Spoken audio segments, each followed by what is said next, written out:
like get ahead and like get ahead in the streaming era, because they're willing to, I guess, quote unquote, break the rules, but not really get in trouble because, like, you know.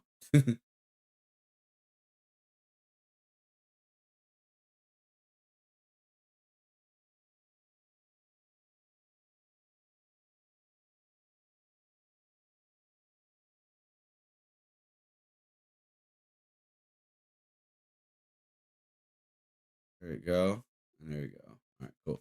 All right, we're good. Everything's all good. Let's do this. I need my music. That's what I need. How long does it take to prep the guys and talking randomly? 23 minutes. It's not that bad, right? Not that bad, right? There you go. You know what I forgot to do, guys? I need to get my phone. Shit.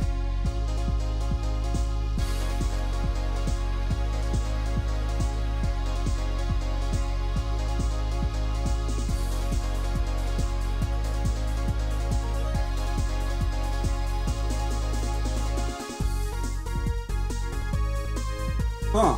I guess people are liking that comment I did. So on Twitter, I made a comment about there's like this whack stream rack whopper on Twitter, and he was like horrible flow, and he was just saying things just to say things, honestly. And the thing was, like, I wrote something in the lines of like, what did I wrote? I hate the internet made it like anyone can be a rapper in today's era. Like, it's like, bro, it's like not everyone can become a rapper. It's more than just saying words. But a lot of people just say, oh, you just gotta say whatever you want and you're fine. I was like, no, that's not how that works. Like some of them get lucky for sure, you know. But I call it luck at the end of the day. I don't call it like, oh, it's like legit or anything. Because like, yeah, not everybody can become a rapper. That is a bullshit fantasy. And I don't know where that notion came from.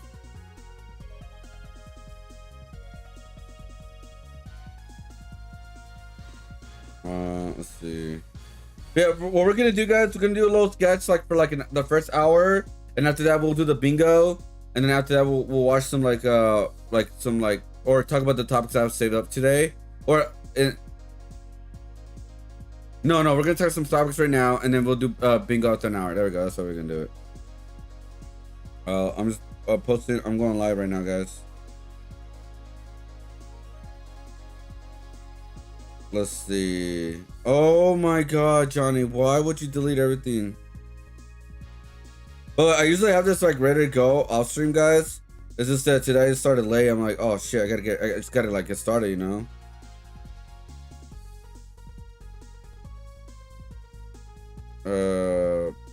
Predictions plus what we're doing today, guys. Red Hood. Art plus yo, Credit C, man. How's it going? Welcome. How you doing? Any predictions for Nintendo Direct? That's happening at 6 a.m. Let's see, Nintendo art, I guess, because that will count. Nintendo art.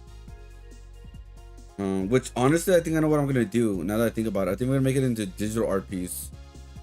Yeah, I think. I have an idea what we're gonna do for the Nintendo Direct, guys. Hell yeah.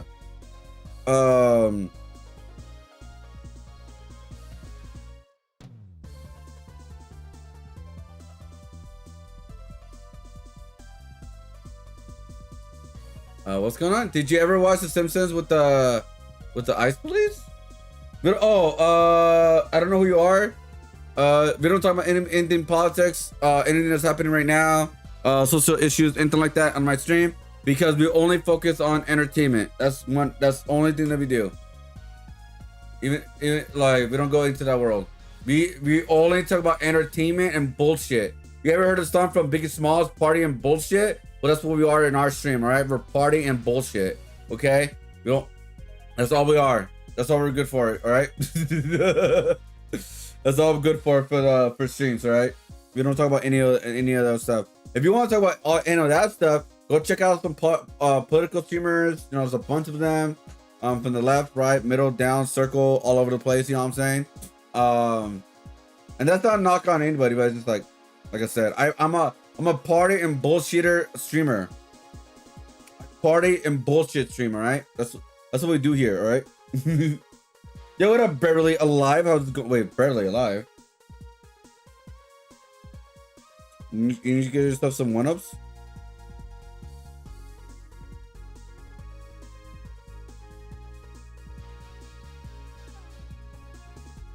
You don't party? That's true. I don't party. I don't even drink.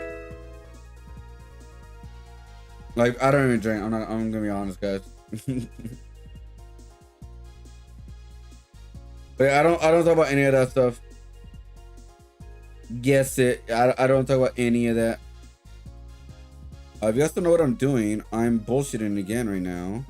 Because the biggest reason why is because I'm promoting right now. Again.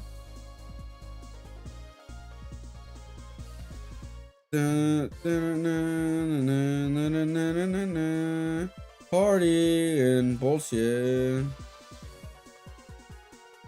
I think that's all the promo, I believe. Yep, that's all the promo. Alright guys, how's everybody doing today? Welcome everybody to the stream. So I actually was watching Maximilian earlier today, guys, because we were looking at the Nintendo Direct predictions from his point of view. But we will be making our own, like in 30 minutes or so. Alright? We will be making our own, alright? By the way, guys, if you guys are coming from YouTube, I want to let you guys know, since right now the point system is not working, because that shit does not want to work, I have a thing that I'm doing right now on my stream. And that is, if you come by the stream at least 3 times with the next until the February 14th, you guys will be added into the community drawing. And the new theme right now, guys, is the Valentine's theme, which is the flower. You guys will be little flowers, because you guys are little flowers, and you guys will be with an emotion that you want, pretty much. An emotion that you want, could be mad, angry, sad, happy, hyper, all the kind of stuff. You guys will be added into this drawing. It's gonna be super cool. I kind of actually want to paint it too, so you guys maybe be part of a painting, which will be PogChamp. Okay, that's kind of cringe. Where is my pencil? Here you go. Did I drop it or did I put it here? Where did I put it? Somewhere. Hold on, guys. Where is? Oh, there.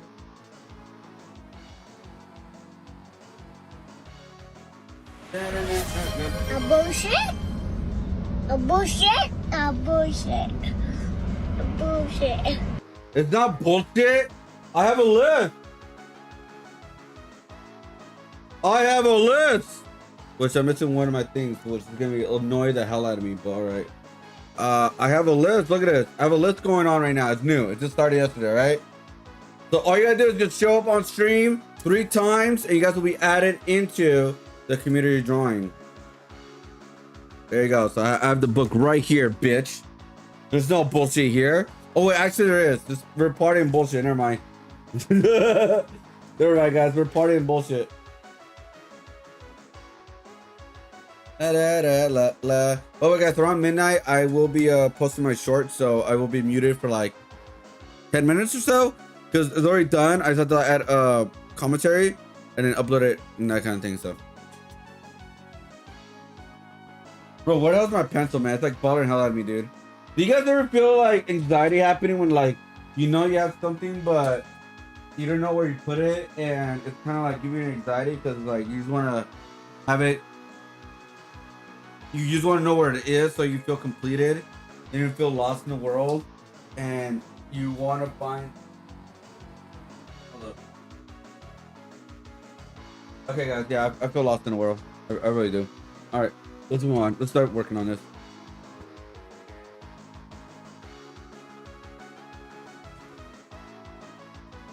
All right, here we go.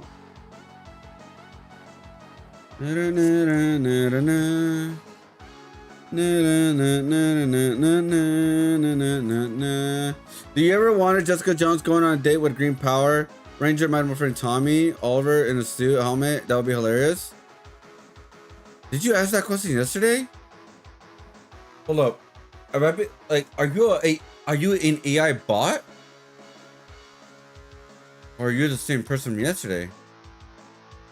I think you are. You're the same person from yesterday, right? I swear you asked that question yesterday, right? No, you asked Punisher or Daredevil, right? Okay, never mind. Everything's all connecting now. You asked the question if with Jessica Jones with Daredevil or Punisher. Now I remember. Okay, there we go. Okay. And no, Jessica Jones will not date the Green Ranger because the Green Ranger is evil. Okay, I'm like.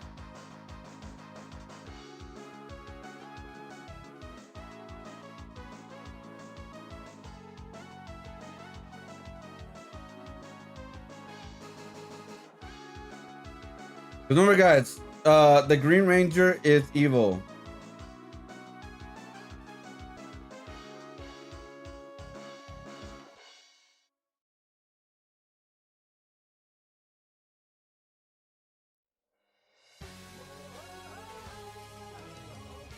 La la la la la la la.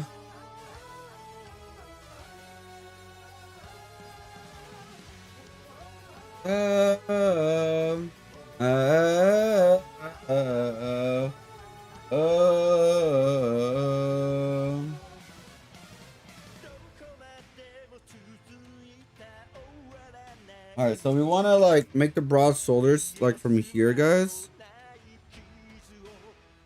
All right, so how long did it took me to start drawing? Okay, why my internet went down? It took me 35 minutes. Okay, not bad, not bad, not bad. But yeah, Martin Murphy from Power Ranger, Jessica Jones will never work. One, she'll make fun of the suit, for one. Two, let's be honest, Jessica Jones with a Power Ranger, I don't see that happening. I just don't see that happening, bro.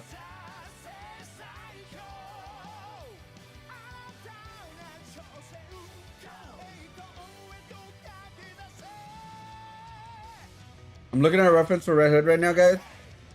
For the back pose, sorry. Fighting, fighting.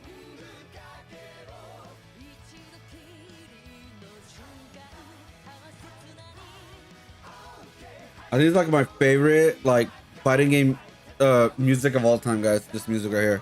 Can you make this as a sound clip? Is it gonna call me bullshit again? One drunk man is more intelligent than 3 women with PhDs. Thank you so much. That's Thank you so much. Thank you so much. One drunk man Oh my god. is more intelligent than 3 women with PhDs. Thank you so much. That's Thank you. She's fainted. Just like a woman. You need to find the original YouTube video because I believe I cannot download shorts clips, I believe. You can find the original video. Yeah, if you can find it, I need like a regular YouTube video to like download it. It is funny how she says like, oh, thank you, and then just like, oh wait, I actually found it. Never mind. How we're moving. one drunk man. Yep, found it. I'll put watch later, and then I will add it just to get canceled. Let's do it.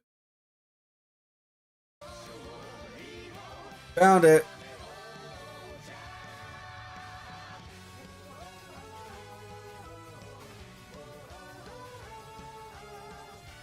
La la la la la la la la la. I just realized.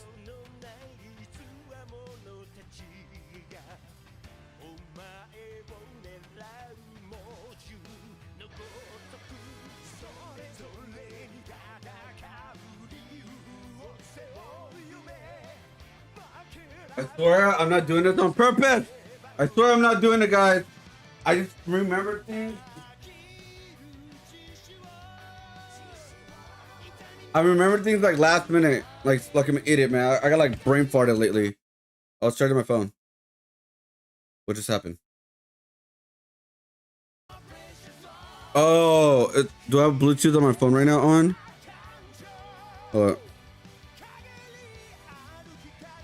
I do, okay. That's why. That wasn't working. What are you doing? Today we are drawing Red Hood back pose. So we're gonna do this, but with Red Hood. So like we're gonna have like Easter eggs of the Red Hood character. So we're gonna have like so it's gonna be Red Hood, obviously. We're gonna have what do you call it? A Robin in the middle. Robin in the middle. We're gonna have Easter eggs so like Joker, the crowbar, Batman, and other Red Hood Easter eggs on this back series design. The reason why we're doing a combo character right now, guys, is because I may be doing a comic book show soon. C2E2. Still maybe right now. So I decided I want to do it like a Robin kind of like bundle, and that's gonna be. We're also gonna do Nightwing as well. Yeah. So we're gonna do Nightwing. Luffy. Yeah, we already did that yesterday. Again, it's a sketch, but yeah, we did this yesterday. It's Luffy in all his forms.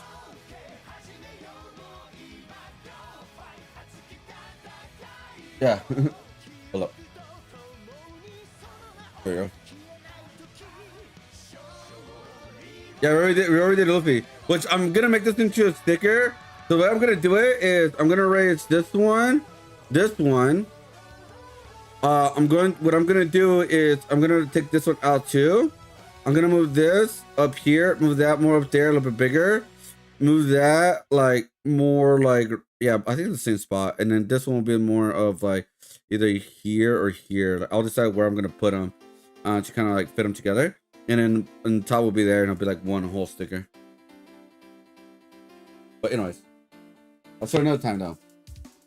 But yeah, we already drew Luffy. So Luffy's pretty much done for right now. For like, you know, like for design choices right now. Reason why is because right now our main focus is to draw our main focus right now is to draw combo characters, guys. Like I said, because we may be doing an art show.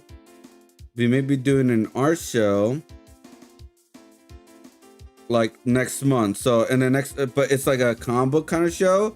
So we obviously gonna have other stuff too, and then not just comic book stuff. But we need to like have prep. We need to prep for comic book stuff.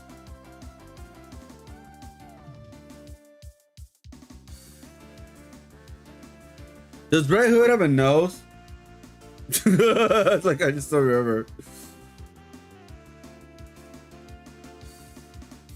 Let's see. Red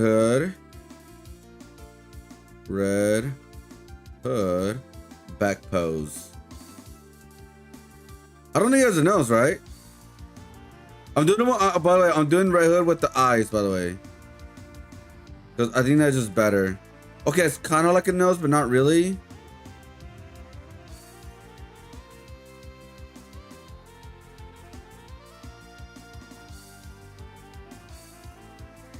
There you go. But yeah. Like I said, I try to do all your requests, guys. Like I really do. Okay. Like when people request for stuff, guys, I try to do the request, right?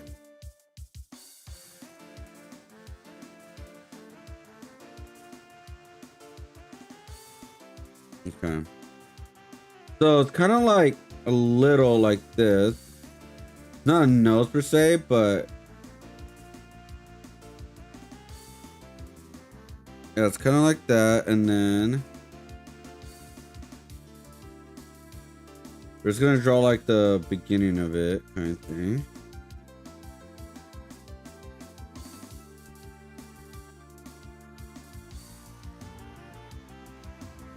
There you go.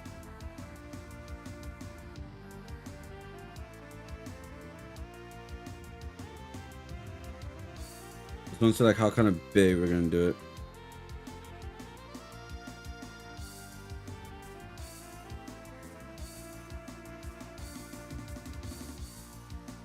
There we go. But yeah, I think the other request I got for anime right now is Gojo.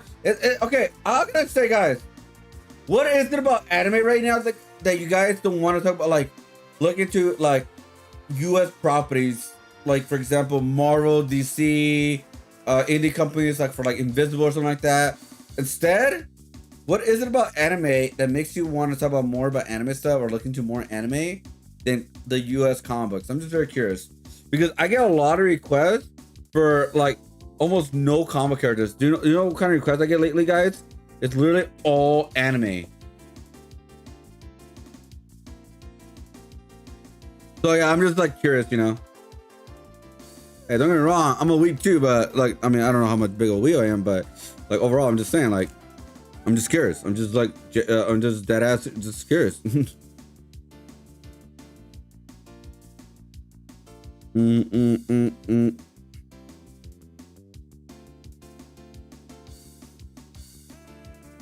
Don't worry, guys, we're gonna fix it. I think we're gonna make this like smaller, I think. And I think we're gonna do this, right? Can I add like the little broke kind of thing on it? Not broke, but it's like because yeah, we're gonna do that. Like I'm trying to see like how it'll look. Right? Kind of like side view. And then okay, it's a little bit bigger.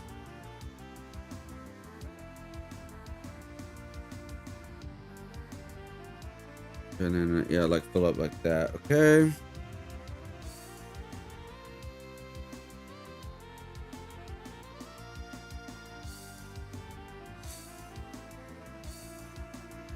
There you go. Okay, cool. Look, it's coming. See, it's coming alive. Like I said, it took me some time to start drawing, but we started drawing. Okay, like it's coming alive, guys. Don't worry. Don't worry. Don't worry. Don't worry. Let's see. So should I put a gun? That is part of his thing, you know. Should I make his shoulders just a little bit more smaller? No, I think that's great though. No, actually that'd be fine, I think. Right? Because obviously you're not gonna see this part.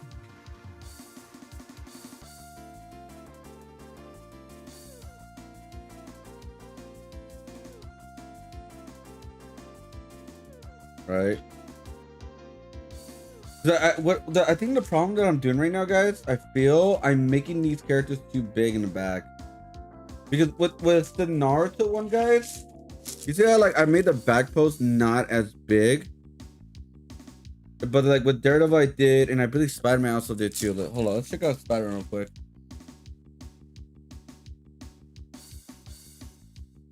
I feel like I made him too big too. Yeah, I don't think I like it too much. What do you guys think?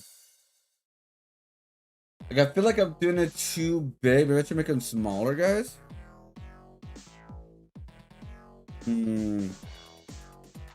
But I mean, these characters do have like,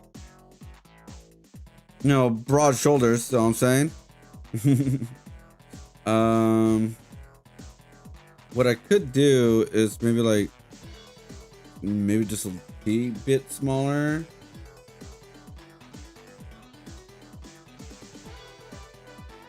No, that doesn't look good. Yeah, it does not look good. I'm just trying to see, like, should I go back to how I used to do them, guys? Like the first one, like with the Naruto was the first one of this new series, the back series, right? So I'm kind of like, have I been making them way too big? Oh, you know what I've been doing? I just realized I'm making the character. Okay, so I'm doing. I see what I'm doing. I think I see what I'm doing, guys. Okay. We will put a symbol, by the way, too. And then obviously what we're gonna do is we're gonna add one of our first Easter eggs, which is this. Okay, guys, so what we're gonna do now is we're gonna put Robin in the middle, as much as we can. Okay, guys, we're gonna put Robin in the middle, which is 6. At least like the best we could. And then, I don't even know what the middle part is in this one. Oh wait, yes I do. Yes I do, Johnny. We do have the. Here we go. We do have this. You got like because this right here is the middle.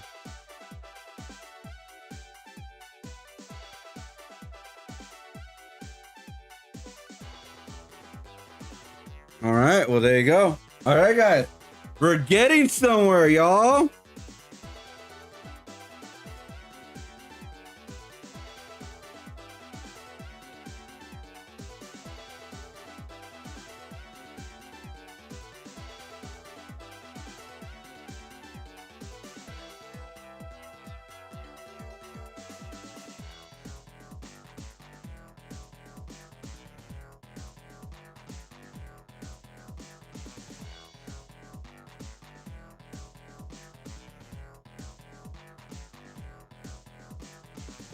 Smoke coming out, you know what I'm saying?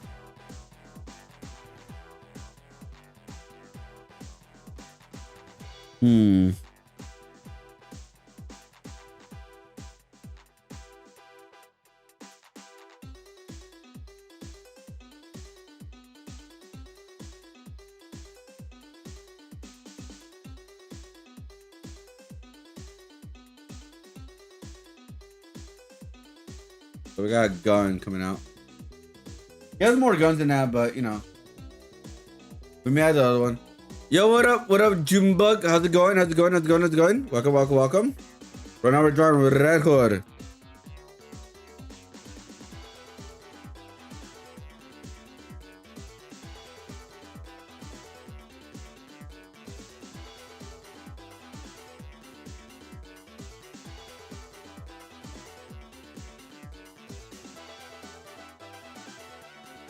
So do I want to do?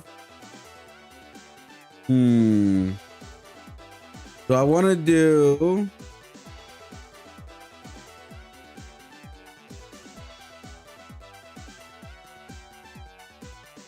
Hold on, guys. I'm trying to decide his outfit. Cause what was Dick Grayson's Robin? Let's see.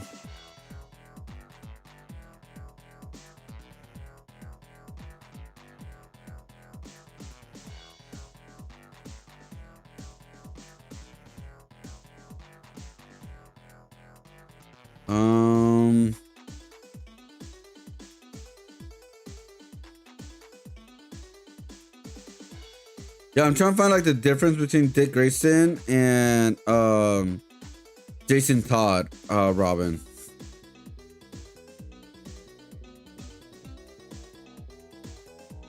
Because it's not that much of a difference, I'm gonna be honest.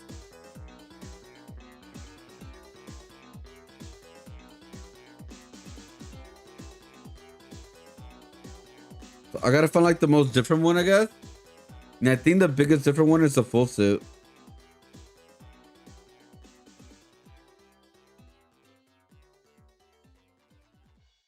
Yeah, I think like with like the little neck part too. Oh shit, hold up. I cannot have that come on YouTube. Okay, sorry about that. I cannot play that song because I'm on YouTube right now. You know what? While I'm looking for this, guys, let's play our first video while I'm looking for the like what kind of Robin drawing I should put right here, guys. Like oh what's like put the different ones, so we'll see. Hold up, new stream stuff. Oh, by the way, I'm gonna sit up, by the way. But what? There we go. Hey everyone, need help with this guy? We need to help this guy? With what? Mike crazy? Sorry. How you doing? Welcome to the stream. Okay, yeah, so right now I'm doing Jason Todd right now, guys. So I think what we're gonna do while I'm trying to figure this out, I'm gonna put a video up that I want to watch, which is no, I want to pay attention. I do want to pay attention to this one. I think this right here is gonna be funny. We have a video. Only weak men use the bathroom. I don't know what that means, but let's check out what he means by that.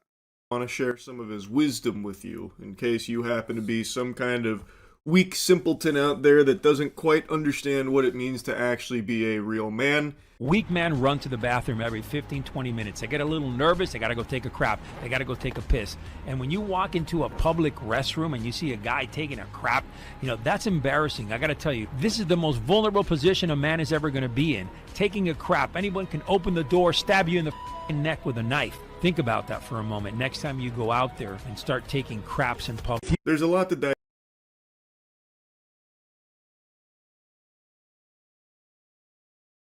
Bro, I lost all my brain cells listening to the guy. Is this guy dumb? Huh? digest here, but first and foremost, men don't crap. Men shit. I don't know why he's afraid of using big boy words and instead has decided to use elementary school nomenclature to describe I will use a fucking poopy. bowel movement from a man as a crap. That's I need to go pathetic. poopy. I haven't taken a crap since I was 12 years old. I shit. That's what I do. Maybe this guy's out there making little fucking toots and poots from his butt there, and that's what he calls crap, but that's not what an actual man does. Also, who the fuck is going to the bathroom every 15 minutes? That's not a sign of being nervous and having shaky knees. That's a sign of a serious medical condition that needs to be analyzed quickly.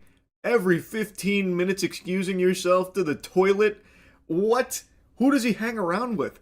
Dogs that are just afraid around strangers or something? Like, what is going on? Every 15 minutes excusing yourself to the restroom? What the fuck? Also, how would you ever be that nervous? Like, where would you even be that would be causing nerves to that degree that you're going to the bathroom every 15 minutes? Does he think, like, his spiritual pressure is so extreme that it's making men that nervous to even just be in his proximity, so they have to keep going to the bathroom to decompress and, you know, just I'm looking for a pose right now, guys. void their bowels and empty their bladders or something? And finally, what a wacky mentality and outlook on living, where his concern is that by putting yourself in a vulnerable position in a public bathroom by taking a crap, as this Boy Scout calls it here, that there's the concern that someone would bust in and stab you in the neck with a knife. Buddy, I got some bad news. I hope you're sitting down for this one. The cold water's coming.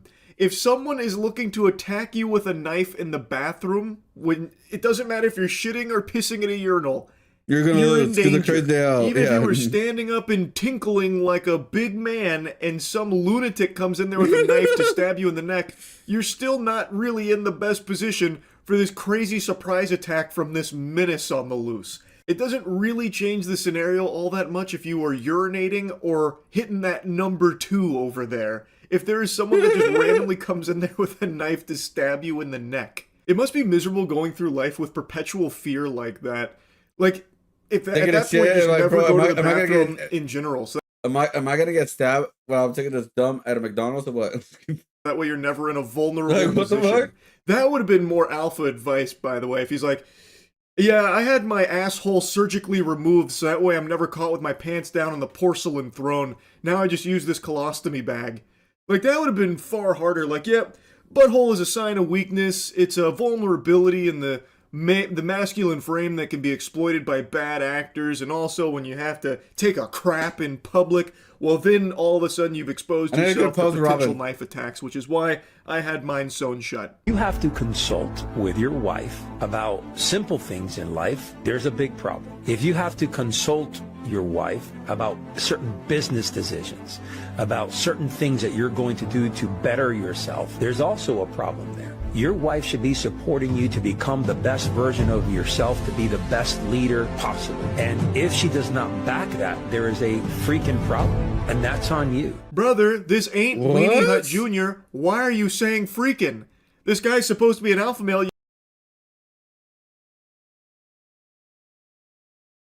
Is this guy a loser? Yet he's afraid of harsh language. Like, he I'm actually won't gonna go say with fucking, plastic, and he pose won't where say he's presenting shit. Goodness gracious, grow up. If you're supposed to be like this big, rough, tough guy telling it like it is, you can't be saying things like freaking. Anyway, dude's a big wife guy. He has a lot of segments on wives and how to handle the old ball and chain and, you know, what a quality wife is, that kind of thing. And in this section here, his stance is that any man who consults his wife for basically anything is weak, and it's indicative of a problem here. Fuck if my you talk wife's to your opinion. wife for anything other than sycophantic approval, you're a bitch, is fundamentally the vibe here that I pick up from him, which is an interesting take because what's even the point in having a wife if it's not someone you want to talk to about important things? Obviously, it's great if your significant other is supportive of the things that you do and want to pursue, but they also shouldn't just be like NPCs that only say yes. And good job and encourage things that maybe aren't the best paths, right?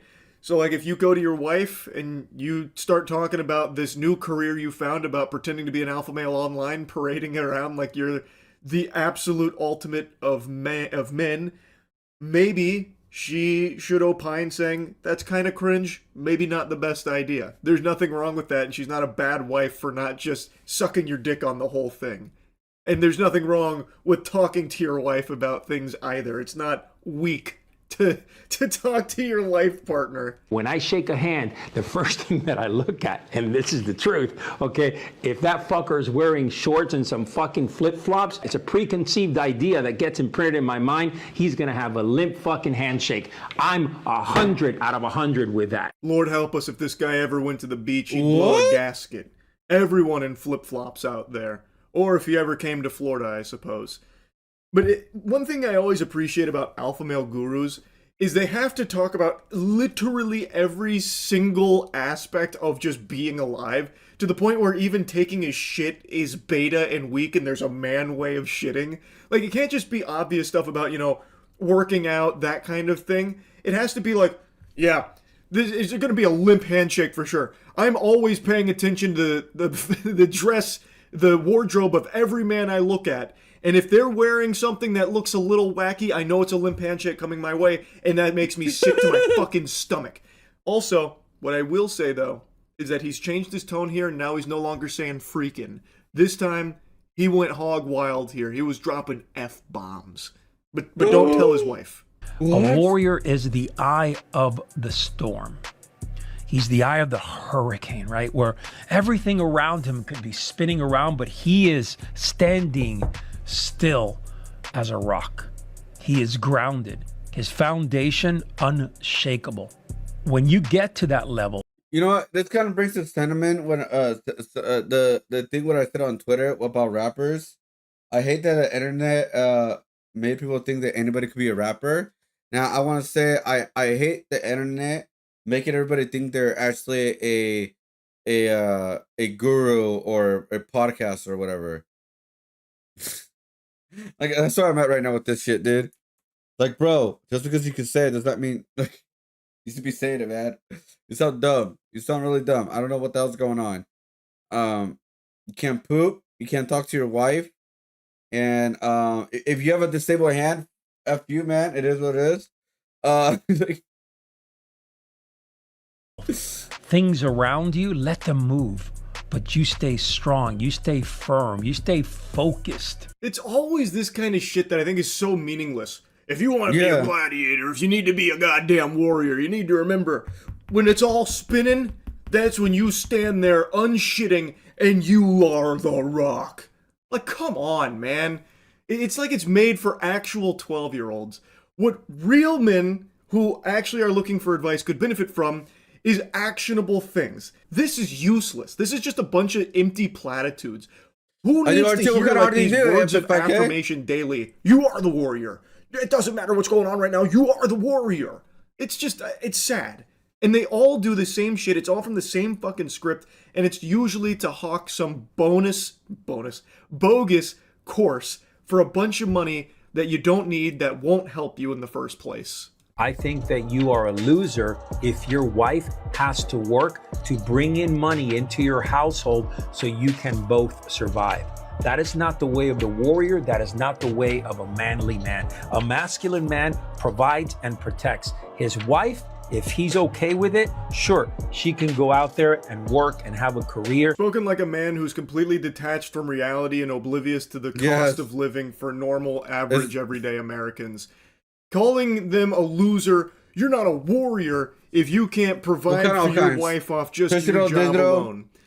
Brother, Even if you are a successful man with a successful career, by all definitions, a successful career, the price of buying your first house is still unattainable million? for the vast majority of careers off just a single income. The market is completely fucked.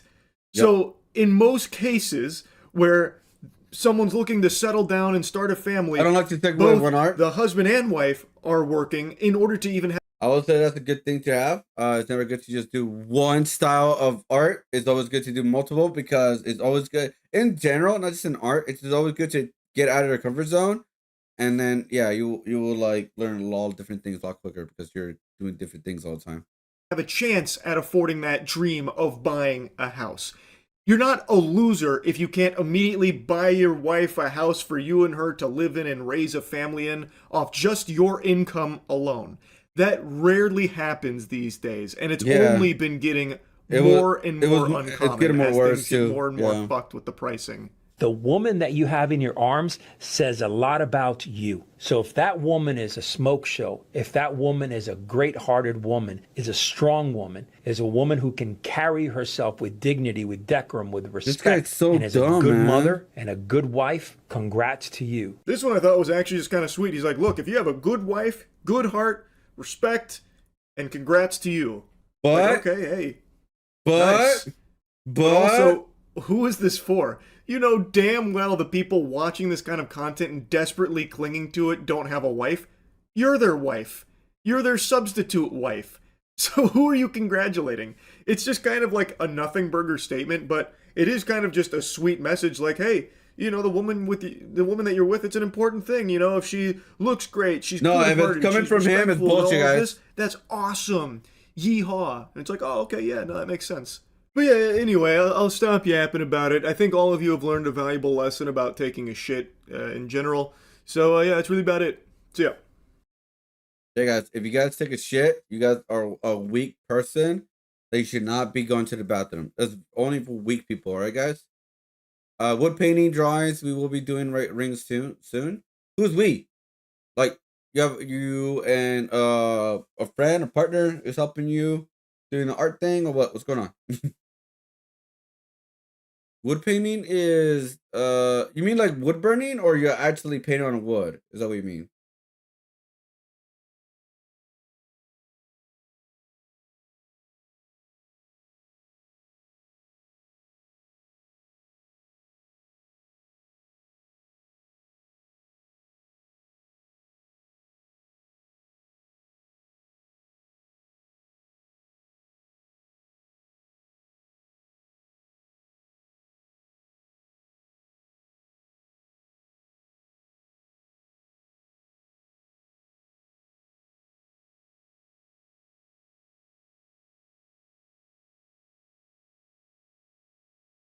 Oh, you're a woman. Okay, well, all right.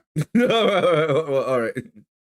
By the way, guys, if you guys know what I'm doing, I'm actually drawing the first pose of the Robin of Jason Todd. So that's what we're doing right now. It's like so I was kind of like thinking like I was gonna make my own pose, but I was kind of like, oh, you know what? You kind of help out like so if you have an idea who this Robin is, even though it's obvious because like his red hood there. I think it would be best if I just do like his first pose in the comic book or one of his first poses in the comic book to showcase, oh, this is Robin. So that's what I decided to do, guys. So that's what we're doing right now, guys. All right. Bump, bump, bump.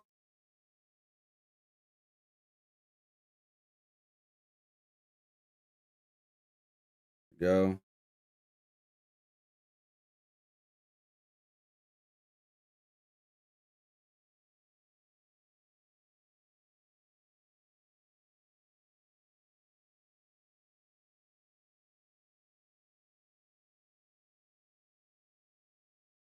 There you go. My bad, guys. Let's see. Okay, now that we have like the pose going, we're gonna watch our first video, and then we're gonna start with the other topics, right? Like the first thing we're gonna talk about is the Nintendo Direct stuff. All right.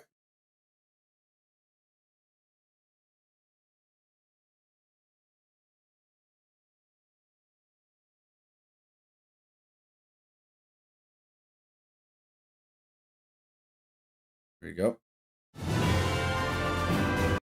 because the hell? The hell was that? That's what I did with the wood? Oh, come on now. That sounds dirty.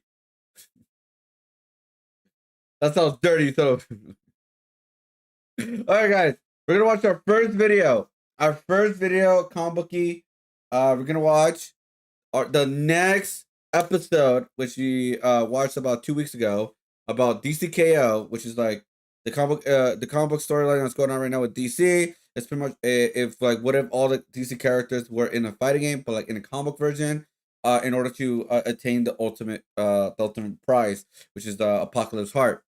And there's been some crazy stuff with it up to this point. So if you missed the other ones, guys, just check out the variant covers and just check out DCKO. I was thinking about uploading these videos into my YouTube channel. I don't know if you guys want to watch those, but yeah, we're gonna check those out right now, guys. And we will go full screen when something like crazy big happens, because now this is gonna be a big one, guys.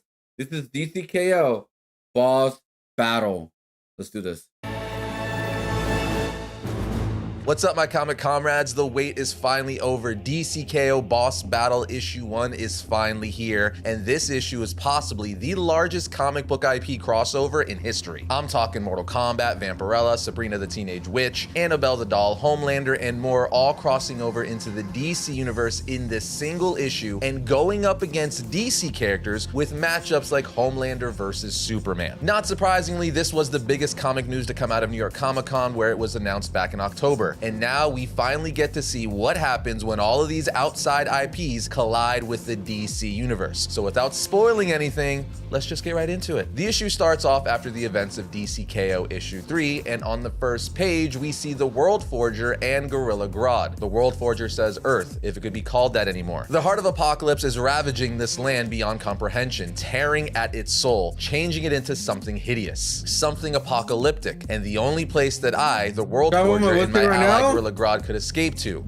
I'll tell you what, your wood will make this right, but your wood will go up by watching this video right here, because this goddamn comic series has been godlike. I just butchered that, my bad. What up, graphics? Going? I have a good video for you to watch. All right, we'll check out after this video, all right? Yo, what up, Trust Fear? How's it going? Welcome to the stream. Right now, we are drawing Jason Todd, Red Hood character right now, guys. We're doing the back series for a new art print, because I may have an art show at C2E2 and also for my shop. And so we decided to do some DC characters instead of just only Marvel characters, guys. All right. So we have Naruto and Daredevil right now, and Spider-Man. So we're gonna do Nightwing and the Red Hood for the last two series for the back series right now.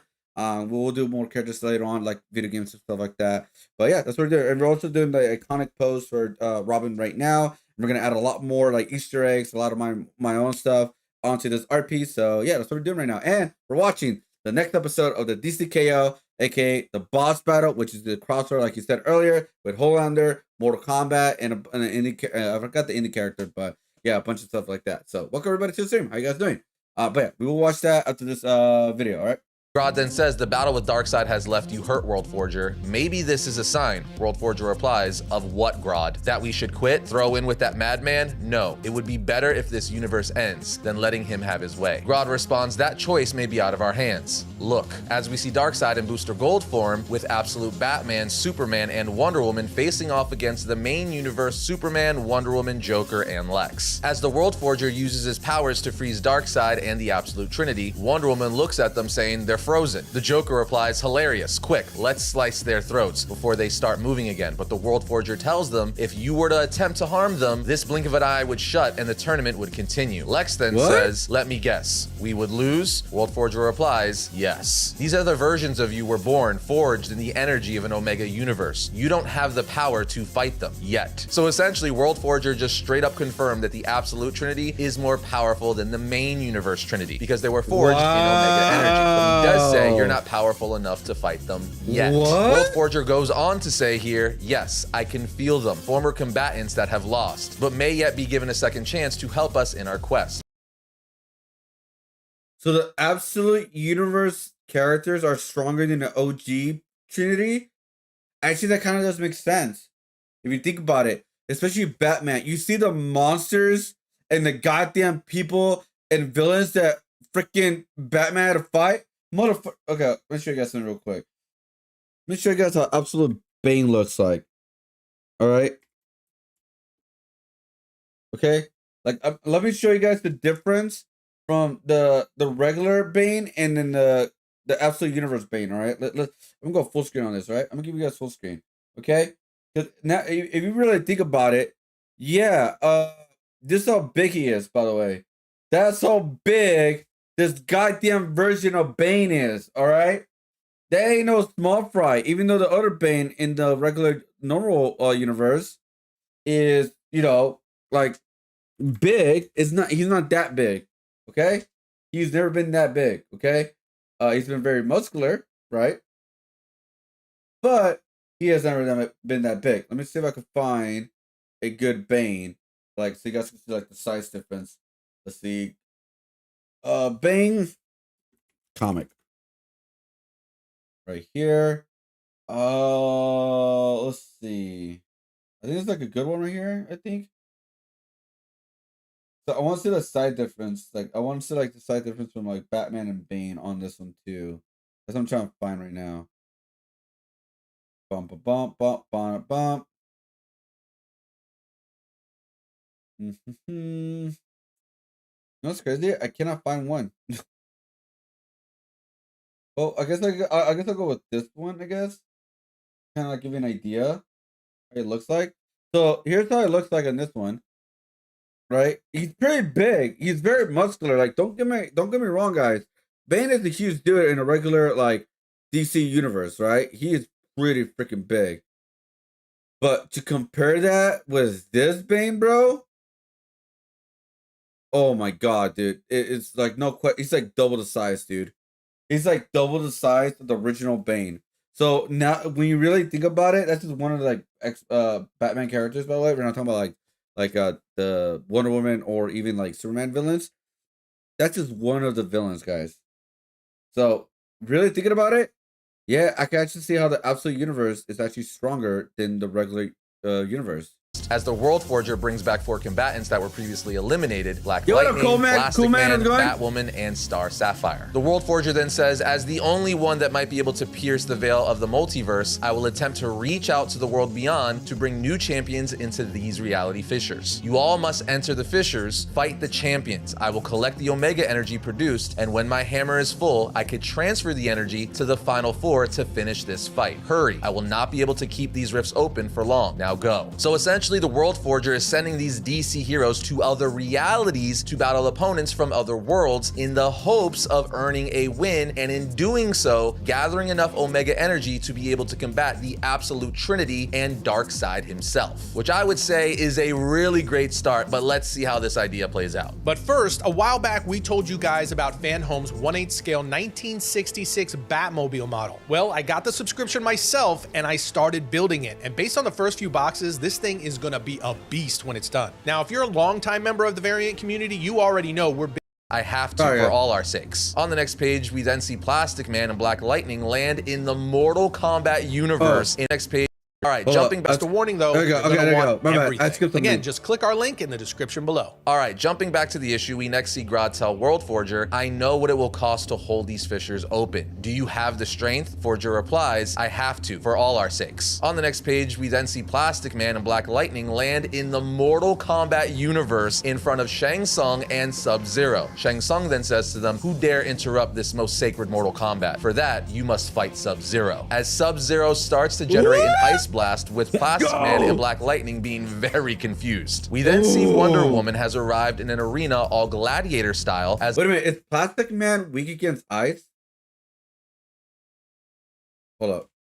Plastic Man weak against ice. Is Plastic Man weak against ice? Let's see.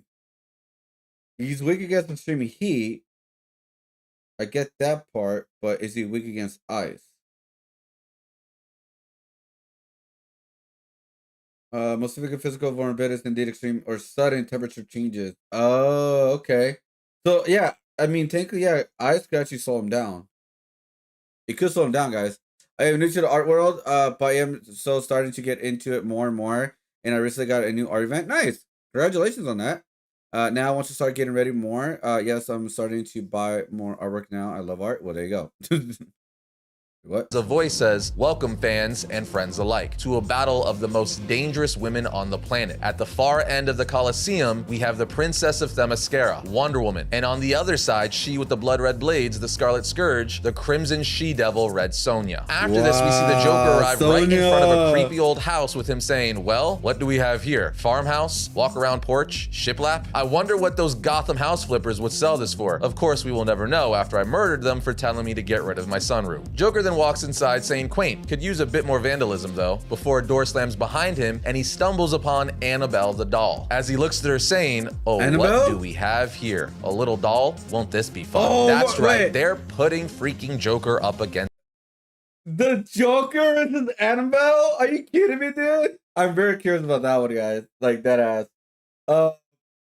That's funny. That's real funny. Annabelle. That's just crazy. After this, we see Batwoman arrive in front of a castle as she says, of course I get the Gothic castle. And I'm guessing whoever lives there, well, might as well introduce myself. She then makes her way in only to find Vampirella sitting on her throne. As Vampirella says, I must say you definitely know how to make an entrance. Before quickly appearing right behind Batwoman, peeking over her shoulder, telling her, though I wonder how much better your exit will be. Yeah, these setups are pretty fun, but we're not done because we see Star Sapphire arrive in Greendale only to be greeted by none other than Sabrina the Teenage Witch. Oh, right. Now, I've been very Sabrina. vocal that Sabrina the Teenage Witch is a She's problem and very everybody's sleeping on She's her, all right? She has very the power popular, to yeah. She's very shapeshift, all powerful. sorts of magic, dimensional travel. She can control the weather, raise the dead, and even manipulate reality itself. Don't be sleeping on cute little Sabrina the Teenage Witch. Anyway, Sabrina introduces herself asking Star Sapphire, what brings you to Greendale? She replies, I guess I'm here to fight you. Sabrina's like, fight? Why would we do that? Star Sapphire says, it's a long story, but in order to stop a great evil from destroying my world, we're supposed to fight. Create a bunch of Omega energy. Sabrina replies, oh, is that all? I bet I could whip up a nice spell that'll take care of some big baddie. Star Sapphire is like, I don't know if that's a good idea, but Sabrina does it anyway and starts conjuring up a spell causing everything to go flying around them, and then we're taken to Lex Luthor. He arrives in a forest as he stumbles upon Samantha Strong, who is currently killing someone, having them hung upside down from a tree with her telling Lex, I really wish you hadn't seen.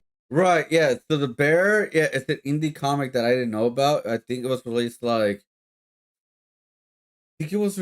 a year to 2 years ago. Let me see. What was their comic? What was her comic? Was it actually called Sam Strong? Yeah, Beneath the Trees. Yeah, it's a very popular comic that's going on right now. Pretty much, like, I believe her comic is about, I think she's just a serial killer. Do you sell art? Yeah, I sell art all the time. Well, not all the time, but like when I have a chance to, like, when I upload my stuff to the store and all that. Yeah, I do it all. I do sell art. I do commissions. I do Artist Alley. I do everything. Let's see. It's the main protagonist of a 6-part IDW comic mini series, Beneath the Trees, where nobody sees, and is a sequel to Rite of Spring. This anthropomorphic bear, who, despite her friendly demeanor, is a cold and calculated serial killer. Which, that's really funny, dude.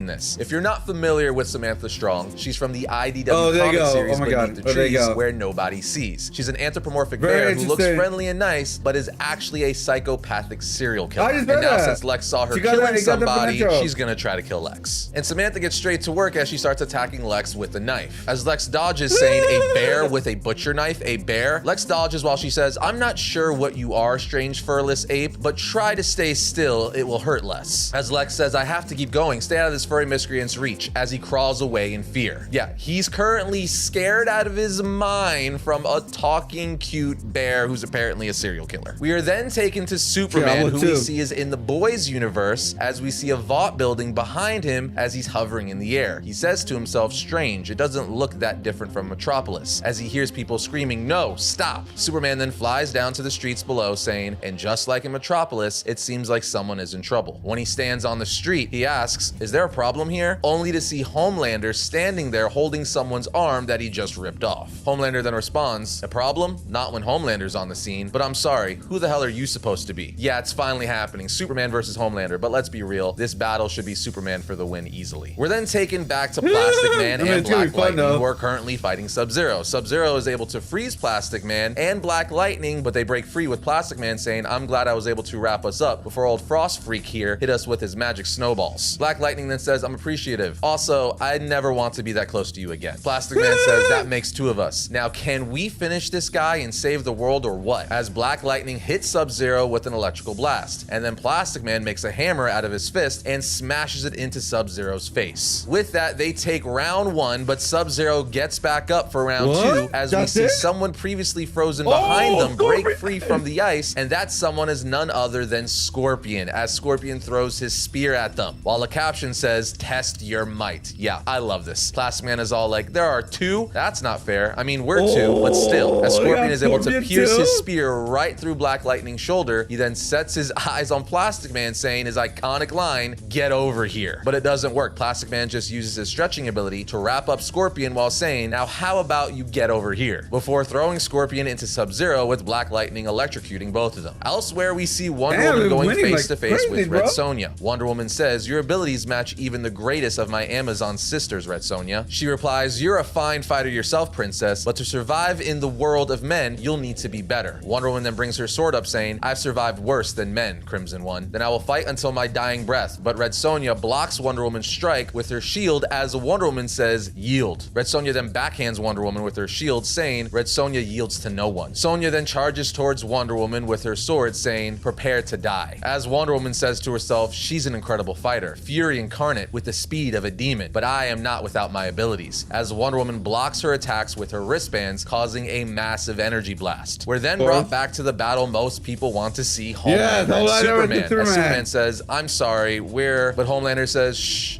Let me guess, you're here to kill me. Another in a long line of people trying to take my mantle as America's favorite superhero. Well, my friend, many have tried, but most had better outfits. As Homelander attacks Superman with his heat vision, but Superman just counters with his heat vision. Superman even says his heat vision, it matches mine. I'll have to try something else. As Superman flies underground with Homelander saying, leaving so soon? Now, the fact that Superman just said that Homelander's heat vision matches his and he's gonna have to try something else is already gonna get the community pissed off because on paper, Superman should easily. Yeah, but are they really gonna do a comic where he easily beat Homelander? I think that's really stupid.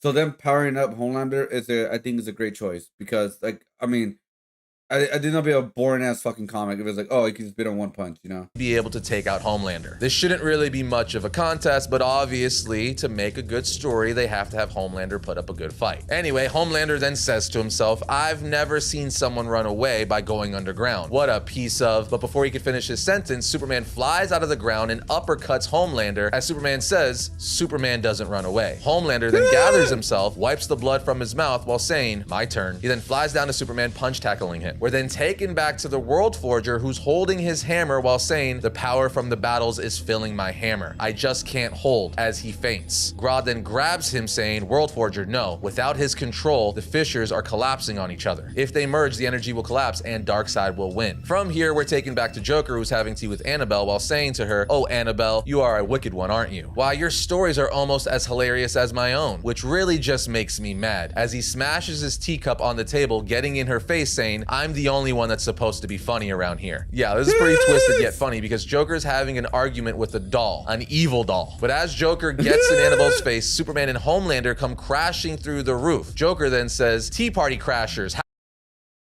Wait, is Annabelle and Homelander universe are in the same place or what? What's going on? Wait. What's going on? I knew that I knew that you were epic. I was just like me. I love it. Well, I mean, I try to do my best. How rude, especially when I was just about to enjoy my dessert. Now, where is that wretched doll? As the doll magically appears right in front of his face on the next panel. Meanwhile, we see Homelander holding Superman by the collar saying, "And here I thought you were going to be a challenge, Superman." As Superman headbutts Homelander, breaking his nose, causing it to bleed, with Superman standing over him saying, "I was about to say the same thing." At the same time, we see Joker swinging Annabelle the doll in the air in the background while saying, "I saw you move. I know it. I saw you move." From here, we're taken to Sabrina the Teenage Witch and Star Sapphire in Greendale, where Sabrina says, "Oh no, maybe I could use another spell to calm it down." Star Sapphire says, "No, I think you've done enough." But Sabrina does and says, "See?" As Star Sapphire says, "Sabrina, watch out." She then grabs her as we see Plastic Man, Black Lightning, Sub-Zero, and Scorpion coming from their reality to this one. Eventually, all the realities merge with Superman and Homelander, Sabrina and Star Sapphire, Joker and Annabelle, Wonder Woman and Red Sonja, and so on and so forth, all end up fighting in the same reality. The reality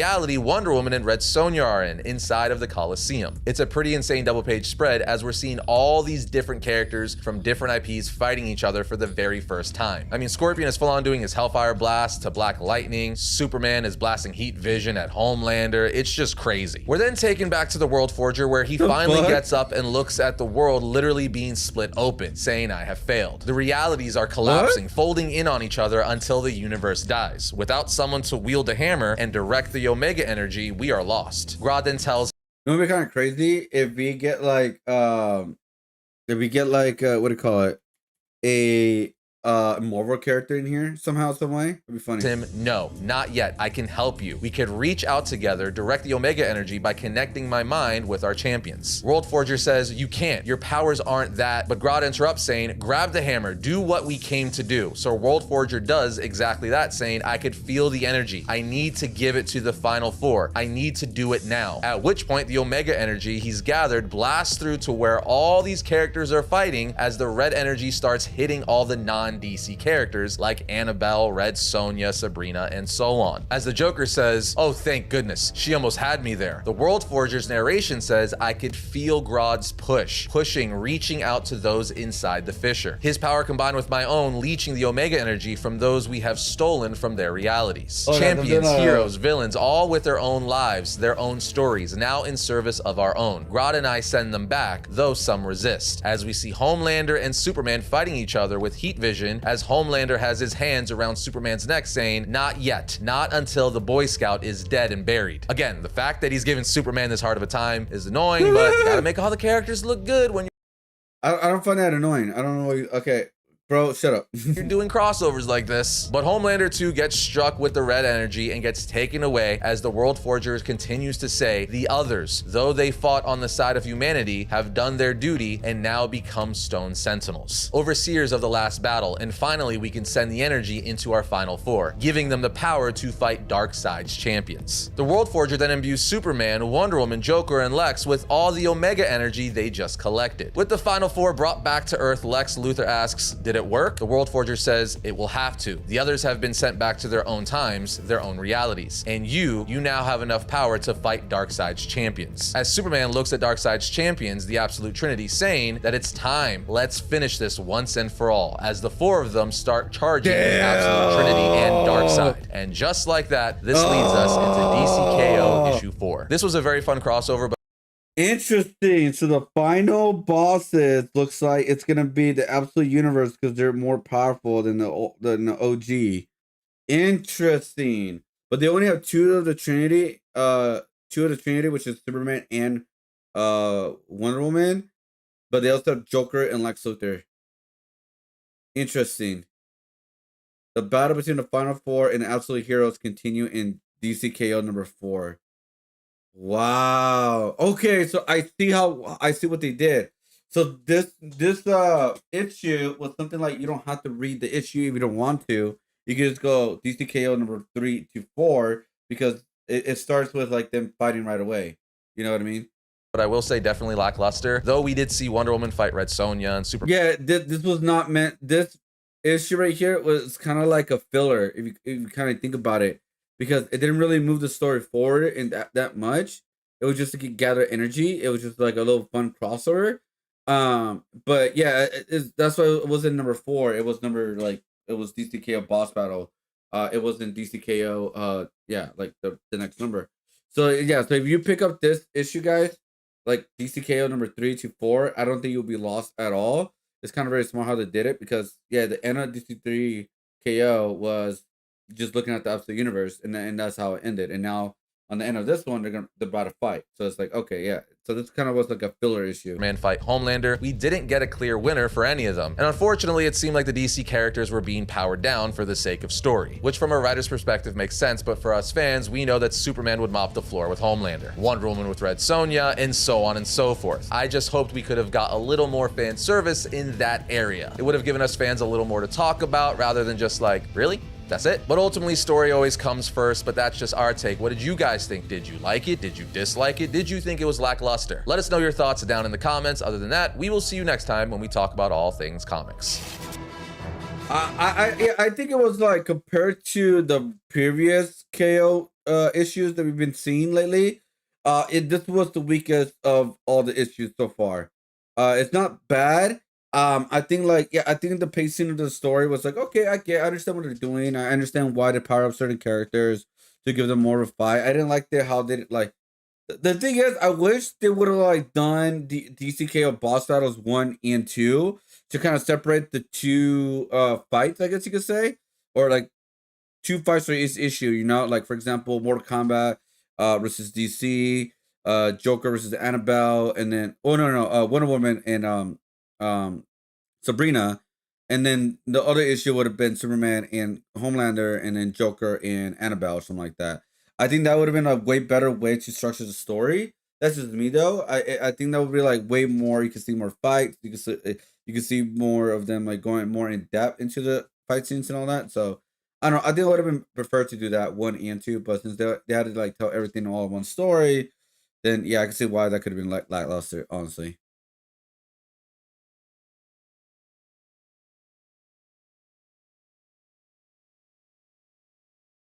It wasn't the worst, guys. It wasn't the worst, but it wasn't the best out of all the issues, guys. Oh, guys, of all the issues, I'm telling you guys right now, man, this was not the best, but I'm excited for Absolute number 4. DCKO number 5, sorry. Or 4. Because yeah, at least out of all this, we got one thing for sure, guys, that the Absolute Universe, who are like corrupted right now, are stronger than the original Trinity because they are embedded with chaos energy or like apocalypse energy. I guess you could say. So yeah, that is very interesting. I didn't really thought about it honestly. I thought they're still like someone's like same power or something, but no, they are more powerful. So that was fun though. That was fun. It was the weakest of all the issues, but honestly, all the issues were like a banger after a banger after a banger. So we're like, I think we're good. What was the video that you sent, by the way? What's this right here? What type of art actually sells? 1,000 plus survey. Oh no, I think we saw this already. If I want to be a full-time artist, the reality is I need to figure out a way to pay my bills. My ultimate goal is to be home all day painting. Unfortunately, I was born a broke boy. So how do we figure out I think we saw this already, but let's check it out. I'm gonna have to fast forward a little bit. how to do the thing that we love, but also simultaneously make money doing it? Now, if you found yourself here, you might be asking, why is nobody buying my art? Well, if we look over here, I'm a broke bitch. It's bad. Don't worry, all hope is not lost. After all, people buy Funko Pops. So we're already aware that bad products sell. I surveyed over 1,200 people to ask them what they actually buy. What type of artwork are they drawn to? What type of items do they purchase? Not only did we run our own survey for the information, I'm gonna guess it's gonna be obviously fan art and obviously original art, but what do they buy from specifically? I think a lot of people are buying more smaller products nowadays instead of bigger products. I think a lot of people will buy something unique instead of the go-to prints and enamel pins and stuff like that. Like stickers. Well, it's not stickers, not unique, but like paintings or a product they never seen before. So I think as an artist, I know for sure that what helps me is bringing my traditional paintings. For me, I think my traditional paintings are my best sellers at art shows because that is something that not people bring, and I understand why people don't want to bring it because, like, you know, it takes a lot of room. But at the end of the day, for me personally, it's worth it. I love doing it. In this video, but we got some additional data from a convention organizer who runs some of the biggest events in North America. They've asked to remain anonymous, so anytime you see Izzy on screen, that information is from that source, Oh my God. alongside other professionals in the space that have agreed to give their opinion on the data. With that being said, let's get started. When asked at events that have artist alleys, is it a priority for you to visit the artist the green alley? screen? Survey takers responded overwhelmingly yes. It's the main reason I'm at the show. This response is consistent with our other source and their findings as well. I could believe that. Alley is often not prioritized when it comes to the board of directors, which True. is odd to me because I have survey data for multiple shows, and the leading interest from attendees is Exhibition Hall and Artist Alley. When asked what type of items draw you to a booth, original art. Well, yeah, I mean, that's the only two things you could do for the most part, and panels and all that. But like, I understand what you're saying. Because here's the thing, guys. With an art show, an exhibition, you get it done. It depends on the first day. Artist Alley, you need at least 2 days if you really want to look at every single thing. 1 day, but overall, if you want to get the full experience of the show with, like, you know, little panels here and there, yeah. So pretty much like you do half a day exhibition, half day panels that you want to go, and then the next day, the second day or like the third day, because again, also autographs too. By the way, you got to remember autographs. That's all 3 days, and then I personally feel around the second day of the show, usually Saturdays, is where Artist Alley really picks up. Or like at the end of the day on Fridays, if that makes sense, because everybody wants to check out the other things first, like the official stuff, you know what I mean, from companies and panels and autographs. So believe it or not, we are like the last stop, pretty much, guys. That's what I feel, and it's not the worst thing in the world, but it's just how it works. There are people out there that do wait for Artist Alley first. There are people out there like that. There are. That's 100% true. But the majority of people will come out, I say, around the second day, around Saturday or so. That's just my, like, majority of them. Art takes the top spot at 83%, which is consistent with our. Oh, do any of these draw you to a booth in Artist Alley? Original art. Anti-AI sign. I mean, I may just put anti-AI just to, like, get more customers, right? Let's see. Chibi style, hyper-realistic. Anime portraits of all fandoms. Pretty man and size woman, keycaps, schooner art, 3D printed items, apparel. Yeah, apparel's not that big, believe it or not, guys. That's why I kind of like not want to go with apparel too much, guys. Not right now. Pins and innovation. So yeah, pins are not as big as they used to, by the way, guys. So keychain as well. So that's why I'm not. That's why I don't want to put in a lot of money in those things right now, because I feel like it's just not good. So original art does original art counts paintings, guys, even though they're fan art. Some of them are, because that's not. So when people say original art, is that like mostly like with paintings and stuff, or the original art means original characters? Because I do have a plan. The way I'm gonna do my art show, guys, is yeah, it's handmade art. Okay, that makes sense. Okay. Yeah, because original art means like, is there original characters or yeah, that kind of thing. Okay, so see, bro, I was right then. Holy shit, I got lucky. Holy shit, I got lucky, guys, because I literally said, my paintings usually save me on every art show, guys. And you know what I try to do at every art show, guys? I'm not just trying to do basic stuff. Right now, I am doing basic stuff like just the regular canvases. But every big art show, what I try to do is try and bring something unique. Whether it's a custom Funko Pop, spray cans, skateboards, something like that into the shows, guys. So here's an example of like what I'm gonna do for my new art show. So this right here was a 1-day show on that this past weekend. It was just for fun. It was just to me like see what I need to do. This is a smaller table compared to the regular bigger tables. But I realized I in my brain, guys, I thought of what I'm gonna do now. Now, here's number one. Number one, we're gonna choose only 3 of the Versus prints, guys. The rest of them are gonna be in a folder where people can check out the rest of the ideas. Number 2, the stickers are a great way to like leave them there, but we're gonna put the prints instead of on the right, we're gonna put them on the left. So above the stickers, we're gonna on these two squares. Do you guys see right here, guys? The two squares where like Luffy and Dragon Ball is at. Those two squares. What we're gonna do on those two, we're gonna put the metal pins and also the keychains. We may go a little bit more up just in case. We'll do that, and then on these two squares right here, which is like the Courage the Cowardly Dog and Full Metal Alchemist, we're gonna put all of the prices. So instead of hanging my prices all around the area like a goddamn like this looks bad. Like because again, I forgot some of my stuff. All right, guys, so leave me alone. But what we're gonna do instead of separating everything, we're gonna organize things a lot better and use these two squares right here, these two print sites right here. We're gonna put them all our prices there, so people can just look at one area and get all of the prices. So that's what we're gonna do, guys. That is number one. So, and then we have two squares for that, and then we have like right here and right here, we're gonna have like our keychains and our like enamel pins and stuff like that, right?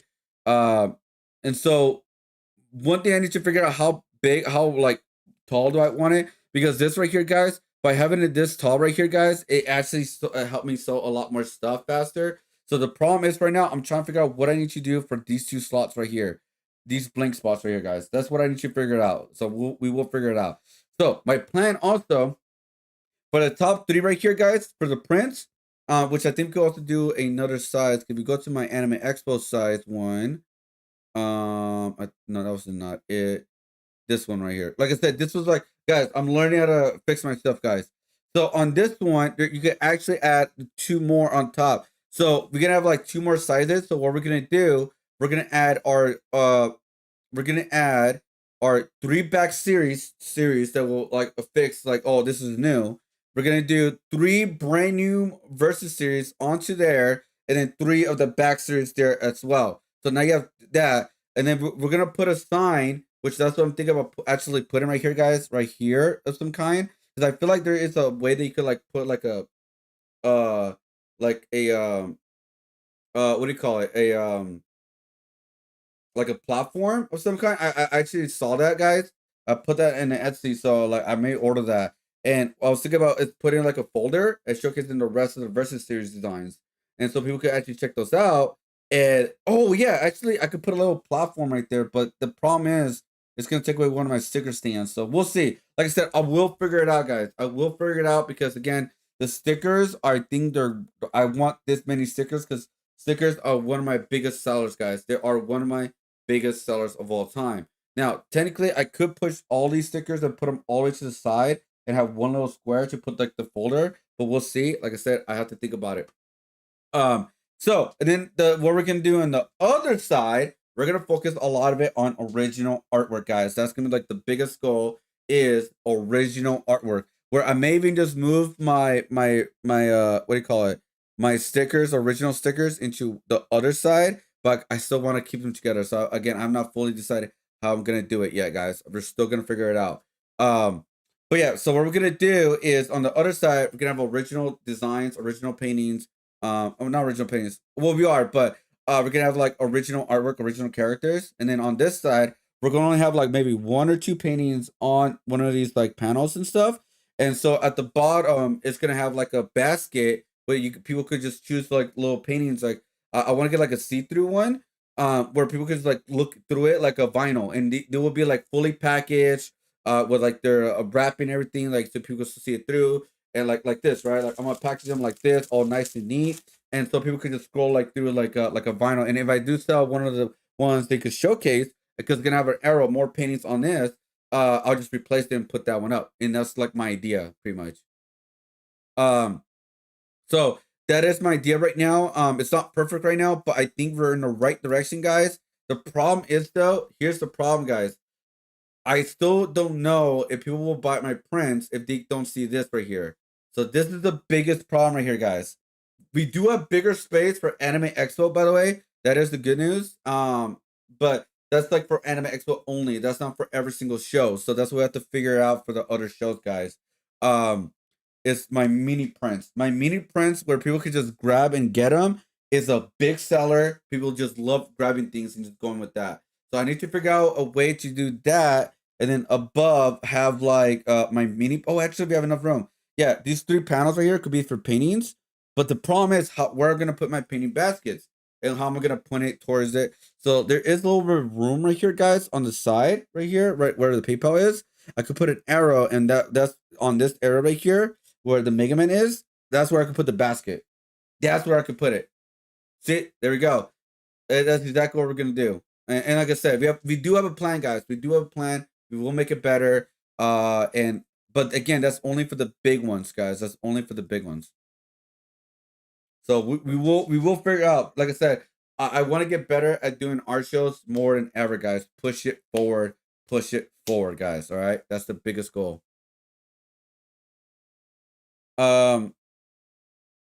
Wait, I always thought original art was like original characters. I didn't consider that. It was also like hand.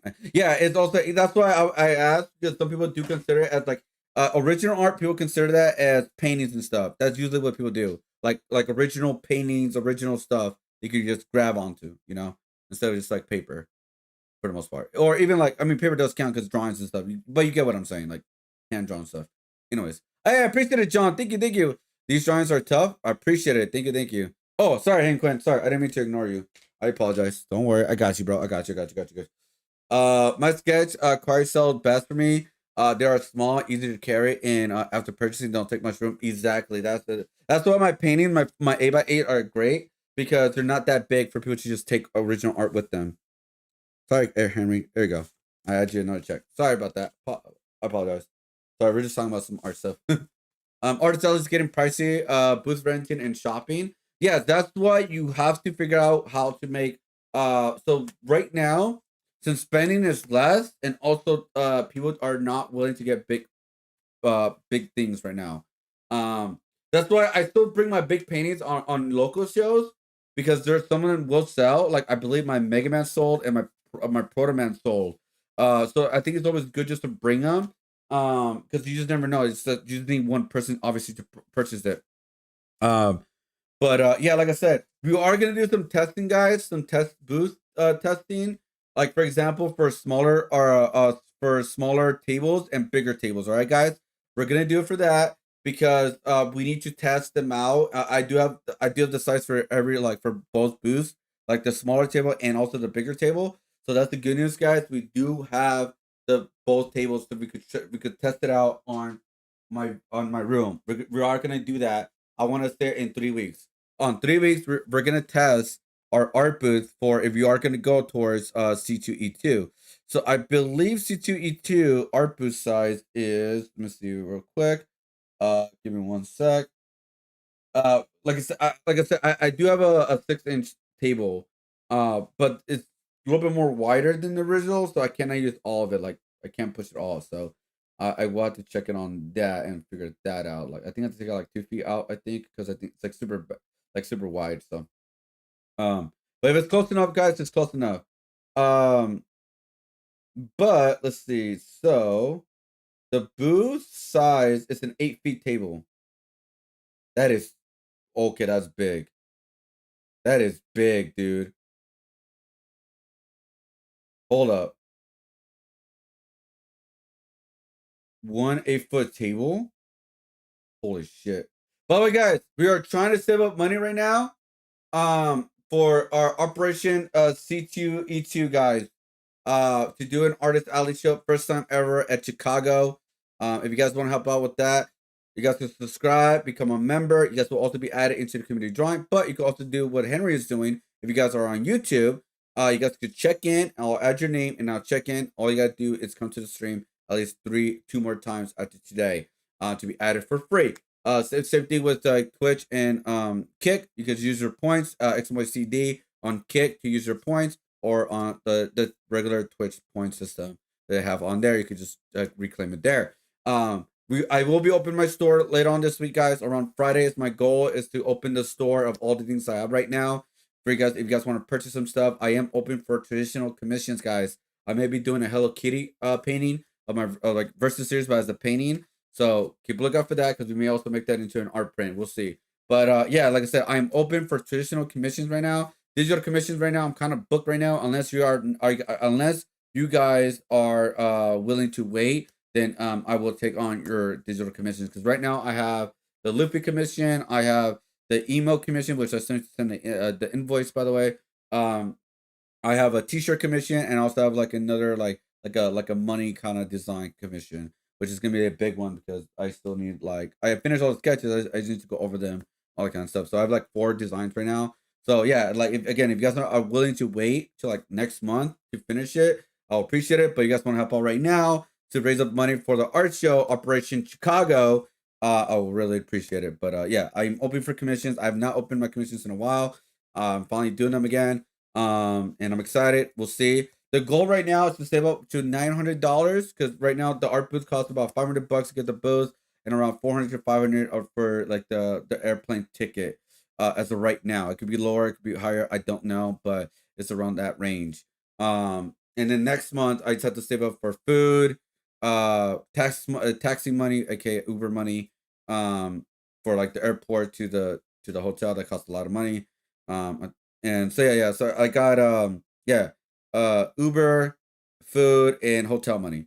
And so that right there will cost me about, let's say, the max $800. I don't think it's gonna cost me that much, but it's gonna be a big pricey convention, guys. But it's my first time ever doing it. And this year might be my last year, guys. So I gotta take every risk, guys. I gotta take every opportunity I can get. So I'm willing to risk it to do it, guys. So if you guys want to help out with that, it is available, guys. All right. So there you go. Oh, I appreciate it, John. Are donations considered tips for tax purposes?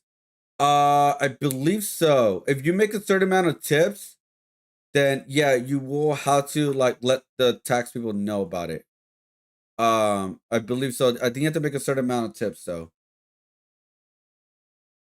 Let's see. I forgot how much money was, but let's continue the video. Our last I'll survey, search right now. where we found that original art actually outpaces fan art in artist income. However, we learned that consumers expect original art to be created at a higher technical skill level, meaning that it is more difficult for an artist to start their art career just producing original art. Where we learned that buying patterns for fan art is a bit more forgiving if it looks more amateur. When asked what percentage of art you buy is fan art, the results show that it is pretty evenly split between fan art purchases and original art purchases. Even those who are staunchly against buying fan art and those who only buy fan art, give or take a couple percentage points. What does this mean when we know that artists who do only original art tend to make more income? I suspect that consumers are willing to spend more money. So technically, like, this is a $20 rule, so you must report to your employer any cash tips totaling $20 or more in a single calendar month. Yeah. On original work versus fan art, as this tells us that sales are split pretty evenly. This is no surprise, as the fan art market is a bit more competitive, which of course will drive prices down. When asked, do you respect an artist less if all they sell is fan art? 79.6% of survey takers say that fan art does not affect their opinion of the artist. Really? 19% though. Of survey takers say that as long as they have some original art, this does not affect their opinion. And just under 1% survey takers do say that they respect the artist less if all they sell. That means I'm 100% good on this survey, because my art booth is not full fan art, and I have fan art and original art. Like I said, I've been planning my booth for like the past 3 or 4 months now, guys. Like, holy shit. Like, to get a good balance of fan art and original art.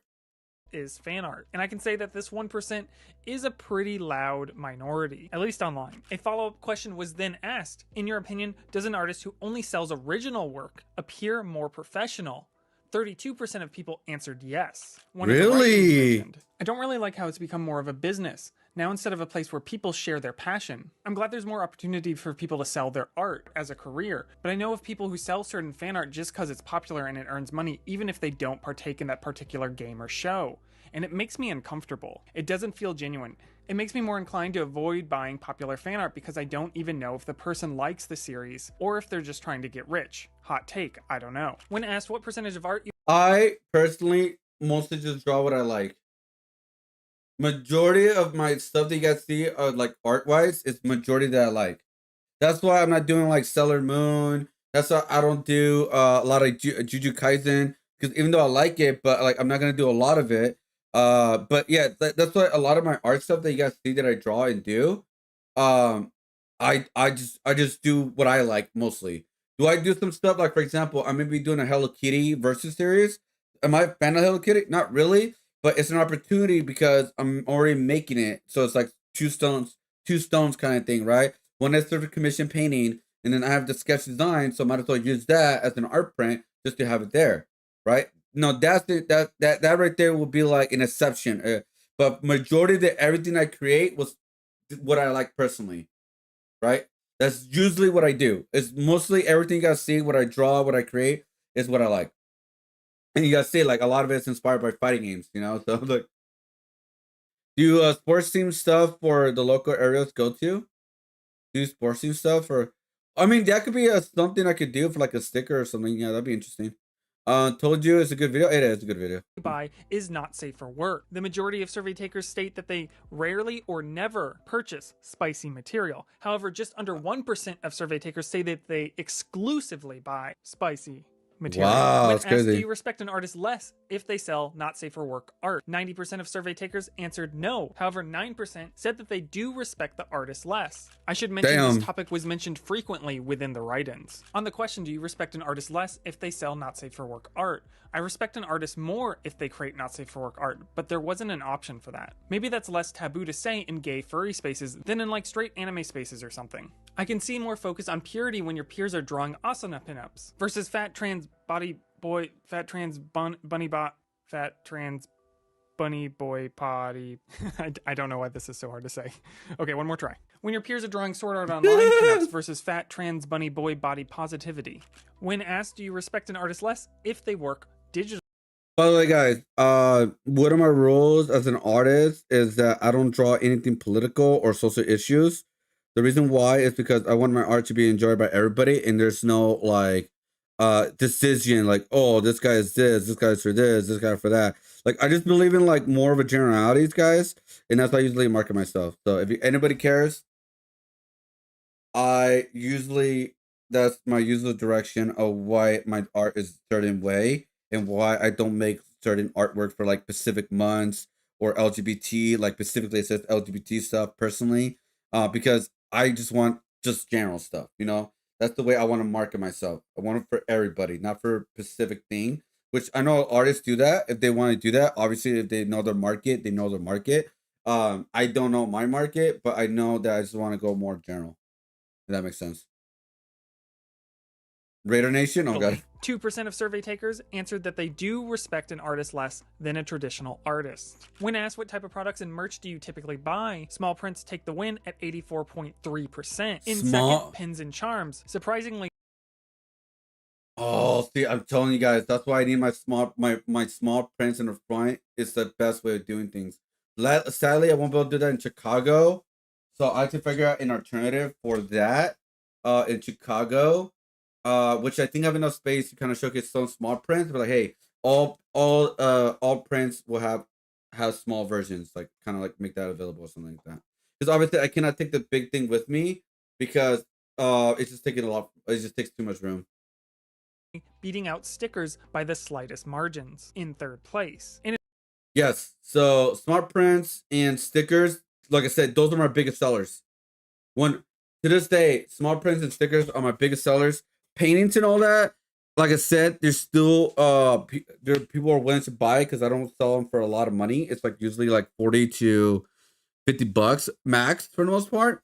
So that's why there's also like good sellers. My pins and charms are not as great because I don't have that many, and so I don't have that much like variety that people could choose, or I don't have that many deals going for that pretty much. Which I will start doing deals for my keychains. Will be buy 2 for 15 instead of 20 kind of thing. But other than that, I don't have like deals for my mantle pins or anything like that.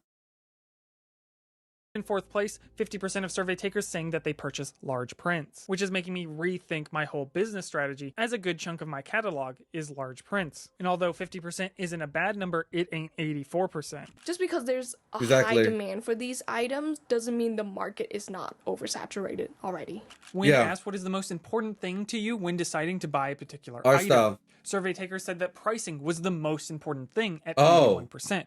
Really? By aesthetics at 70%. That's why you cannot overcharge your prints. Well, unless you're a known artist. I know some people do that with like the big prints and stuff. but usually the prints are like 5, 10. You always go by 5s, guys. You don't go by 3s or 2s because it's just gonna get more confusing. And also buy 2 get 1 free is the best thing to do. If you want to go a little bit crazy, buy 3 get 2 free kind of thing. But like mostly, just do buy 2 get 1 free. That's usually the best thing you could do. And like for stickers, I usually do $5 for 1 sticker because they're pretty big. And then it's also you get 5 stickers for $20. And they're like big stickers, they're not small stickers. Which I will make some smaller stickers, and we'll see what we can do after that. But it's usually I've been going like that, and people are just been enjoying them and buying them like crazy because my stickers also see through, and they're also waterproof too as well. So I think that's why it's also good to have that because I always have like one of my things that showcase like an example how they look and all that because they're very customizable. 8%, and then uniqueness at 72%, and in fourth place, high quality and good materials at 69%. Uniqueness and high quality items oftentimes are going to cost more, conflicting with price conscious consumers. Unfortunately, this is not a Hannah Montana situation. You either have to trade pricing for a high quality item. I think if you can find something that you can do well, you will have less competition on that item. I would say at some point, if you want to stand out, I think you should try to find something more unique. It would just make your booth more memorable. 53% of survey takers were female, with only... So, yeah, that's why I do my spray cans when I get a chance for skateboards or something like that. Even the small painting is not unique, but it is unique for the artist alley in some ways because not many people are almost little to no people have that. Like the way that I make them. And also the art style does help a lot. Like especially having your own art style helps a lot. That's why when I'm gonna do that's why I haven't like I have 2 spray cans left that I've not like post them up anymore. The My Hero Academia and Green Ninja is because I'm gonna save those. I'm just gonna save them. And by the way, guys, if anybody has empty spray cans, Shadow, do you know anybody has empty spray cans? Let me know because I would love to have them. What I'm gonna try to do is try to find empty spray cans, and I'm gonna try to paint more and get them ready for Anime Expo and also LA Comic Con. No, sorry, not LA Comic Con. Nostalgicon a little bit. So right now I have 2 empty spray cans. I think I could do maybe 2 more. So in total I'll have 6. My goal is to get to 14 empty spray cans paintings by Anime Expo and stuff. 19% of survey takers being male. My bros don't like to fill out surveys. Ironically and surprisingly, according to our source, male attendees spend more money than female attendees in most categories. From my experience at the booth, women buy smaller item more often, and then male customer buy less but bigger price items. Yes, they do. Yes, they do. That's just the trend I'm seeing. When asked, are you more likely to support an artist whose work appears to be more amateur? 28% of survey takers answered yes. When asked, are you more likely to support an artist whose work appears to be more professional? 69% of survey takers answered yes. When asked, are you less likely to support an artist who appears older, over 40? 6% answered yes. When asked, are you less likely to support an artist who appears older, over 40? It's only okay. No, that's not a factor. Okay, I was like, oh shit. I'm not 40, but like, oh shit. Find some tagging friends. Use theirs. I asked, but like, they never reply, man. It's like, goddamn. So, I need to find spray cans. So I need to really find them because I can't buy like a $9 spray can and then like empty that painting. That's just a waste. So I'm not doing that. So yeah, I mean, I don't know. I'll ask. I'll put it on my Instagram or something. You know. Are you more likely to support an artist who appears younger? 20% answered yes, meaning that we can do. So I should save. Guys, say goodbye to this beard. I'm shaving. Deduce who an artist is, or the perception of an artist seems to be a factor of how well an artist's work sells or doesn't sell. I did not break this question up by gender. However, there were multiple write-ins that stated that they would not buy not safe for work artwork from a male presenting artist. That makes sense. How much spending money do you set aside for a singular event on average? Honestly, guys, that makes sense. It's just like it is what it is. It's like a stigma, or I don't really want to call it. But I think it's a little bit weird from buying not for safe work from male artists compared to female artists. It's just the way it is. You know, because like the guys will see like a gooner and the girl will say, oh, she just likes the body of art kind of thing. Maybe that's like it's not true, but I could see the whole like stigma of that kind of thing, you know. Average. 26% of survey takers answered $50 to $100, where 31% of survey takers answered $100 to $200. Yeah, that's being usually the the most parents, common yeah. answers. In this economy, that's not going to go very far. When asked how many events do you attend yearly on average, 80% of survey takers attend. I'm 16 to 20 is crazy. I'm very surprised, but yeah, average is about 3 or 5 of conventions, 100%. Yeah, 3 or 5. Three or 5 is like the sweet spot. I'm very surprised at the blue one, which is no, actually no, I'm not. No, I'm not. Yeah, 1 or 2 conventions. Yeah, actually I was looking at the 16-20. No, the blue one is 1 or 2 or the 3 or 5. That's why like right now, in order to make it as much money as you can as an artist in Artist Alley, you got to try to go for the big conventions, like the main ones.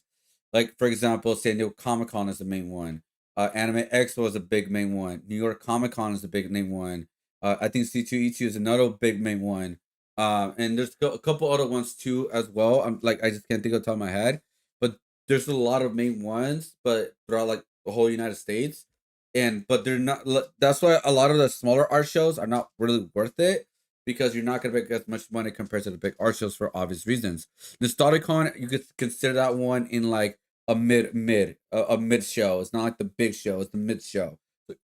So you're not gonna make as much money compared to like Anime Expo, right? That's like the big show for me this year, and then maybe C2E2, maybe another one. We'll see. But yeah, I'm not surprised about those numbers. I'm not, especially in this economy. I'm not surprised. Less than 5 events, with 41% of survey takers only attending 1 to 2 events per year. When asked, in your opinion, what is the maximum acceptable price for a convention weekend pass? The most common answer was $50 to $100. Yeah, Only 7.6% of people answer $150 to $200. What I noticed, a lot of people are just buying day passes now.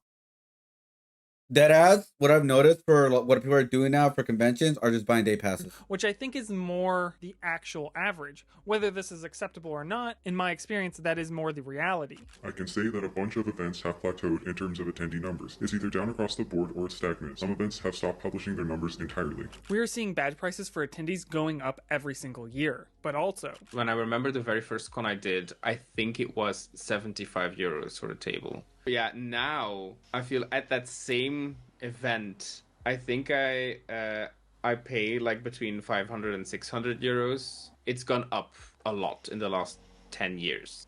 We saw tables double this year at some like key events here in the States. Events that I was like praising for having like reasonable price tables last year, like doubled their pricing. And I was like, oh, well, okay. Thanks for making me look like an idiot. So not only do attendees have less money just from walking through the door, artists have to make more to break even. I know people tend to thank the staff in videos, but having dealt with the board of directors for multiple conventions, there's a lot I can say that is not so good. You cannot run a 20 to 30,000 attendee show with only unpaid volunteers. It is unsustainable because some people on the board have to spend 20 to 40 hours a week for weeks to months prior to a show organizing. Meanwhile, doing anything that should take 30 minutes takes 3 to 5 hours with an anime convention. You repeatedly have to brush against egos, and there's no shortage of people willing to give their time for free. There is a severe lack of skill. When asked, do you feel comfortable asking for the price of an item that is not clearly marked? 70% of people said yes. Although that is the majority, I would prefer not to lose 30% of my sales because of signage. When asked, does it make you uncomfortable when an artist is actively trying to pitch you deals without you asking? 59% of people answered yes. When asked, if you're looking for art, do you skip the exhibitor section? 32% of people... Hold up. Does it make you uncomfortable when the artist actually trying to pitch you deals without asking? That is the split. Yeah, that's what's so hard about that, by the way. That is the most difficult thing too, because you just don't know. You don't know, like because everybody's different, right? So you just don't know when she's like, oh hey, by the way, we do have a deal going on, right? But what I usually wait is if somebody like asks like how much is this, I'm like, oh, it's this, and then it's like we do have a deal too as well for this, and that's it. I don't try to push too much. Obviously the basic thing you gotta do as a seller is saying hi. But then if you make a conversation with them, you most likely sell them. It's like it's so hard sometimes to tell like it's kind of crazy. It's like a weird thing. It's like sometimes you gotta push hard, and sometimes you don't have to push that hard. It's a weird dynamic. It's literally almost 50-50, guys. This will never be like a direct answer, guys. Never, guys. It would never be a direct answer. The right way of doing things of like how do you approach a customer to not overdo it. Don't do it like GameStop, right? But I'm just saying, like, if you say one comment, but do you want to make another comment, or you want to stop at the first comment? You know what I mean? It's just something that it's just something that it'll be very, very hard to do. Like, he's got to learn it. He's got to learn. He's got to try, I guess, quote unquote, read the room. Yes. When asked if you're looking for art, do you skip the exhibitor section? 32% of people said yes, where 24% of people did not know there was a difference. When asked, do you skip booths with lines even if you were interested in making a purchase or visit? 3.7% of people say yes, they do skip the booth, where almost 80% of people say that they will try to circle back but will not commit to waiting in a line, where only 17% of people are committed to make that purchase. Find out better systems to mitigate those lines, because I didn't know it was such a huge deterrent. Like, I didn't know that people were not willing to wait in lines. We actually saw this. That's why you don't make big conversations all the time. It's not common, but what I've noticed is that it hurts sales actually, because like, yeah, you get the super fans who like love your work and whatever, and they'll wait for you, but that's just not the majority of people who normally like buy from any like that's just Anime Expo isn't 100% my super fans. Yeah, so like you cannot make long conversations unless like it's like slow and all that. But once you like notice people looking behind, you gotta end that conversation quickly. You gotta end it quickly. Right. A lot of my sales are just people walk by and was like, oh, that's pretty. Right. So you end up losing those people. We did a couple of shows where it was just like a huge gaggle of people in front of the table and sales were going great. And as soon as the staff forced it to be a line, we looked busier, but actually it was like one transaction at a time instead of 3 transactions at a time. We're making a third of the sales. When asked, does it deter you from buying from a booth where the artist is not present at the event, aka proxying the booth? 51% of people cannot said do, by the way. It does deter me from buying something. The majority of people seem to want to see the artist there, but as an artist, that's 50-50. And honestly, I'm a big advocate against proxies. So I'm at a point where I'm annoyed by it. So if I do see that shit, I will rat them out. I don't give a fuck at that point. Like, I just don't care no more. Best way to support like me is to allow me to be home painting. You know what I mean? Having gone to conventions for like I disagree with that. Multiple different artists, I totally understand how difficult. Oh wait, actually, you're just right. It's hard for me because I'm disabled. Yeah, actually, I just thought about that. I wonder if you could make an argument for that, actually, if you think about it. Since you're disabled, right? Can you make an argument of, like, the exception to the rule of proxies? Like, oh, I'm not the original artist. The original artist is disabled, so they cannot be here. So I'm here to stand in for them, kind of thing, right? Now, that right there, I think that's an exception to the rule. I think majority of proxies suck ass. Like, I don't think they should be doing that. But I think like there are certain cases where like, oh, they can't make it because of this. Because I'm still gonna advocate against proxies, but I think there are such thing as exception to the rule because that's not the majority. You know what I mean? It's not the majority of people, right? It's like 2 or 3 out of 100. That it is for them to find time to make new art while they're traveling. You're not there to, be in the marketplace and participate in capitalism. You want to create. Yeah. And I would say, like, I agree. I don't like buying from not the artist. Like, I love meeting the artist. So, like, I totally understand that sentiment. But also, as, like, somebody like me who is an introvert and, like, very low social energy, like, I don't want to give my customers a bad experience. And if I'm on the show floor 10 hours a day for a whole weekend, it's not possible for me to give every single person a good experience or like, acknowledge them in the way they deserve. So it's, the first 20% might think I'm great, but the next 80%, if I don't have help or somebody there to give me like substantial breaks, is actually a detriment to my business. Because I get that, but tough shit. I will always be an advocate against proxies. Tough shit, dude. Deal with it. I'm gonna be like bro, because you are taking a spot of someone who deserves to be in that spot. If you cannot make it into that show, then don't be part of that show. Okay, like that's just my personal opinion. Again, there are sections to the rule. I understand, get that, right? Like you said, like disabled, right? But I'm a big advocate against proxies. 100%. Because like I said, you're taking a spot of an artist that wanted to be there and be part of the show. You know what I mean? So I tough shit, bro. If you cannot make it, then don't be there. Go somewhere else where you can make it. Oh, it's hurting my business. Oh, it's hurting my bills and all that. Well, tough shit, dude. That's life. You're taking away like I said, you're taking away a spot from an artist that wants to be there. Exactly. If I go to a show, I expect to see Johnny and take pics. There you go. It's always nice to meet the original artist in person too. It's like going to watch a band and play its cover of the band you like, and that shows up. There you go. You know what I mean? Yeah, I don't know. They're man. going It's to just- leave with a bad impression. I'm not a good salesperson. When I make sure that I put the right person in front of me at a booth, it helps my sales. I've also that's one of the parts of tabling that like gets me the most or worries me the most is because I've also had really bad interactions with the artists I love.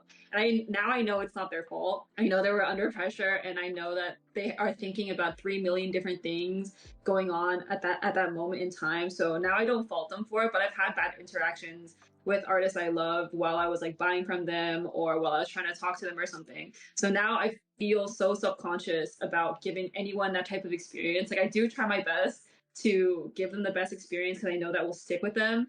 But like the type of pressure that you're under when you're in that moment and like there's so much going on, I feel like it's just like incomprehensible until you're in that situation. I know that people really don't want to see proxies, and I get don't. that, but I just feel like there's so many shows. There's so many shows, and everyone can get a piece of the pie. Even I know the pie. No, fuck, no. Stop advocating for it. Stop making excuses for it. It's tough shit, dude. You know, like, if you have anxiety, if you have all this kind of stuff, I do feel like I feel bad, obviously, because again, it's like that's hard to get through it. But all of us have to get through it. You're not special. You're not special. That's like my biggest argument, right? So it's like, what about the artists that want to be there, but someone like you takes over and you're not even going to be at the show, you know? Because then people are going to make an argument with fucking AI, even though it's like more extreme, about like, you know, like if the person is actually an artist and stuff like that. I get that part, right? But they're in there. They're snucking in there. So I want to stop that too. I want to call that out too more. And again, I will always be against proxies. Like I don't give a shit about like I can't care about a person's like, oh, with like they need to make the income and stuff like that. Well, then you gotta like figure out to get over your anxiety. You bring a friend with you at the show. Look, I also had bad anxiety, or I had like big ass stressors to do art. I do every art show alone, but I had to get over it and be like tough shit. You know what I mean? Where like I just have to get through it. I do every art show by myself, 12 hours a day, and I don't fucking complain. Like I just do what I got to do. You know, like I'm just like it's like fuck that. But at the end of the day, at least I'm there at the show. I'm not taking a spot for another artist and be a proxy. I'm not a big fan of proxies. I'm just gonna be dead ass honest. I'm just not a big fan of proxies. Again, there are exceptions to a rule. If a person is disabled, if a person, like, let's say they can't make it to the show because, I don't know, they got into a car accident, or they, like, something bad happened to them, they just can't get out of bed, or, you know, something like that, right? There are exceptions to the rule, but that's not the majority, so that's why it doesn't really count. Shrinking because there's more and more artists coming into the fray and like joining and like trying to start their own businesses. But you know, that's why I'm a huge proponent of juries. So when you say you're a huge proponent of juries, so is that like no lottery shows? I hate lottery shows. I hate lottery shows. But you know, that's because I'm biased. I have the worst luck in the world. So anytime anything is up to chance, if it's a concert system, if it's a lottery, like any lottery in my life, I have lost. So I'm like, no, let me have a fighting chance. And that's why I need a jury to stand a chance. People say that it's like more fair, but I think it's kind of the opposite. I have seen a lot of people get in to a show through a lottery and then flounder because they just haven't put in the same amount of effort to make their products like good enough to like stand out, and then they are the ones losing money by being there and not being ready. And yes, people are going to be like, oh, let those people make those mistakes, but someone else who has already put in the years and years of work to be there, I think they should be there instead of someone who is going to lose money by they're very present. That's gonna be. I agree. That's gonna be a controversial take, just so you know. Whatever, they can crucify me. I'll just be like this. Yeah, oh no. One responder said, in regards to proxy booths, it does normally put me off, unless the artist is disabled and unable to attend. I'm disabled myself and absolutely. There you go. Well, there you go. See, yeah, like that's an exception to a rule. Like that's why I even said like to graphics, if he ever wants to do like a proxy on a show, then they're more allowed. I think like graphics is or should be allowed to do that because because of that, and so that makes sense. That makes perfect sense. That makes perfect sense. But yeah, so it's like yeah, of course. If it's close, yeah, of course, yeah, like if you could. But yeah, I'm just saying in general, right? Like to do an art show, you want to do an artist alley. Let's say if you want to be part of Comic-Con, right? San Diego Comic-Con. You could always like, hey, I know this artist. Maybe I could ask him.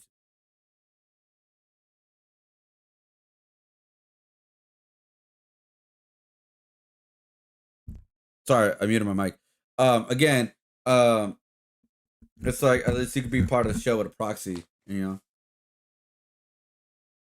Disabilities days, but so do webcams. But well, the thing is, pricing for electricity costs a lot of money, Henry Quinn. A lot of money. It costs about $200 for the weekend. Even if you don't use that much electricity, it'll cost around there. Absolutely understand that. I think this is a great point. The unfortunate reality is there are some bad actors in the space that take advantage of shows making this exception. I'm not sure what the solution here is, but just for people to be aware of that. As for the data, I can give an idea, but I can't provide the data outright. The spending, in particular, is sensitive. What's nice with the Comic-Con folks is I get to run questions I would never get to run in a non-profit anime convention survey. I've been barred from asking spending or income questions with some shows, even though sponsors and exhibitors will ask about those. Some survey results remain consistent over multiple shows. Longer travel equals more spending. Higher income equals more spending. Although people with lower incomes don't spend proportionally to their income, it implies to me that conventions are a bigger part of their budget. When asked, do cash-only booths deter you from buying something? 38% of people say yes. Yes, we typically yes. see this with international artists visiting that Yes. cannot take credit cards. Not Yeah. only are their expenses probably higher, but they're already at a disadvantage due to Yeah. the cash system. I can also say if Yeah. I'm trying to buy something for my office that could be Yeah, so yeah, I tried to do that in Amsterdam. I thought I could take international payments. Looks like I can't for some goddamn reason. It's so weird. We could take it easily with PayPal with like, that kind of stuff, but we cannot take it with like our payment system with their cards. Even though it's like the same like Visa and stuff like that, like people have those. But yeah, it was a big disadvantage. I would have made a lot more money if I could have done that. Like I got lucky, dude. Like people were just willing to pay money for mine. So, but I would have made way more money if I had like card payments. potentially Yeah, a lot of places business don't have write-off, internet or and I yeah, can't Wi-Fi put it either. on my business credit card. This could deter me from buying something. Does card-only Yeah. booths deter you from buying something? 13.4% of people say yes. Now I could see this for the opposite reasons. If I was buying something that I couldn't write off and potentially was interested in committing tax fraud, I could see this deterring me. However, card-only booths are pretty rare. My suspicion is I only see this when a employer doesn't necessarily trust their employee to handle cash. So it could give you a little bit of insight on the company you're purchasing from, theoretically, Yeah. allegedly. When asked, does it make you uncomfortable if the tipping screen is on during checkout at Artist Alley? 55% of people said yes, which led into a follow-up question. Would it deter you from going back to the same booth? I skipped that. So on my Square, I want to turn it off, but it's like I'm forgetting. So what I do is like I have the Square thing. They put the payment, and it comes out. Oh, tip. I skip that automatically. I don't even like show it too much or anything. Yeah, I do have a card swiper. I do. if they had the tipping screen option on during checkout. 11% of people said that they would avoid going back. When asked what level of customer service do you prefer, 71% of survey takers said they prefer the artist to greet them when they approach the table, but let them browse undisturbed. I can say, as an introvert, if the vibe at your booth is off, this will be one of the biggest factors in deterring me. Yeah, so all you gotta do is say, hey, how you doing? And then that's it. That's all you gotta do for the most part. But sometimes some people just need a little push sometimes. But that's like you gotta figure it out from there. Me from buying something from you, regardless of whether I think your work is stunning or not. When asked what type of content and items make you avoid a booth in the artist alley, AI generated images won, with over 97% of survey takers saying that they would avoid a booth with that type of work. Coming in number 2 at 80%, good to see, and in third place, dropshipping. 80% young looking characters, not for safe work, aka lollies. We're talking about lollies. Yeah, I am against that too. Like, no, don't do that.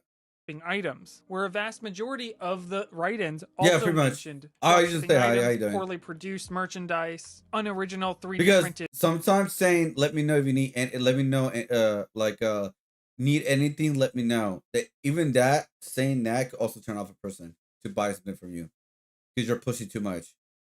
I learned that. Just saying hey, how you doing, or hey, how's it going, kind of thing, and that's it.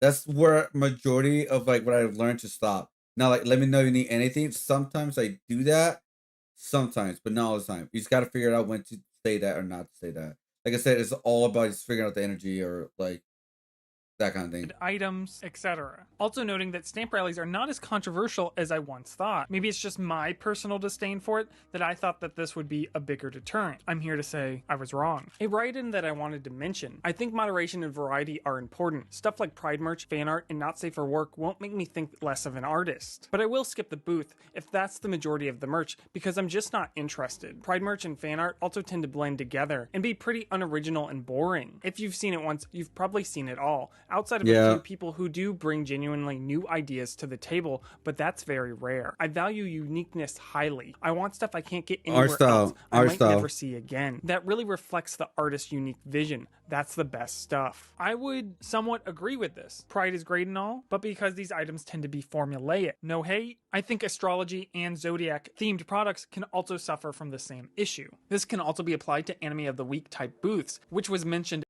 Yes. Also, I think what hurts it a lot too, if you do a certain art style when it comes to digital art, will also hurt your art booth. Like, I'm gonna be honest, guys. If you do an art style that's like really blendy nowadays, like even like his style, could also be seen as actually his a little bit different. But like if you do art styles that's very very similar to a lot of people, at least at first glance, then yeah, you need to figure something out. Also art styles that almost look exactly like the character, where like nothing really big has changed, you will also be like looked at and people will just skip you because all you're doing pretty much, at least at first glance, is just a copy paste. It's not like, oh, there's something unique. You know what I mean? So that's why like figuring out your art style is very, very important with art style, guys. It's very, very important. Welcome. If you have any questions, just ask. I mean, that is something you could do, but sometimes even that's pushing it. Believe it, like that's like you got to figure it out when to use it. Multiple write-ins. An example of this would be booths with portraits of every single anime character from every single popular anime, in hopes of casting the widest net. Now that being said, I know a lot of these artists are that doesn't really work, right? Fully. What I've noticed, so that's why I only do like obviously with my versus series specific for one series of characters, and that's pretty much it for the most part, unless like Nickelodeon or Cartoon Network, right? But that's why I decided to do other series, because I know I cannot continue doing that only because that right there, but my whole art print is just that's just like very limited. That's why it's always good to have different series and like have a little bit more variety. And yeah, so that's why I have other designs too as well. Extremely profitable. So although this might be a deterrent for me who looks at art every single day and might be a little bit more picky, that doesn't mean that this isn't a successful business strategy. It gives, I'm at a truck stop looking for a keychain with my name on it. It inherently feels mass produced to me. I'm not inherently against the subject matter or topic. I'm just an art snob. Obviously, there are artists who will be an exception to this that will make incredibly unique products. I have a bunch of data points on spending from attendees, and the things I've noticed from exhibitors is how some of them are not doing very well, despite data I have on the spending. Some imply that the artists are cannibalizing their sales with low-cost merchandise. Now, pricing expectations are going to be different depending on where you're located. Survey takers were asked the maximum acceptable price for a variety of standard item categories based on their region or country. If we just look at the United States, pricing was higher in every single category. Not only does everything cost more, but we still do not understand what healthcare is. Lucky us. When looking at items that stayed more expensive. So, small prints, always keep it at $5, guys. Not 10 or 15, especially in this economy. Personally, guys, who have a more chance of selling stuff. Some doing metal pins, the slower, yeah. I mean, yeah, like stickers that average 5. Acrylic keychains, personally, it's $10. Yo, what up, Billy the Goats? How's it going? How's it going? How's it going? Or cheaper, results from European survey takers remained the same. However, pricing skewed a bit lower in every single category from places like Canada and the United States. Interestingly enough, in my experience, manufacturing costs do not cost any less in Europe. So it appears that artists are just making less money.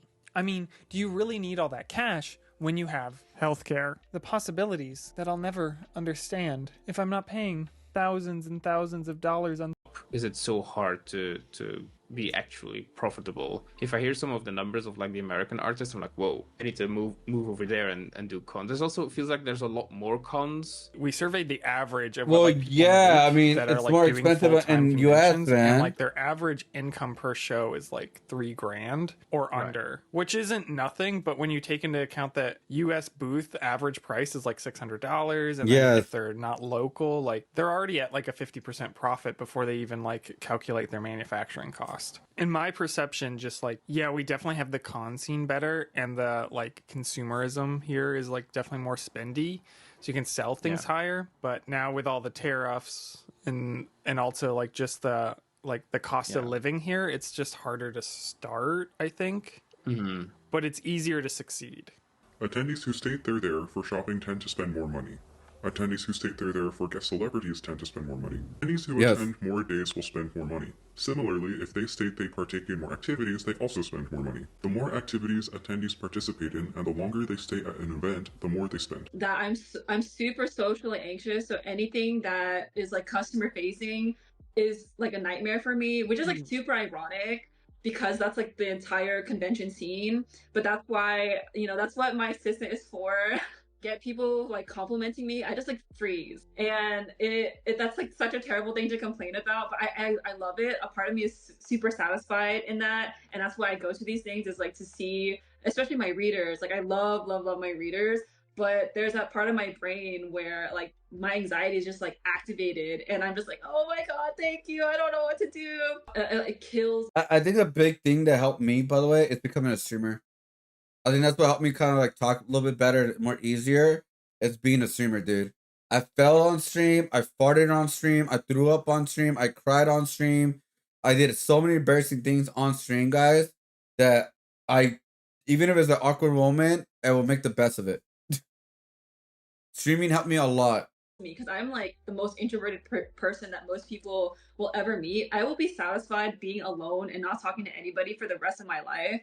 And that's not really suitable with the convention lifestyle. Like most artists that I know are pretty introverted. So like conventions is like not a natural path. And especially with like how the industry is going, like the animation industry is dying. The game industry is like in shambles. And I see a lot of those like professionals moving into the convention space, but it's not very natural for them. But it's one of the few art careers that like isn't as gate kept, at least currently. Artists are having learned how to wear a lot more hats to pay the bills, is what I find. I've seen a lot of people like transitioning into like running their own business and not having a great time just because there's so many more decisions that they have to make that they're not really equipped to make. So would you recommend like doing Artist Alley or like convention space as like a newer artist? I would only recommend it to people who have. That's why I don't want to become a full-time Artist Alley artist, guys. It's because I just don't want to do that all often. I kind of want to make Artist Alley like a job, like a side, another side job where I do it every so often. Like my goal is to at least do 3 to 4 conventions a year because that could bring in good chunk of income. But I don't want the whole thing to be that. Because I want to do commissions. I want to do content creating. I want to just sell art in general, like at home, obviously. But I need to grow all of that. You know what I mean? So my goal is to at least do 3 or 4 conventions. That's like my goal right now. I already did one. It was okay. It was just a day convention, so I don't really count it. So I have Anime Expo and Exoticon, my bigger one. So C2E2 is a possible one. We'll see if we can make that happen. But other than that, yeah. They pay for nothing on health or overseas. They have universal healthcare. Yeah, I wish we have that in the United States, man. I've What at the fuck? least done other things in the art sphere, industries, whatever, if they have experience making money through other things first. Because if this is your first experience trying to make money off of your art, I fear only bad things will come of it. Like I've just seen and heard of so many disasters, especially because, you know, the barrier to entry for this type of stuff is getting lower in certain ways. Like anyone can do it to the point that people are taking out loans to do this type of stuff. And I'm like, Don't do that. Don't do that. So I actually got advice or general advice from an artist who said, if you want to do Artist Alley, guys, uh, save up. If you got to save up at least $1,000 and use that as your investment. Don't try to overdo it. Don't try to do the big art booths right away or anything like that. I started with big booths, guys, because that's just the way I started. But usually, what is recommended is have $1,000, be that budget for things that you need. You are gonna go negative within like maybe like the first 2 booths. It depends, right? Because obviously you got to buy all the products, like the products and your booth setups, etc. Right? Um, and yeah, so that's why like never take loans though. Never take loans for Artist Alley. Never, never, never, never do that. Unless you can figure something out, because again, interest will go up, especially you don't pay right away. All the money that you're making is not yours. You gotta pay because you gotta pay it back.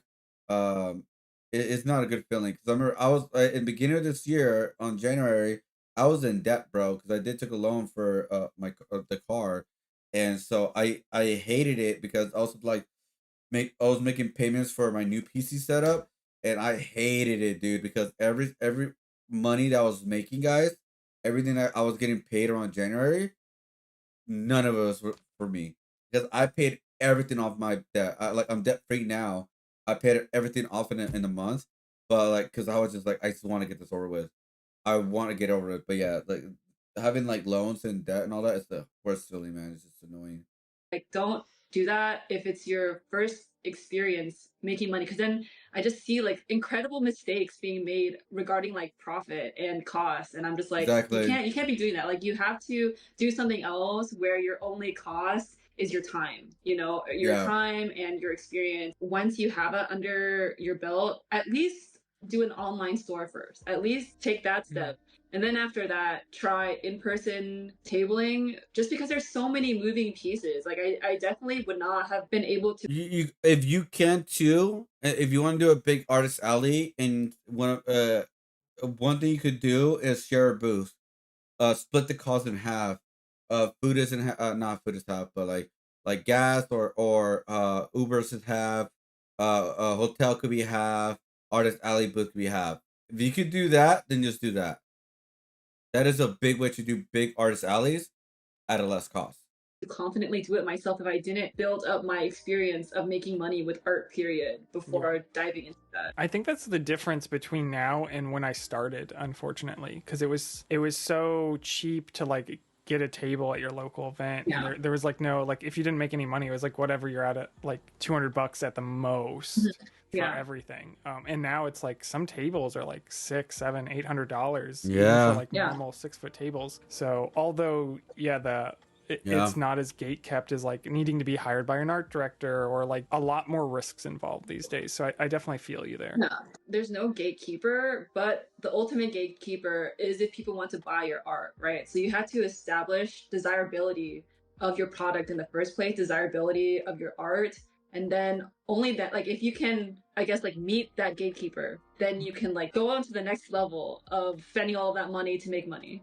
I would also add that, like, I see some like amazing artists like jump into the convention space, but they're not always thinking about like, is this a good product? Is this a good Yes. piece on somebody's wall? 1%, 1%. And they don't always do great, or you know, vice versa. I think that's why you see a lot of artists who like maybe aren't the most technical skilled, but have great branding and product design in mind, do like really great. So the skill sets are different than just being able to like draw and paint really well. Yeah, 1,000,000%. Because there's so many roles in the art industries that are not incompatible with like creating a final product, but they're just so far removed from creating a final product. Like if you are a storyboard artist, prop artist, like, you know, you are so good at doing that one thing that you are doing for this huge pipeline, but I see that Like, you see this right here, guys? So this is like what I'm gonna do. at doing that one thing. You see how like prices? Boom, done. That's what I'm doing. Like card, cash, PayPal. You know what I mean? And then on the bottom it's gonna have like prints, all this kind of stuff, and very easy to read. That's what I'm gonna do, guys. That's like my next thing. What I'm gonna do for my Artist Alley booth. But like again, this is a big table, by the way. But like, yeah, I won't be able to do like buy two get one free will be on there. Everything will be on there pretty much. Or at least 2 signs. We're gonna do 2 signs right now, and if we go approve that, we'll put that later.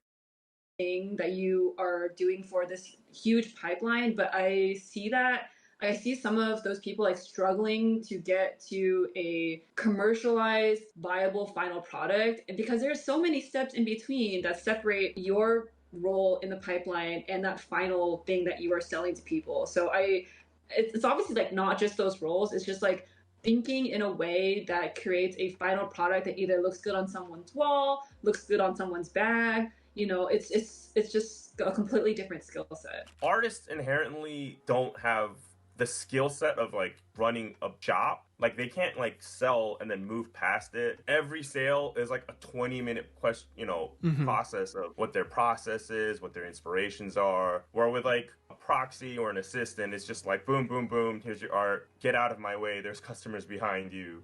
And some people are just like, I just want to buy that because it's pretty. And for the people who like genuinely want to create a connection or like to learn something from the artist, I totally get it. That's kind of what conventions are for. Like that was the original intent of Comic-Cons and stuff like that, was to meet industry people, show off your portfolio, and figure out how to make a living doing this, what they're doing. But I think just unfortunately with the economy being what it is right now and like every dollar mattering with increased costs in rent, mortgages, grocery, just overall travel, you know, like it's tough. It's just tough. Yeah.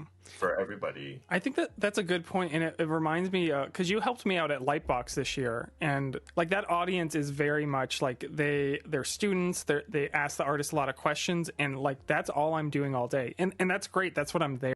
Oh, I'm actually gonna try going to Lightbox this year, guys. They don't open till March.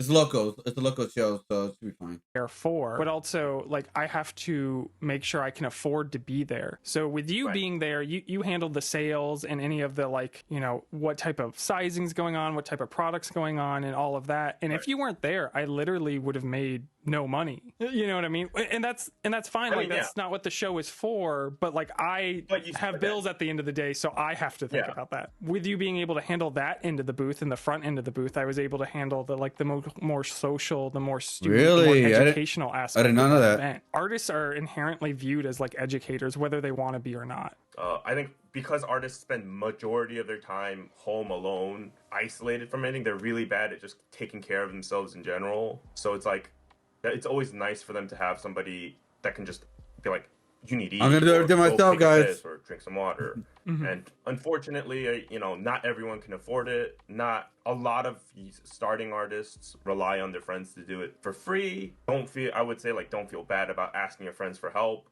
But like, if you get to a place where you're comfortable, try and be like, give them money for lunch or whatever. Like, you know, do what you can, create a community. That's always the most important part. Yeah. I also wanted to ask you about like a good salesperson versus like a bad one, because Like, I see you working booths, and like you're definitely a benefit to the artists you work for. But I've seen assistants or even artists where they are actively like hurting themselves by either being too pushy or just not being present at all. It is a balance. Even like, sales in anything is always a balance. You Yeah, don't want to be the totally. type of It's not a salesman perfect who answer for this. pushes a product that you know the customer won't want, giving them an experience where like I never want to be with that person again. Like if it works for like car sales because like they're buying a big ticket item.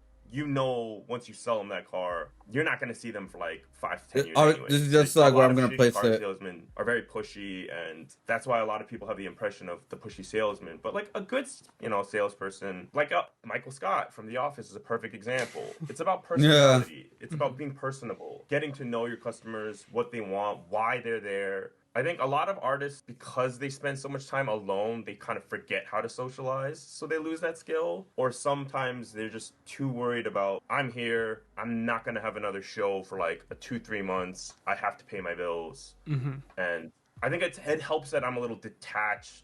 Like, I've genuinely been privileged to work with artists who are friends, so I definitely care about the product, but I also don't want to damage their reputation. Mm-hmm. So it's easier for me to walk that line. I've definitely had some really amazing assistants, and I've had some like people who just they wanted to push sales so badly to like maybe impress me or like keep the job that it was actively hurting the brand, and it those were people I just had to let go. When asked what types of events are you most likely to attend, employees. anime conventions Imagine I get employees, guys. 69% of survey takers, followed closely by Comic Cons. Craft shows and art fairs are still heavily attended at an above a 50% score. When asked what type of events would you more likely buy art at, the numbers were a bit lower Comic across Cons the and anime board, shows, but remained in similar positions, with anime conventions taking Yeah. 66% Craft shows and are Comic Cons something, taking yeah. 58%. Ren fairs here being heavily mentioned in the write-ins. And one person Yeah, HorrorCon, all that. Yeah, so that's why those are like some of them I would not do. Craft fairs, I never been to one. I've been wanting to do some just to like get the experience. So yeah, I don't know about like craft fairs or like where I live.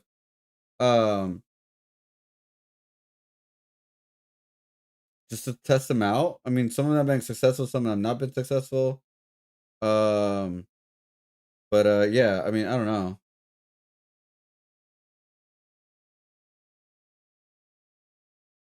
This one happening like literally in 3 days. mentioning Reptile Expo. Do they have reptile themed art? Because that sounds pretty cool to me. Another write-in that I saw multiple times was tattoo conventions. Now, as an art collector myself, fortunately seen a massive amount of AI art and acceptance for AI art within the tattoo convention sphere. At least here in the States. So for me, those events particular Did not know have been a that. huge turnoff, even though I think tattoos are sick. Not sure what's up with the culture around AI art in the tattoo community. I did not really know don't that. mind sharing because I feel like people gatekeep way too much. Yeah. And not only gatekeep, but like change their numbers in both directions. Like sometimes when a con has been doing bad, they lie and they say that it's been going really good. Even though like I've had this experience as well where I was like talking to like my neighbor at a con and like, oh, how did it go for you this weekend? Like while we're like breaking down the booth. And they go like, oh, yeah, pretty good. I'm happy, blah, blah, blah. But then, like, I kind of know that's not true because I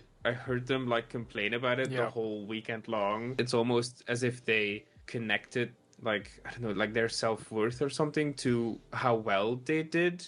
Yeah. And I even get it now where people like know me for the person who's like very transparent online about it.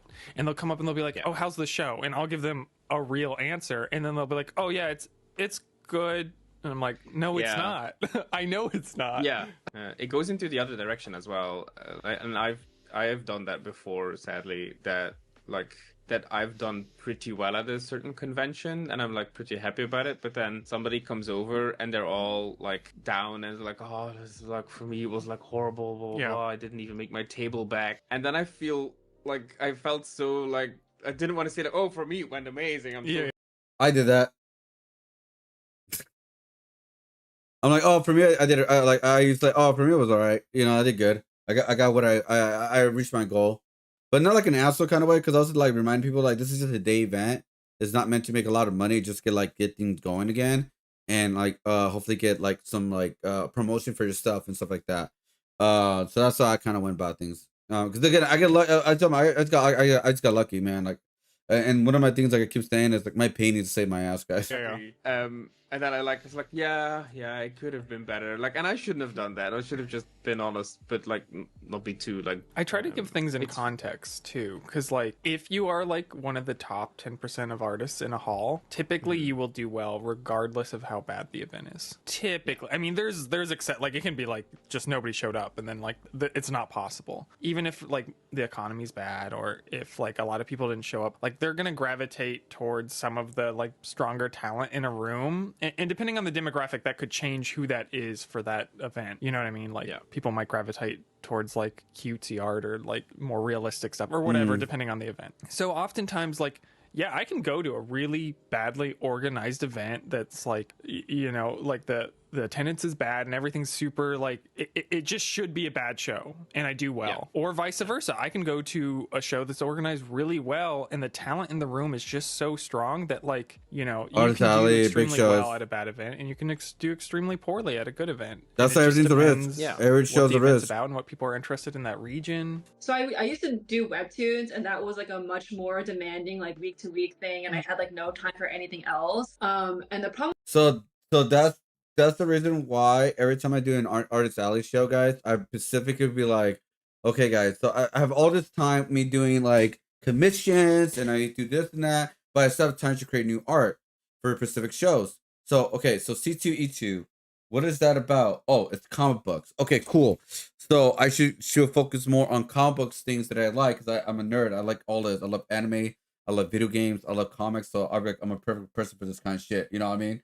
And so my goal is to like to do more research on what people like in Chicago, because again, obviously I don't know. I just don't know. And but what I also do, by the way, guys, is the guests. I check out the guests because the guests will tell me of who is coming to the show and who are they willing to get signatures for, or because that means it tells me, oh, they want to like buy product of that character, right? So that's what I do personally.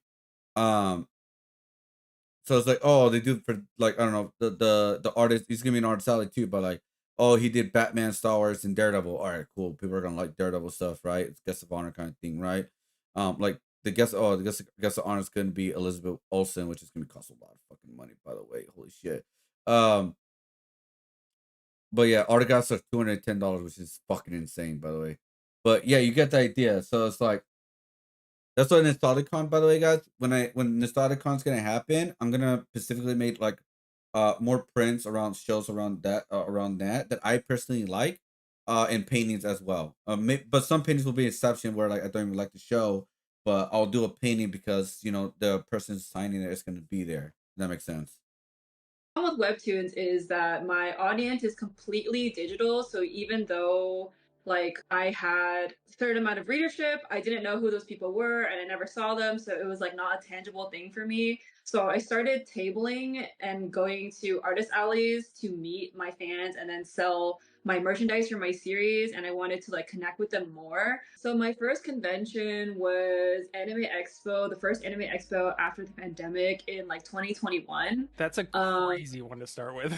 I always go big before I go home, so that was my first one, but it was also really successful, so I've been hooked on it ever since. Going from like a digital product or a printed product to like physically making merch, how has that like changed your work, if at all? Being a comic artist, I don't really get to care that much or like put as much care into things because panels are so fleeting. People get through them in like a second, and so there's not that much care that I'm allowed to put into it. But when I design things for like physical products and prints, I get to channel more of that illustrator side of myself, and I get to like really care about putting all those details in and like really being able to control the end product.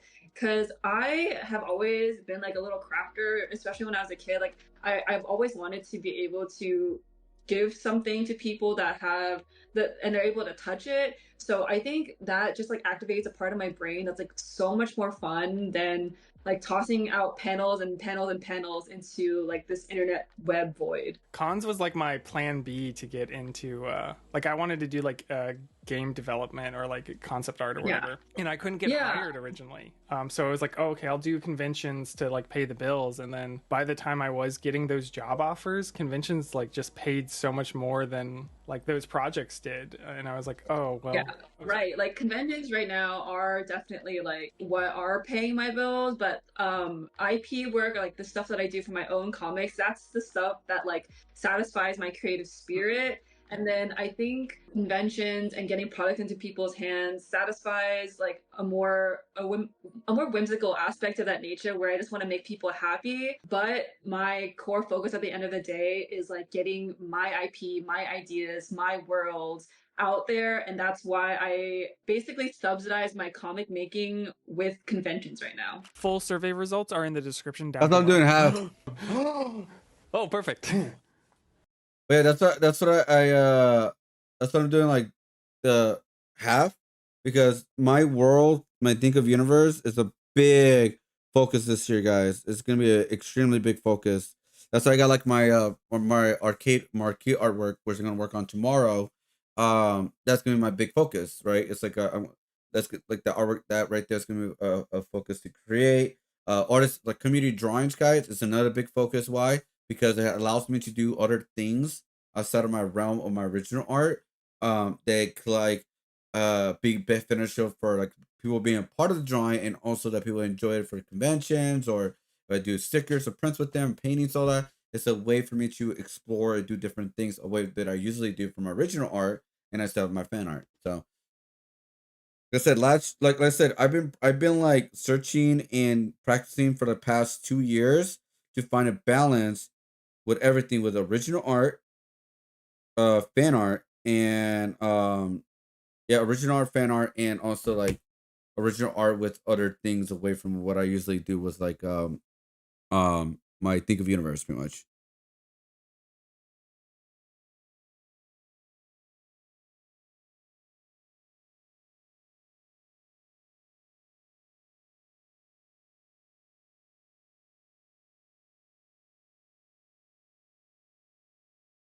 There we go. But yeah, good video. I actually enjoyed that. Actually learned some stuff. Honestly, it's very good to learn about this kind of thing, especially this is my world. At least I'm part of the world in some ways. So right now, guys, I'm trying to figure out a balance between A Death in the Family, because that's like the big book. So what I'm thinking about moving is a little bit more this to the side, and then put family right in the middle. I think that's what exactly how I'm gonna do it.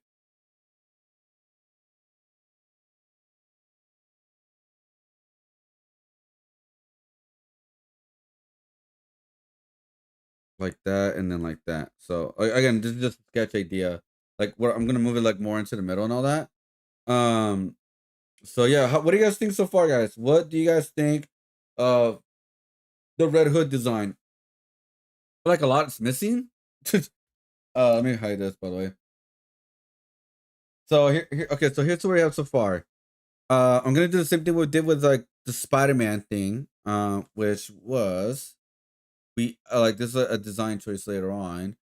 So for the Spider-Man print, we decided to like build above it, and so what I've been doing lately, guys, I've been like what do you call it, designing more with my designs instead of just the main thing only.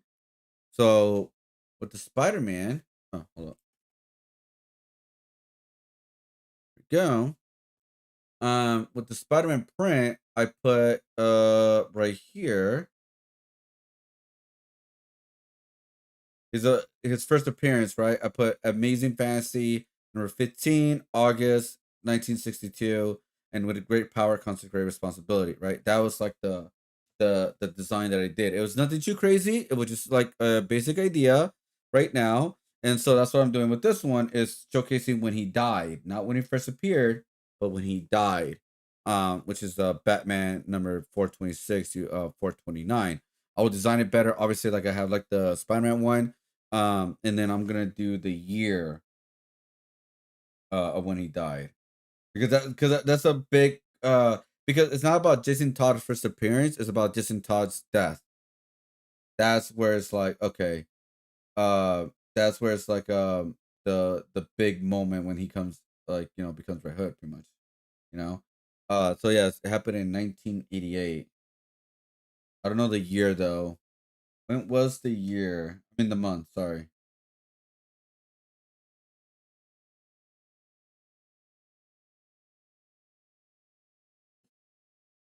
Let me see.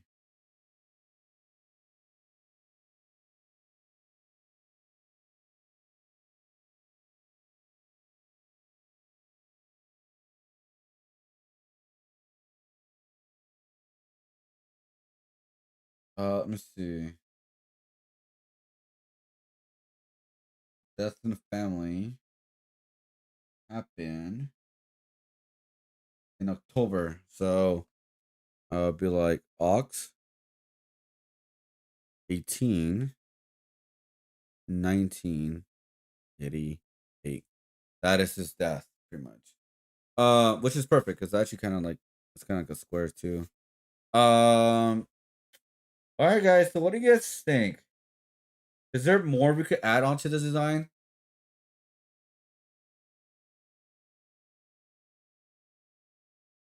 Like, I feel like there's a little bit more we could, right? Just a little bit more. I'm about to do my short real quick, guys, by the way. So this right here is gonna be high. And then we're gonna do like little tapes here. So okay, so here's what we have so far. We have Arsenal, which is one of his best friends from the comics, which I think it probably changed by now, but he's a big part of his friendships. We have Batman, obviously. We have the Joker. We have his symbol. His first appearance version of him. 5343, which is a Easter egg of how many votes was the number where he got killed. Like, there's how many people voted for him to die. Under the hood, which is like the storyline of where he first appeared. A death in the family is the big part of this character's storyline. So that's obviously I want to fix this, but that's the idea right now. This is the core bar. It's just hanging on the shoulder. Like the back part, you know, like just hanging. Kind of because that's where, like, that's how he died. So I feel like I still could add a little bit more to it. I just don't know what else, guys. Like, I feel like, I don't know. I feel like there's some things I'm missing, you know? Um, Let me know. I don't know what else to add or how I'm gonna add them, to be honest. Um, yeah, I don't know. So I'm looking at like the other ones that I did, and I'm trying to figure out what else can I do to give more I feel like that I'm missing here, right? Like something on the like hand parts. I just don't know what else to add. So if you guys got any ideas, let me know. Oh shit. Sorry guys. Sorry. Yeah, so that's what I'm trying to figure out right now. But we got it done. We did get it done, guys. We did get it done. Look at this. So there you go. I think we got majority of it done. I think we are gonna move the Robin just a little bit more down, right? Just a little bit more down. Yeah, I think we're gonna do that. We're gonna make these a little bit bigger and more designy, right? We're gonna design them better. And then obviously we have the Joker with the ha ha ha. Yeah, I just feel like it's missing something, guys. I don't know what yet, guys, but I feel like it's missing something. I don't know what. Maybe because I just need to make them bigger, right? Make the designs bigger or something. But you know what?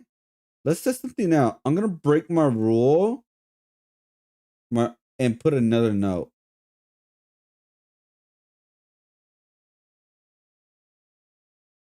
I don't know what I'm gonna put in this note, but it can be something different. You know, I'm gonna break my rule because I usually have one sticky note, and that's pretty much it, guys.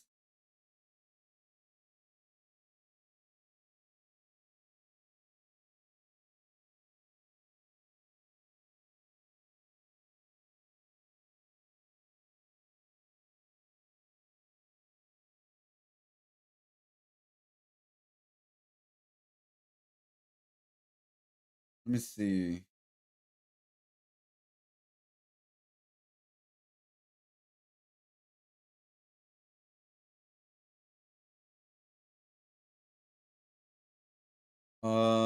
Hmm.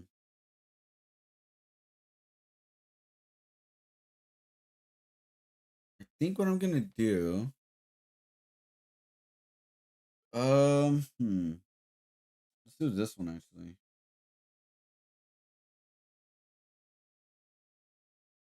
Um, 638.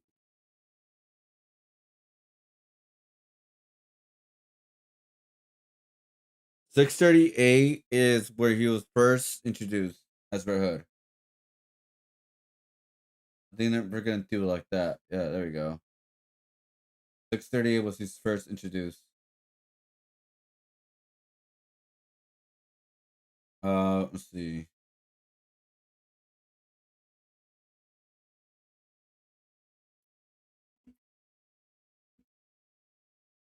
Let's see. First appearance with Jason Todd was 357, obviously. Um, however, his first appearance was Red Hood was in Batman 635. That was 38. Am I tripping? Oh no, that was the cover. My bad. Yeah, 35. Sorry, 35. Yeah, that was the cover. That was a different cover. Yeah, 35 is where he first introduced. 38 is when he took out the mask. Okay, there we go. All right, cool. I think we're done with this, guys. What do you guys think of Jason Todd or Red Hood, guys? Let me know. Let me know what you guys think. I think we got a good thing going on right now. I think it's good. I think overall it's good. Overall it's good. Good. Yeah, I think that's pretty much it really for the design. All right, cool. We got it done pretty good. Pretty quickly too. Honestly. All right, guys. So let's see what we're gonna do next. We're gonna work on a Mario design. Okay, yeah. The reason why we're gonna work on a Mario design, guys, or Nintendo, is because Nintendo Directs us today. But we already got the design, which I'm super excited, by the way. We finally have a reason to do it. So I actually did this a couple months ago. I don't know when exactly I did this, but I am gonna do a Yoshi one, by the way, when the movie's coming out soon. So I'm gonna save that for another time. But there we go. I did a Dreamcast version, by the way, a Dreamcast. So I started this design series of like consoles, and so I put Dreamcast there, and I put a lot of the characters like in like very iconic within the series, within like the system, and I did one for Nintendo. And why Batman is there? It's because Batman, I believe, is one of the best games in the system at the time. So what I decided to do is to put like some of the most iconic characters into the system of Nintendo. So we got Metroid, we got Mario, Super Mario Bros. 3, that's why Luigi's there. We got Zelda, we got Kirby, we got what do you call it?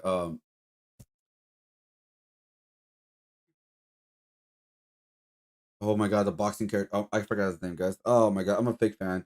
Um, but yeah, Duck Hunt, Contra. We got the first Mega Man. We got a Castlevania, and we got Tetris puzzles all over the place. We got one right there. We got another one right there, and I believe we have another one somewhere. Hold up, let me see real quick. I think no, I think that's actually. I think that's it actually. Real quick, hold up. What is this right here? I think that's the puzzle. I think that's a Tetris. Oh yeah, it's Tetris. There we go. Dude, I knew it. I put like little Easter egg of Tetris. The Tetris is the greatest game of all time. I just didn't know how to put it there. Um, and so what I'm thinking about doing is like designing it to maybe it's an art print, maybe not a sticker. So I was gonna put like some symbols up here and some words right here to represent the console, and put something here at the bottom. I'm not 100% sure yet what. Um, but yeah. So this is the idea right here, guys. Yeah. And so, by the way, this has all Easter eggs for all three Mario Brothers. So number one, the leaf is the Tanuki. Number one. So that's 3. Mario represents 1. And then Luigi also presents the series 2 as well. And then this little part right here, the little like what do you call it? Like the little radish, what do you want to call it? It represents Mario Brothers 2. So we got 1, 2, and then 3 with these two together with the leaf. So there you go. That's why I decided to put that because yeah. Wait, hold on. Unless I'm wrong, man. Luigi was playable in Super Mario Bros. 2, right? And 3 2 was Luigi playable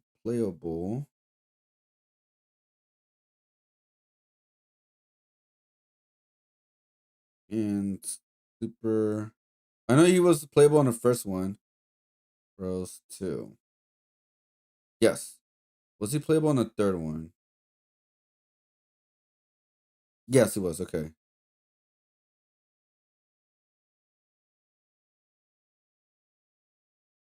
Yeah, yeah. Okay, I was right. Okay.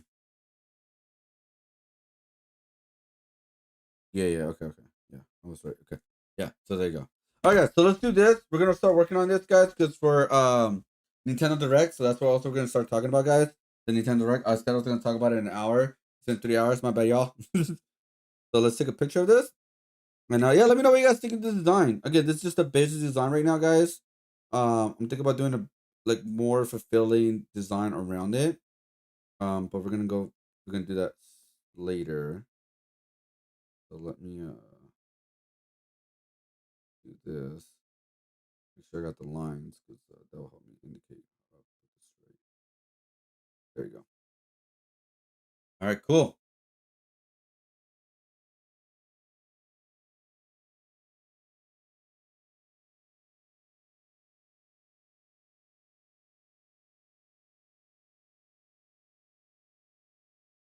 All right. Let's see. I believe I actually was working on. I worked on the design in the first like Nintendo Direct. The last time I worked on it was like the last Nintendo Direct, I believe. Oh god. But anyways, guys, Honor Red Hood is done. We are gonna do Nightwing. We're gonna do that next week next week Wednesday.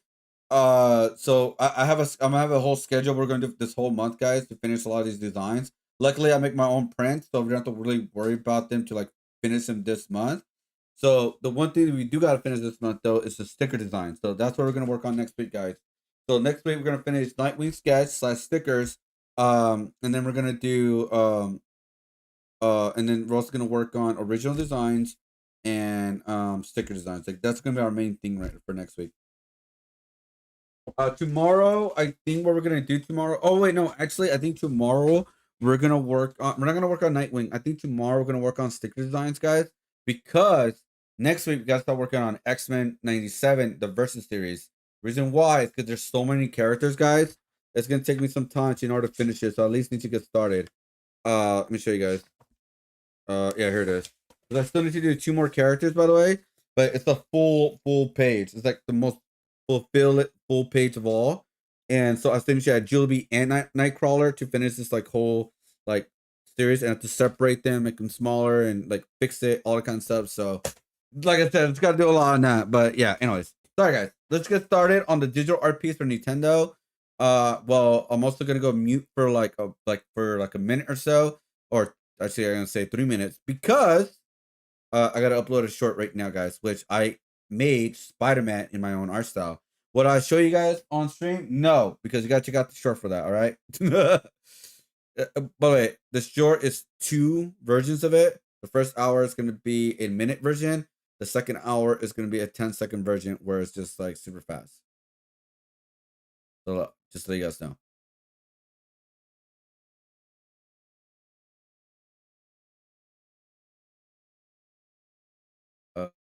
One sec.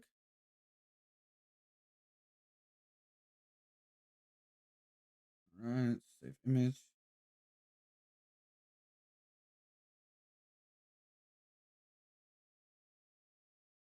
So, okay, now here's the question now, guys. Here's the question.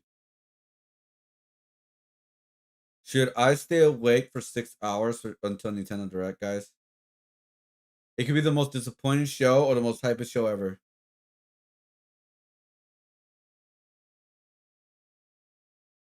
I'm hungry too, though, so I'm kind of like, what I'm thinking of doing, guys, like dead ass.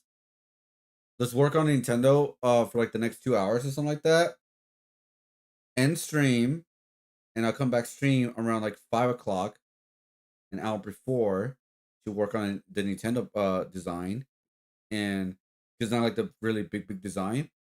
And what we could do is just be ready for Nintendo Direct and have like artwork ready to go, you know?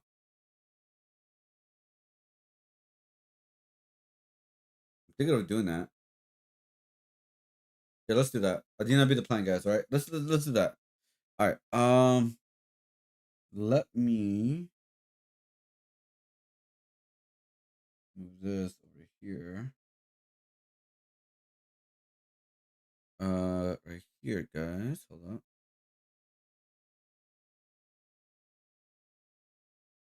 We're gonna open this with Photoshop. Do we need any of these? No, we don't. Yeah, so I do have a list right here, guys. Lightbox opens around March. I did send invoice for Impulse, DreamCon, Evo, but I honestly, guys, I don't think I want to go to Evo anymore. Even though it's my favorite event, I just think Vegas is way too expensive compared to everywhere else.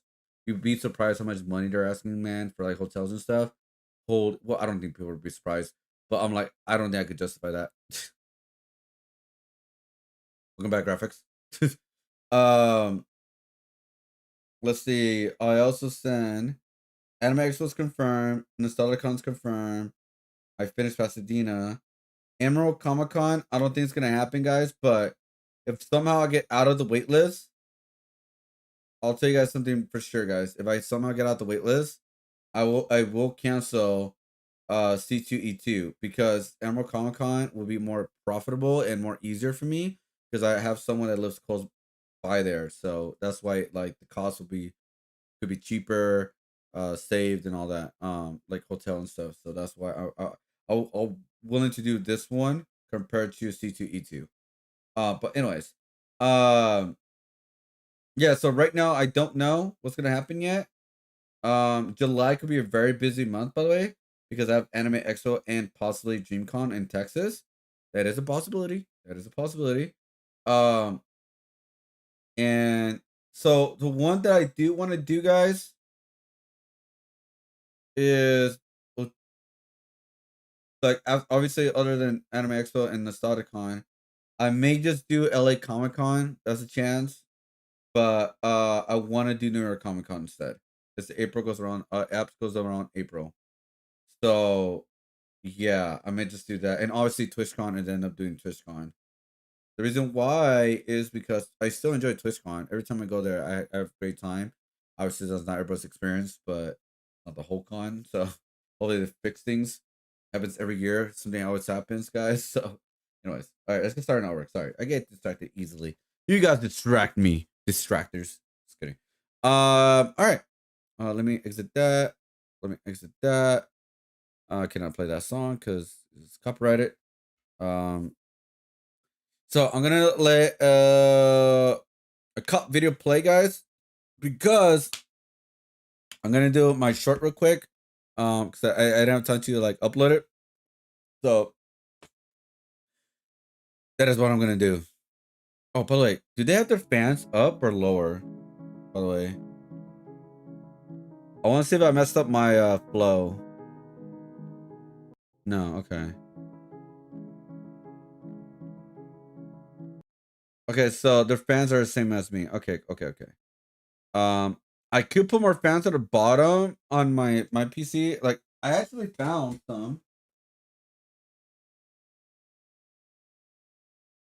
They're different brands and they're just basic fans.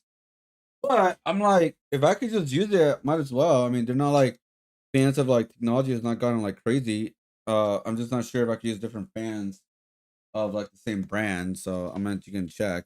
But yeah, I got two Corsair brand new fans that I never used. So I'm kind of like, I could technically just put those at the bottom and put more airflow for my PC. Now, if later I want to like make it more perfect, get the same branding, then I'll do that. But honestly, that's like not even like that's not even a priority right now.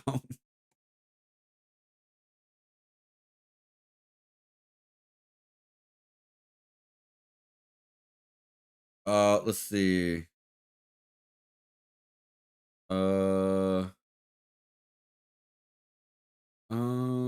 Give me one sec. Yeah, I bent that already. I'm good, right? Should be good. Okay. All right. Sorry about that. All right. All right, guys. So, like I said, I'm gonna put a video right now while I do my short real quick. All right, guys. It's only gonna be like a 2 minutes most, or 3 minutes actually.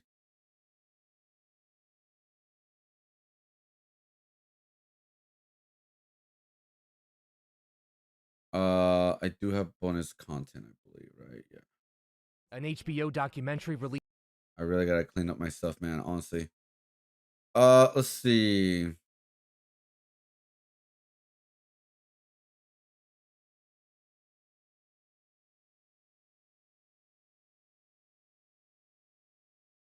What's the location of your emergency? Listen, if y'all, like, I need someone to come deal with this drunk. He's storming my. Sorry, guys.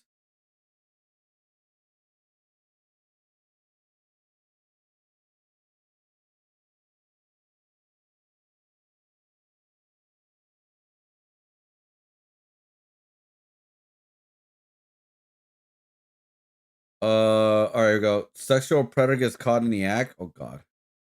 Well, hopefully he gets. On October 3rd, 2024 in Ashland, Wisconsin, officers are dispatched to a home for a reported sexual assault. The suspect inside the home, 30-year-old Thane Peltonen, has been accused of repeated and ongoing sexual offenses. Officers attempt to speak with him in his home about the accusations. Thane, Sheriff's Office. Thane. Hi, what's your dad? We need to talk to you. Can you come here? Can you come here? We need to talk to you, Thane. You want to go talk to your mom? You want to go talk to your mom? Can you? Hey, what's your name? Okay, Thane, we need to talk to you. Can you come talk to me, please? Hey, can you give me your hand? Can you go talk to your mom? Let's go talk to your mom. Thane, I need to talk to you about what happened. Can you go talk to your mom? Thane, I need to talk to you. I'm not going to leave until I get a chance to talk to you. What do you say? You're going to push me. Come on, let's go talk to your mom. I'm naked. Get the f out of my house. Turn around. Get out of my house. Turn around, Thane. Get out of... Turn around. Get the f assault. Turn around. I didn't touch you. Turn around. Turn around. I said get the f around, Thane. Get the... I'm naked, you stupid f. Get the f out of my fucking house. Turn around, Thane. Get out. Okay, I did not know he's gonna come out naked. Luckily, it's blurry.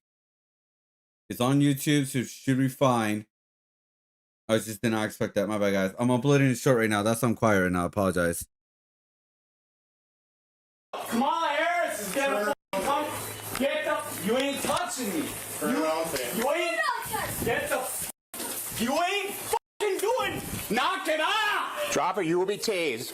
Get the out of my house. Turn around. No, because I'm not doing anything fucking wrong. Turn around. Step over there. I am naked. Yeah, I see that. Turn around. I have a court order. Turn around. You broke into my house. Turn around. Do you want to do this in front of your son? You cannot do that. Turn around. Turn around. You cannot.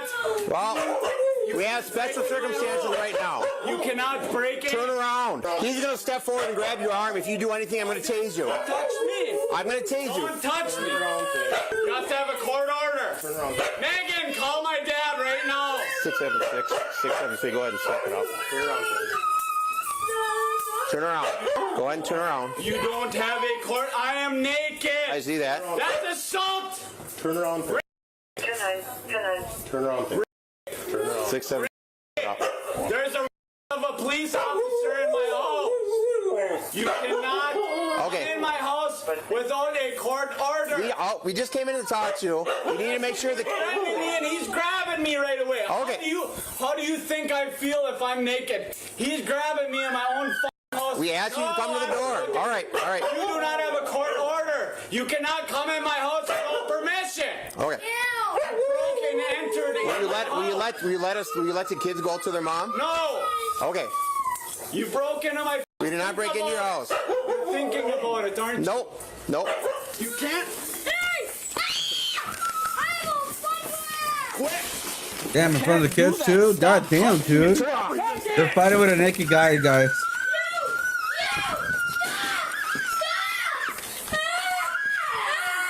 Where are you?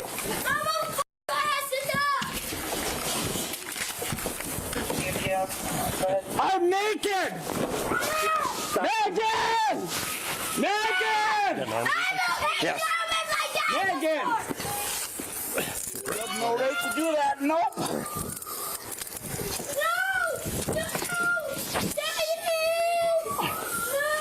I don't have a good grip anymore.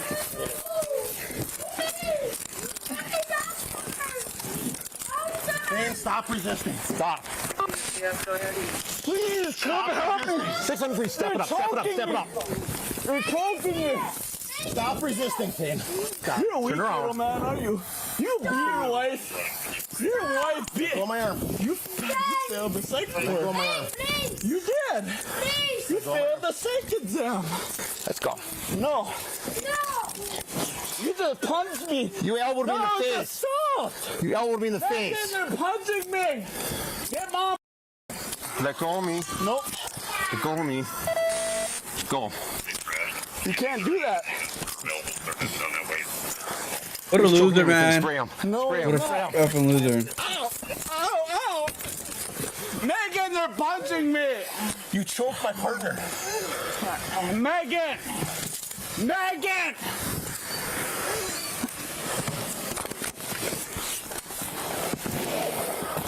Stop it. Megan!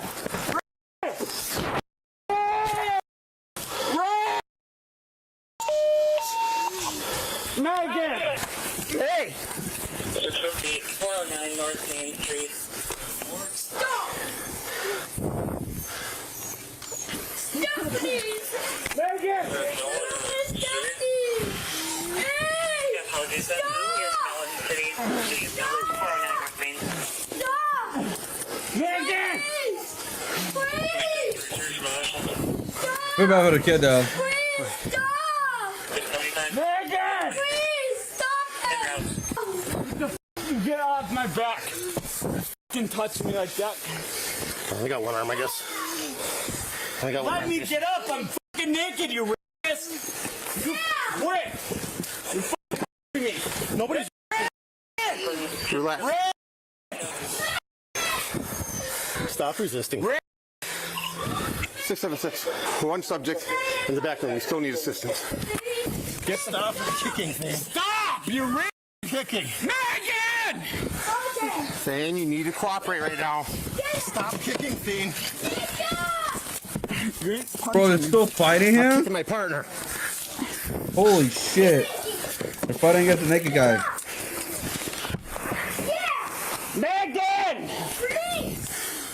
Megan, now!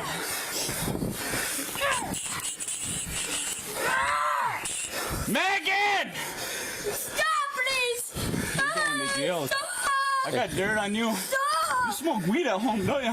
Yeah! And you beat your wife. No! And you failed the gun test, didn't you? You're no. There's someone else in here.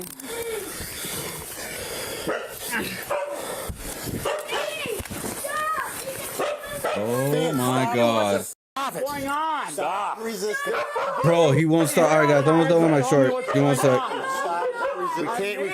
Now I gotta make the commentary. Let me get clothes on! Are you sick in the head? Are you going to stop resisting, What are Thane? you? Yes, let me off! Stop My resisting. f***ing head, you dumbass! Stop resisting. Let me get the. I'm not. Stop resisting. Stop. Stop. I'm on the hill. Go to your mom. Let me sit the fuck down, you stupid sucker. I ain't doing anything wrong. You need to listen to us. No. You need to listen to us. Get out. You need to listen to us. Let me breathe, you stupid fucker. Stop resisting. Call 911. You have to let me get ready.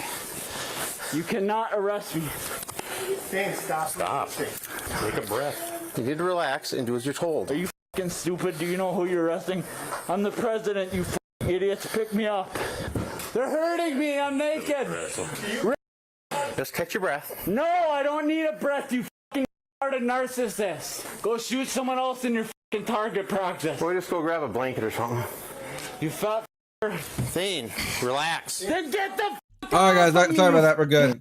Not to Damn. relax. They've been fighting with Doggy wants to help. Bro, they've been fighting with him since fucking Nate 6 minutes. Just let me move on your side. We're gonna move you on your side. There you go. No, I Now want to breathe. be standing. I'm not gonna fucking touch you. I'm not. You're not. What the f are you doing? What the f is your badge name? Just chill, relax. Just let me What's your badge name? You mean number? Right now, man. Can't do that right now. Yes, you can. I can't do it.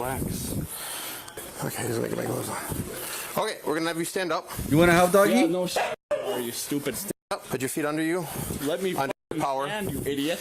We are under your Then power. pick me up. I can't do that. Put your feet underneath. Just pick me the f up, you stupid bastard. Apply weight to your feet and stand up. There you go. What are you fucking looking at? You fail your fucking test, big tough sheriff. Let me get my boxes on you, stupid. No. You're not. Then let me fucking put the fucking boxers on. Let's go, Ken. Put the boxers on. Let's go, Ken.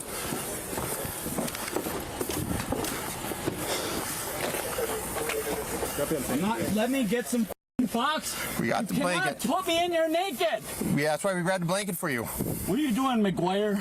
You've already tried to kick me a couple times. We're not No, gonna I put boxes did on you. not. Just let me get the boxers on. Okay, that's why we grabbed you a blanket. No, I don't want the blanket. Get in there. Go on, let's go. Sorry, guys. Hold on. Who's on? Oh my God! I got. Move your foot. Move your foot. Prior to the incident, someone close to the suspect reported to police that the suspect was hallucinating, doing drugs, schizophrenic, and had recently. The victim was able to escape from the house with one of the children. The children were removed from the house and placed with relatives due to concerns for their safety. Following the body cam footage, Thane was charged with felony second-degree sexual assault, felony false imprisonment, strangulation and suffocation, resisting, obstructing, and disorderly conduct. On October 14th, 2025, a year after the incident, Thane was convicted on all charges except strangulation and suffocation. He is yet to be sentenced. However, depending on plea deals and concurrent versus consecutive sentencing, he could be sentenced to 5 to over 40 years in prison. Every 68 seconds, someone in the United States is essayed and one. Bro, what the hell? Fucking crazy bastard. What the fuck? By the way, guys, my audio got fucking ruined, dude. So what I'm gonna do... Oh my God, this is really hard. Like, very hard, because, like, I need my headphones to do this. So I need to do this real quick. Sorry, guys. I'm uploading this short right now, so give me one more minute. Like, God damn it, man. I know what I could do, though. I could do this for now. Where is it? Oh, there it is. Properties. I think that's it right there. And we'll put this. Why did the idol got fucking ruined, man? I'm probably gonna watch the whole stream, guys, but I'm gonna put the rap's weirdest courtroom moments, right? Whenever the law collides with the world of hip-hop, the courtroom becomes an... And I'm gonna mute my mic so it doesn't catch up my mic and all that. My bad, guys. I do apologize for this. False allegations, or even pathetic lawsuits are so commonplace. A rapper's chance of standing in front of the judge at some point in their career is more likely to happen than not. And given the chaotic nature of the personalities that most rappers exhibit, and the millions of fans that they reach across the world, you can bet that these trials are often broadcasted in full view of the public. giving fans a chance to see their favorites in a whole new light, one in which they wouldn't have been previously privy to from just listening to their music alone. And this time, it's their freedom that's at stake. This unfortunate ongoing tradition has led to no shortage of wild moments, and today we're gonna go through some of the 12 weirdest ones to date, starting with YNW Melly, who sent the rap community into a frenzy with a singular 3-second clip. It's your boy Luesta, and these are rap's strangest courtroom incidents. The trial for rapper YNW Melly continues. The rising South Florida rapper is accused of killing 2 friends back in 2018. Prosecutors say that he tried covering it up as a drive-by shooting, and now his actions in court are going viral. On the second, I just realized the audio's picking up. Oh my god, hold up, guys.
friends. Both of the deceased victims' families were in court watching silently. Sorry about that. We're finally done. Oh my god, I'm so sorry. Who was accused of double murder of his friends YNW. Sorry guys, I do apologize. Sack chaser. Is he still in jail?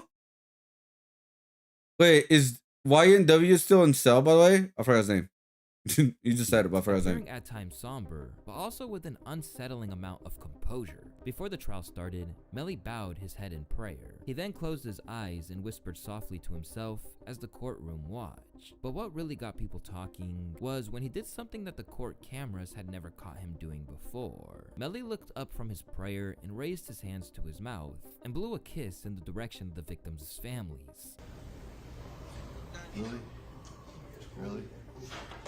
This was followed by a smile, which suggested that he wasn't as concerned as you'd imagine someone potentially facing the death penalty would be. The entire gesture was a weird thing to do during a double murder trial, and the victims' families surely thought so as well. Leandra Phillips, mother of YNW Juvie, described his actions as disrespectful. He did it a couple of times. This wasn't his first time. I walked out because I don't know what you're praying for. Sitting over there, what? Got no remorse. Like every time That's I walk so in, weird. You know, this ain't the time for that. This case is sad. This is serious. Now, it can definitely be argued that Melly's kiss had no malicious intent behind it, but it was certainly enough to raise eyebrows. To this day, Melly is still locked up in jail as the That's case crazy. drag on for years following an initial mistrial. But when Do you think that Melly, if he comes back in music, guys, will people care? I don't think so.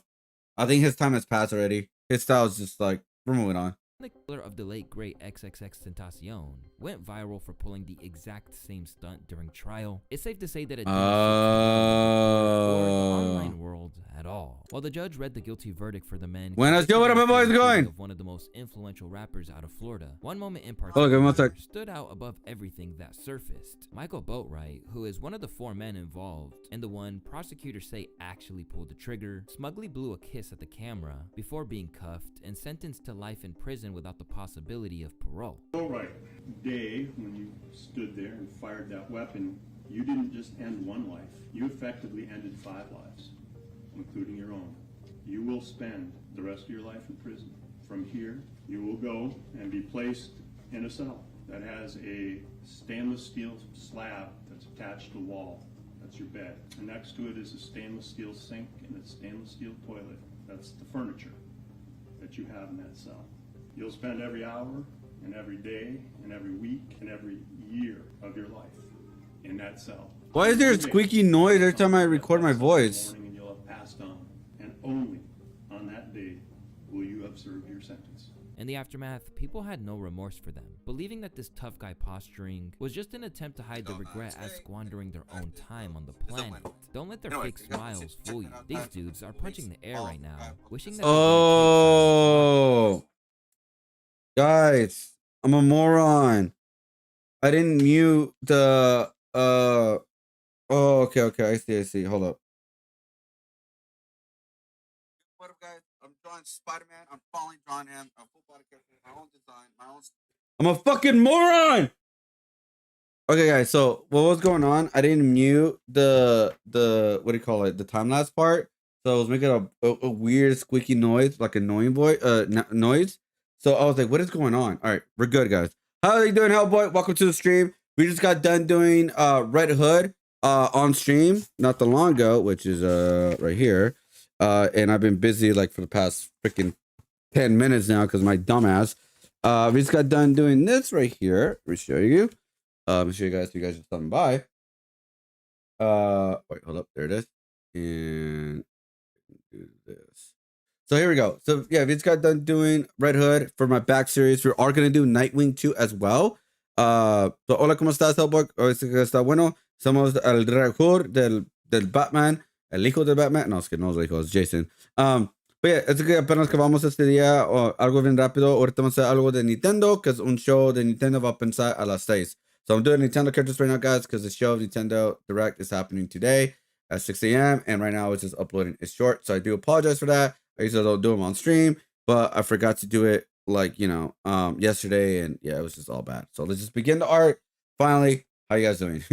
Cases like those of YNW Melly and XXXTentacion's are the extreme end of the spectrum, with both the incidents themselves and the courtroom proceedings permanently altering lives of entire families. But luckily for Soulja Boy, this next courtroom incident was a civil matter, meaning no matter the outcome, he wasn't facing prison time. Still, what ended up happening turned out to be pretty crazy all the same. Outside of his civil trial for allegedly raping and kidnapping his former personal assistant, Soulja walked into court allegedly reeking of marijuana, only to be asked by court reporter Megan Cuniff if he preferred indica or sativa. Soulja Boy, what's up? Hey, my are you God. an indica or sativa guy? Can you say? However, he never answered the question and walked away simply laughing. But what probably wasn't funny was that he ultimately lost the trial a couple days later and was ordered to pay his former personal assistant $4 million. Damn! Over the course of Soulja Boy's career, this incident where his aroma was questioned by a court reporter doesn't register as one of the most absurd things he's done. Because for most of his time in the spotlight, the internet rap pioneer is used to unintentionally cracking the world up with his bizarre behavior. But our next defendant certainly isn't laughing now after his entire empire came crumbling down around them. Rap mogul Sean Diddy Combs is at the center of a federal investigation tonight. Baby oil. Alleged sexual assaults and sex trafficking. Two of his lavish mansions were raided by Homeland Security agents as the probe is widening. One of the homes is located on South Mapleton Drive in Holmby Hills. During a federal human trafficking investigation, all of Diddy's homes got raided in one fell swoop. But the headline that later came out after he got his lavish Los Angeles estate in the Holmby Hills ransacked had everyone instantly assuming that he was guilty. One of the most interesting pieces of evidence was Diddy getting caught with nearly 1,000 bottles of baby oil in his home, leading to no shortage of hilarious memes along the way. Oh my God. But the story only gets worse from here, because what came out in the courtroom in regards to what he actually did with all that baby oil has to be one of the weirdest moments in hip-hop, period. You see, Diddy was often said to have a pretty intense sex addiction, leading to multiple accusations from countless victims emerging from those infamous Diddy parties that many famous celebrities warned everyone of over the years. And I'm gonna tell you right now,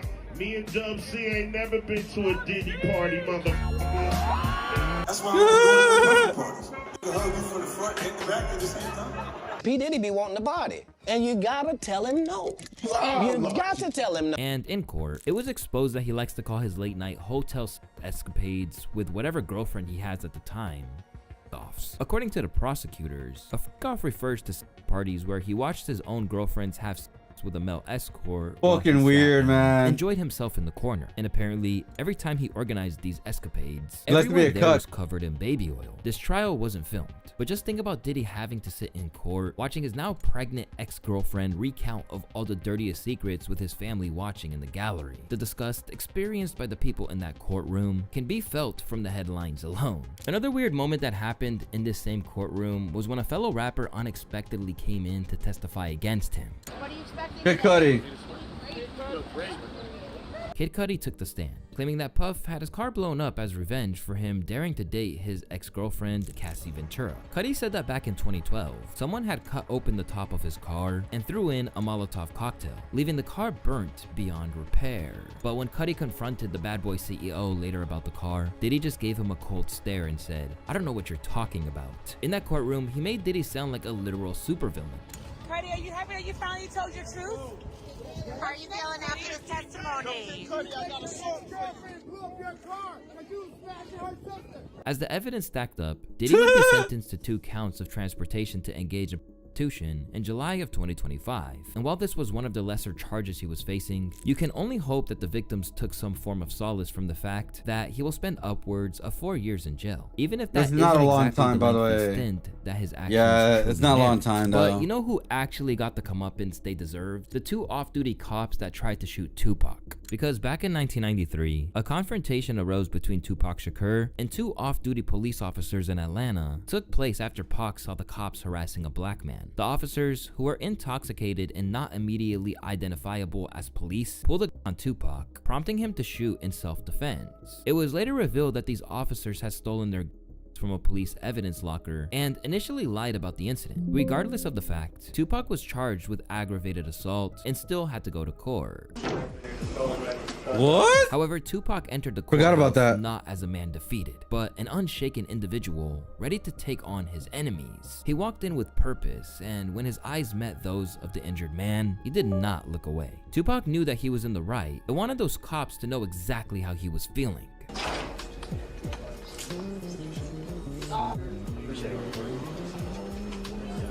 And in news that would be no shock to Pac, the charges were later dropped due to evidence supporting his claim of self-defense. Unfortunately for the officers, they also faced legal consequences, with one charged for lying to police and ultimately resigning from the force. Despite his many run-ins with the law Damn, what a and his loser. untimely death, Tupac remains almost universally respected by hip-hop and its audience. Except for Yet, in this next trip to the court, Tentacion. we find a Mhm. modern icon who has essentially become the king of L's, and even worse, the of biggest L's. sore Damn. loser. In 2024, Damn. the famed beef between Drake and Kendrick Lamar came to a head, which led to a sea of vicious diss tracks. On the incendiary Meet the Grams, Kendrick says, "Dear baby girl, I'm sorry that your father is not active inside your world. He don't commit to much but his music, yeah, that's for sure." These lines alluded to Drake having another kid he was hiding, adding to the one that he was exposed for by Pusha T on The Story of Adidon, and this time it was a girl. And besides a picture of a random girl and some loosely aligned evidence, there was really no proof of Drake's alleged hidden child. Yeah, there's no proof in that. Even though ultimately Kendrick still destroyed Drake in the battle, this was seen as a misstep by Kendrick and Drake fans, and they have held their hat on it ever since. To cope with Drake losing the way he did, they labeled Kendrick as a liar because of this, but weirdly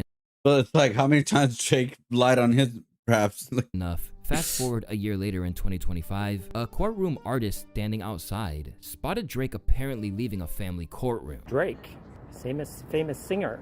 Wait, He's what? in family court today. Drake was said to be here with his ex-girlfriend, but what was even weirder about this was that the artist wasn't allowed in the courtroom because apparently none of the public were allowed inside. They've banned What? the public from the courtroom. What? No public can watch this. While this incident remains shrouded in mystery, one courtroom battle of Drake's that we definitely have to mention was his defamation lawsuit over Oh, Kendrick's right. I Not remember Like that. Us. From the Remember very that. moment it was revealed, he was suing UMG over the release of the track, and hip-hop commentators saw it as a horrible idea, and It perhaps was. the most anti-hip-hop That year hurt him a thing lot you more, could too. do. Let's talk Yep. about Drake. Are you dead serious? I think that like this is one of the worst situations that could have ever possibly happened. in Whoever's hip-hop. on his ear, Is that a stretch? fired him. No, I'm gonna tell you why. Imagine you get into a beef with somebody that you want to engage with. Yeah, you got challenged, but then you antagonizing the beef. And it becomes Yeah. one of the biggest, most looked at situations that's going on publicly, socially. Everybody's talking about it. Everybody can't wait for the next blow to be thrown. And then You get your beat, and after you get your beat, you start saying it ain't fair. You leave the park with your ball. Alongside the public perception of this move being very poor, things went from bad to worse when the lawsuit was completely dismissed in a court of law. As he handed down this verdict, Judge Vargas contended that Drake didn't have the grounds to ask for any legal intervention in the context of two rappers dissing one another. And the funniest thing is, like a lot of people in Drake's fans, they're saying, "Oh, he's doing it for the artist. He's doing it for the."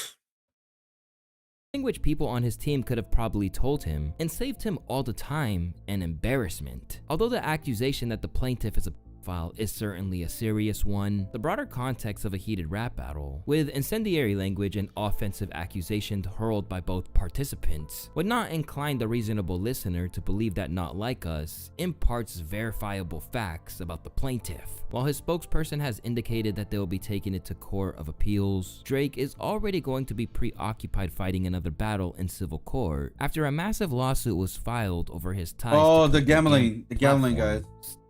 In the suit filed by two Virginia women, their complaint alleges Drake transferred millions of dollars as part of the scheme, including in the form of $100,000 and $10,000 tips to streamer Aiden Ross, while making the platform seem harmless. More shockingly, they also suggested that Drake enlisted online casino money to pay for automated streams in a bid to artificially inflate the singer's royalties and popularity on music streaming platforms. Although Drake is currently in the midst of an extended period of legal entanglements, this is a rarity for him. But one man who is all too familiar with battling to stay out of the pen is NBA YoungBoy. In April of 2024, NBA YoungBoy landed himself in the courtroom by not only being a felon in possession of a firearm, but believe it or not, pretending to be both a doctor and a woman in order to get extra prescriptions while he was on house arrest. Alongside several trusted associates, YB began a not-so-clever illegal operation, where he used stolen identity. I'm kind of lit from over drunk with my friends, but I caught me out nice, but I'm definitely back on bed rest. The pain came back in my feet and legs. Okay. Well, at least have fun with the more rivals. I gotta play more rivals, man. It's just like, well, here's the thing. Today is Nintendo Direct at 6 a.m. So I'm trying to finish at least at least a lot of the Nintendo artwork, so I could get it ready for the reaction video that I'm gonna upload later on. I don't have money. Why you don't have money? We all need money. We all need money for food and all that, and bills and what do you call it? Bills. To pose as a doctor over the phone. YoungBoy would call several pharmacies in small Utah towns, asking for things like promethazine cough syrup to keep up with his lean habit, pills, and a whole lot more. Last September, Stewart says his team at Reed's Pharmacy in Hiram got a call from someone claiming to be a doctor needing to fill a prescription, something he called the first red flag. Usually don't get a doctor calling in a cough syrup themselves. That'll be like a nurse or something. But then just their medical terminology was off, the quantities, the way they, pronounce the things.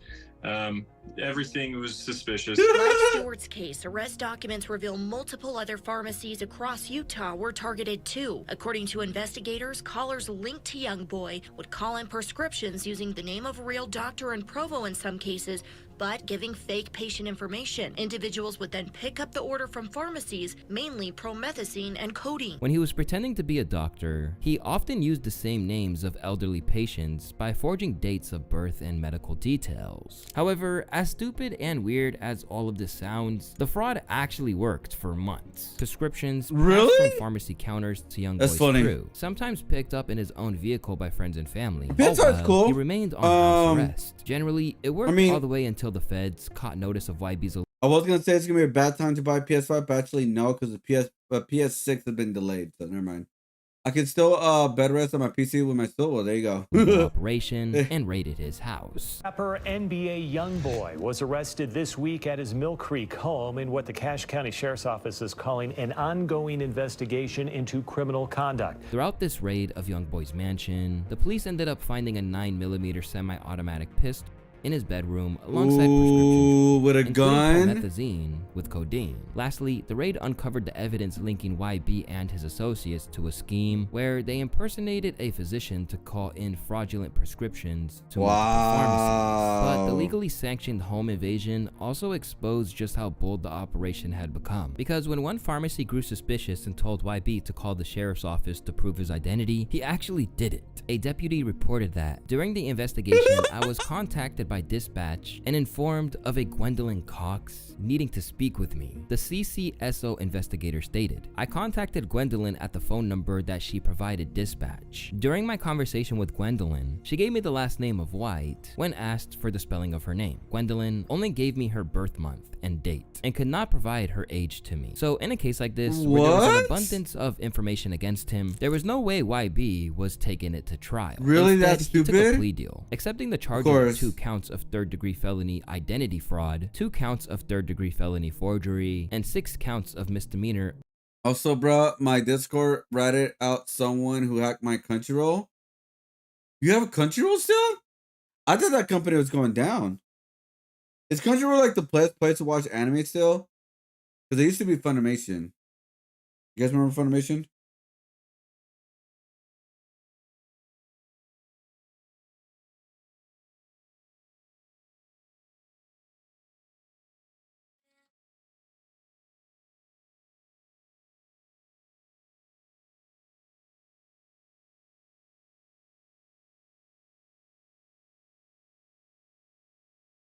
Hello, guys. Right now, because I may have an art show with like C2E2 that has to do with comic books, and what I realized also is that I need to draw. There you go. That's something off. Unlawful pharmacy conduct. And because this was another chance for him to lose his freedom, and the meeting was being hosted over a Zoom call, YB's rabid fans hijacked the call and did this. All right, so if there's an amendment to the charges, that may result in another preliminary Now go hearing. free YB, man. Free YB. Everyone needs to stay muted. Okay. Wow. Yep, that's gonna help his case. Free YB. All right. Mr. Galden's case has already been called. He's done with court today for those of you interested. Weirdly, you kind of have to applaud them for their determination, as YB fans took it upon themselves to Yo, find no, the call and Jack let the guy judge cool? know personally that they wanted YoungBoy back to the streets. Everyone keep yourselves muted. Free YB. Free YB. Free YB. Mr. Galden's case has already been called. He's done with court today for those of you.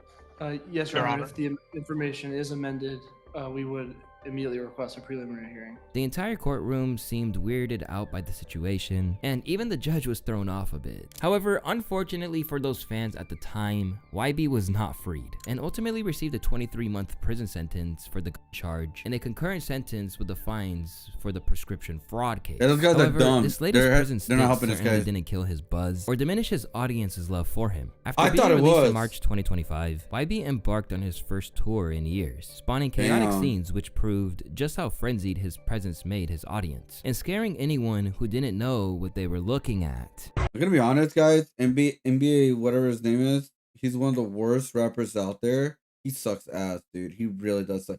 I tried listening to the music. It is horrendously bad. How you doing, Jack? Cool guy. Yeah, my Discord said I was watching Dragon Ball Z, and I'm not interested in it in the slightest, so I ratted them out. But yeah, hopefully he fixed it, man. I'm so sorry. I'm sorry to hear that. That's funny though. Like, I don't watch Dragon Ball. I had someone like that in my Marvel lobby. Really?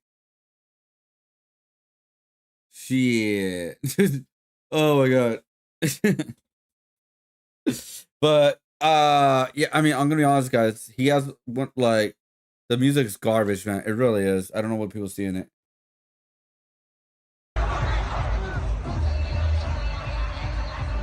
Easy. Pretty much, right?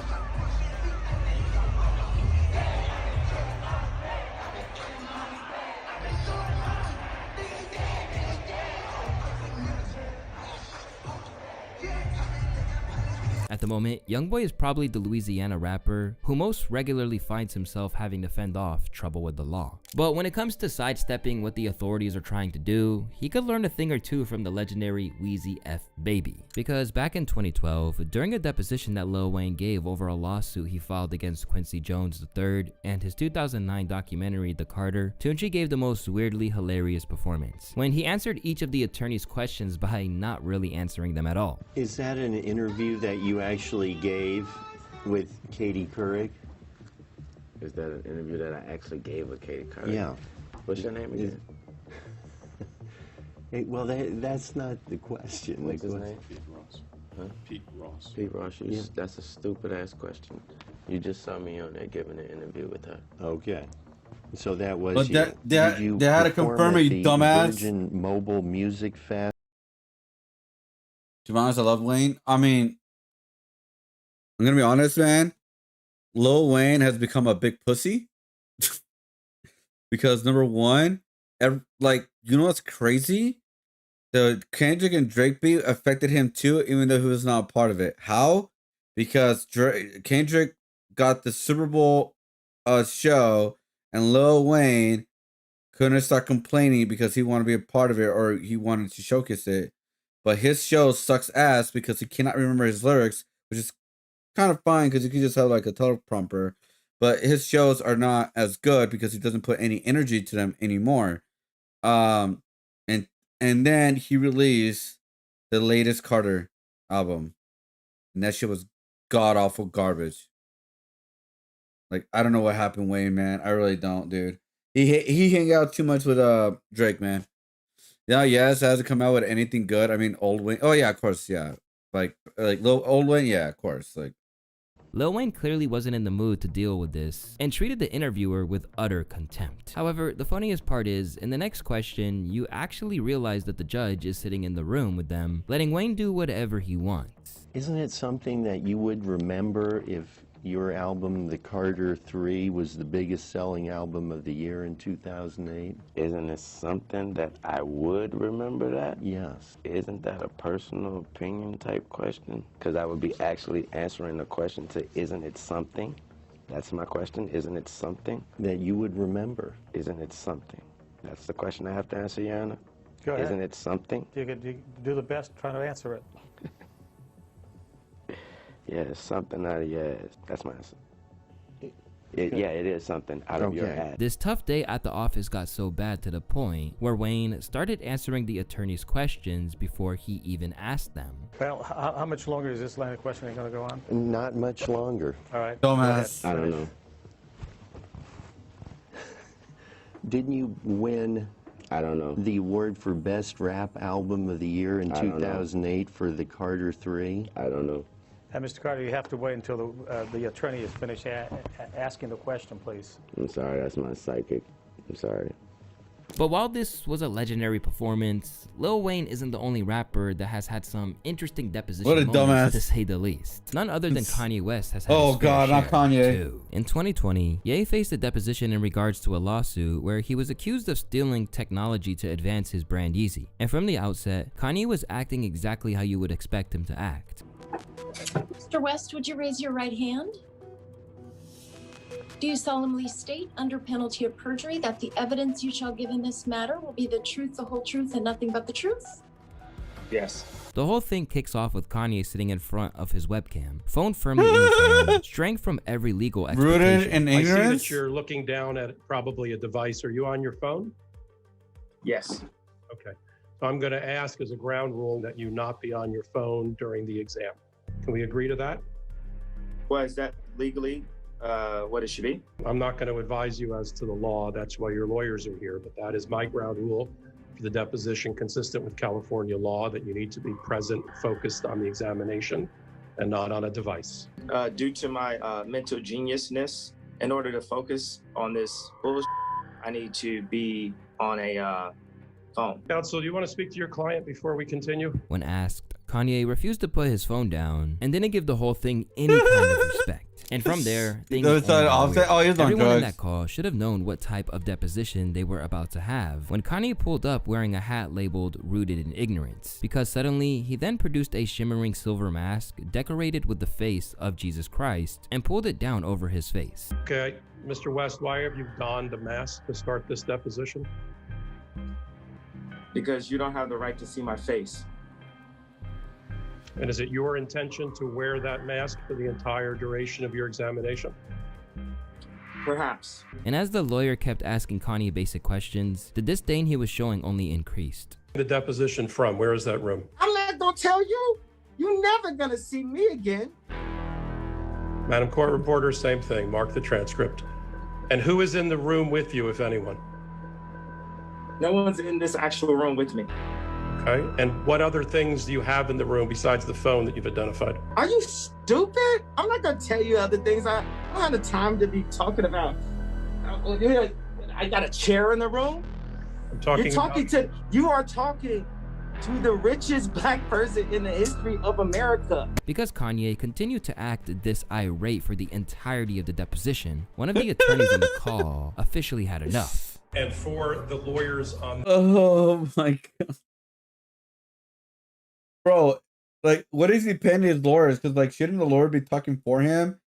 You know, like, what the fuck's going on? Bro, to be honest, in Marvel, when I'm done arguing with bad teammates, I would say stay mad repeatedly till they stop. This phone call. To the extent Or you should be like, stop, don't pull a CC. Don't pull a CC. Okay? Don't pull a CC.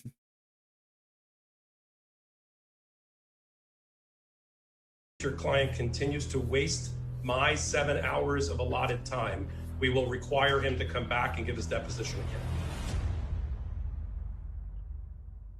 What's going to happen to me? I'm going to go to jail? Only answer my question, sir. I'm asking, Equine, can I go to jail off of anything related to this lawsuit?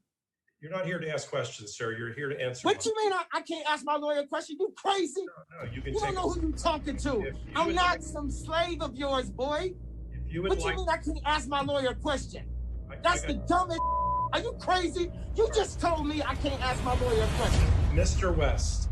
After seeing that, you might think that Kanye's defiant and uncooperative behavior led him to ultimately losing the tech lawsuit, but it actually ended up working out for him. The company My Channel accused Kanye of stealing their technology to use in his Sunday service shows. After promising a missing $10 million investment, ultimately agreed to dismiss the case. I guess that's what fame, money, and a whole lot of defiance can get you. And the next hip-hop courtroom. No wonder you're fucking ignorant. Bro, how mad is someone got to get to it when I raged and baited and proved it once again. Because even after... The thing is, like, that's why I kind of, like, just make jokes. I would have told him to stop pulling a CC or something like that, and then... being caught on camera shooting a...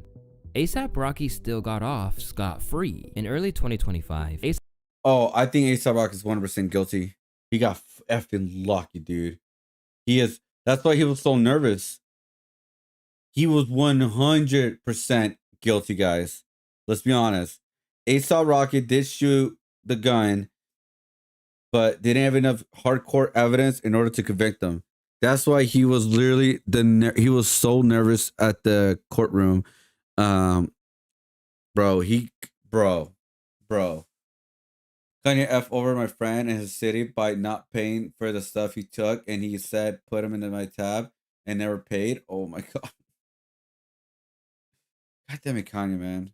A$AP Rocky landed himself in court after having one bad evening 4 years prior in Los Angeles. On this evening, Flacco got into a serious altercation with another A$AP affiliate named Relly. Up until this point, these two had always been longtime friends. But as Rocky's career kept growing and Relly's faded into the shadows, the envy started manifesting. I said it because he's the one that's got all of us there for his shows and saying that they're not giving credit where credit's due. So it's like, you know what I mean? When you go down the line, like what I said yesterday, it's only Ari, Ferg, Rocky who are really successful. But when you really look at it, it's a lot of A$AP members. That's not his fault, but it's like you give credit where credit's due.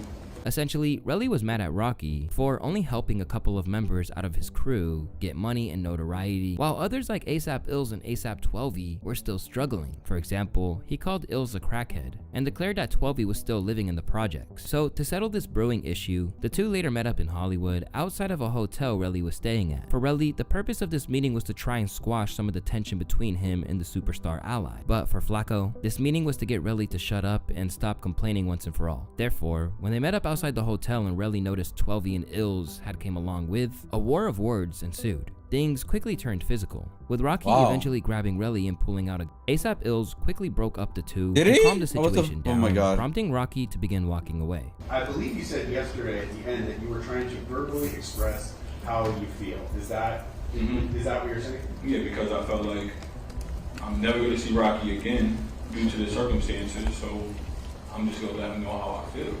Relly then followed Rocky and the crew down the street, now yelling at him. At that moment, did not believe that he would shoot you. No. To be honest, I wasn't thinking straight at that moment. I had a lot on my mind. I just wanted to get what was on my chest off.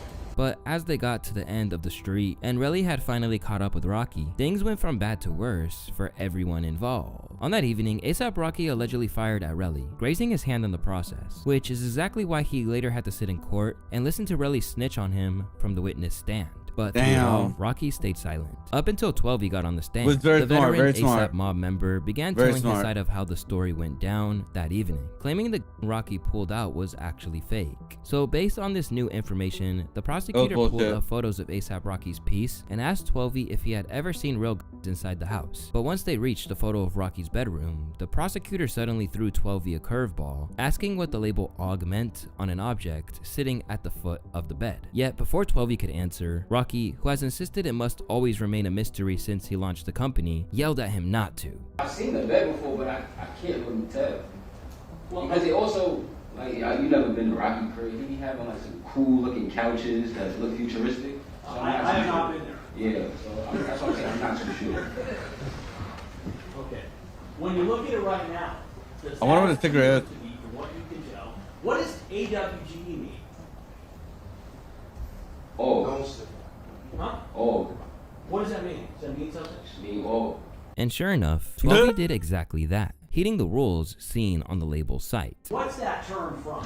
Objection. Your Honor, I'm having this crew. Do you know what that means? No, I just know it's all. It's just, Do you know what the letters mean? I don't know. I could have my own way, but I'm not. You don't know for sure? No. A defendant telling a witness not to talk is certainly not normal, so it was no surprise that everyone was shocked. ASAP Rocky is crazy for yelling at the witness to not say anything while he's on the stand and in front of the jury. Despite the odds seeming like they were stacked against him, Rocky could have asked for a better outcome. For starters, he got to keep his secret because the prosecutor couldn't make 12e tell everyone what AUG stands for, and even better, he beat the trial. One thing that certainly aided this was ASAP 12e telling a completely different story about how the initial start of that evening went down, claiming Relly was the aggressor. Did there come a point in time where Relly and Rocky? Yeah, pretty much they lied for him, by the way. They lied for him. What happened when they met? Well, as soon as they met, from what I've seen, it was just like Relly just grabbed Rocky. Just as soon as he seen him, just grabbed him. What happened after he grabbed him? So he's kind of grabbing him, and Relly's a big dude, you know, Relly big. So he's kind of like grabbing him and shaking him. So at this point, Rocky tries to like, I guess grab him too, but grip the floor so he can maintain his balance because Relly was kind of like trying to lift him up by his hoodie. Rocky would be found not guilty in this case though, as he can be seen jumping in Rihanna's arms celebrating his victory against his former friend. And just like ASAP Rocky, the rapper in this next courtroom had everything stacked against him. Former friends were snitching on him. He was accused of crimes alongside people he claimed he had never even met. But even with all that working against him, he kept acting out in court and somehow still walked away a winner. During jury selection for the YSL RICO trial, Young Thug started things off by digging himself into an even deeper hole when he was allegedly handed a pill by a co-defendant inside the courtroom. Contraband in court. What? Atlanta rapper Young Thug is already facing a slew of RICO charges, but now there are new allegations against him and a fellow YSL defendant. Here's what happened. We got this video from court. Take a look at the part we highlighted here. Do you see this? Right there. According to court motions, Young Thug's fellow defendant Khalif Adams passed Percocet to Young Thug under the guise of a handshake right in front of the entire courtroom. Wow. This exchange was unsurprisingly halted by deputies and seemed like overall What a a very dumb- unwise way to start off a trial that could potentially keep you up in jail for 20 years plus. But somehow it gets weirder. In the opening statement of the YSL RICO trial, Young Thug's lawyer Brian Steele was tasked with explaining to the jury what the Thug in Jeffrey's rap name really stands for. YSL Steele started to explain by claiming Young Thug's idea for his name initially came from a Tupac song inspired by Michael Jackson named Playa Young Thugs. About 13 years later, Tupac is featured on a song with Smooth. And that song is PYT, Playa, Playa, Young Thugs. What the fuck? And I'm gonna start like that. Yeah. Words. Sorry, I gotta like. I'm trying to focus on this, trying to finish this up. At least like most of it, not all of it, but most of it. He then went on to explain why Jeffrey never adopted the playa part of the song's name. Jeffrey had interest in women. He never considered himself a player. So then, to explain why someone like Thug was never a player, Brian proceeds to tell us some new information we've never heard about Jeffrey before. Jeffrey wasn't like that. Jeffrey was shy. He was really tall and really skinny. He was malnourished. His teeth were rotten. There was no money to go to a dentist. God damn! And all the sugar from the candy that he ate to keep substance in his body rotted his teeth. So Jeffrey would speak by covering his teeth with his lips, or often speak like this with his hand or his arm over his teeth, because he had low self-esteem. He was made fun of and bullied growing up. So he got rid of the player. That was not going to work for him. But he kept the Young Thugs. He got rid of the S. And he became a performer, Young Thug. And from that day forward, he insisted everybody call him Young Thug. On every type of tweet, Facebook, social media of any kind, on any records, he refers to himself as Young Thug. And that fit in to the appearance of the gangster rap. Because most people think about a thug as a criminal. But to Jeffrey, thug had a different meaning. Thug meant and means to Jeffrey something very personal. It was his pact that if he could ever make it as a musical artist and help his family, himself, and as many others out of this endless cycle of hopelessness, he would be truly humble under God. That's what Thug means. Young Thug's lawyer went through a background story, claiming that Thug actually stood for truly humble under God. At that point, everyone realized that Brian Steele would do and say just about anything to try and get Thug out of jail. Yeah. But the court made it easy for him, providing Brian with grounds to accuse the judge of misconduct after finding out that he had a private meeting with the prosecutor and the state's witness. How did you get that information supposedly from my chambers? Did somebody tell you? I'm not. You should have told me. Instead of responding to the claims of misconduct, the judge just kept asking Steele how he got the information in the first place, and no matter what, Steele wouldn't tell him. It was Even so after weird. being warned that he would be sent to jail for the weekends to help Thug's case, Steele wouldn't tell him. So the judge sentenced Brian to spend his weekends in jail. Mr. Steele, I So am going weird. to hold you under, still hold you in summary criminal contempt pursuant to OCGA 15-1-3, subpart 3, for your failure to comply with my earlier order today. So crazy, dude. I'm going to order that you be taken into custody, incarcerated at Fulton County Jail for no more than 20 days for this contempt. Those 20 days consisting of every weekend for the next 10 weekends.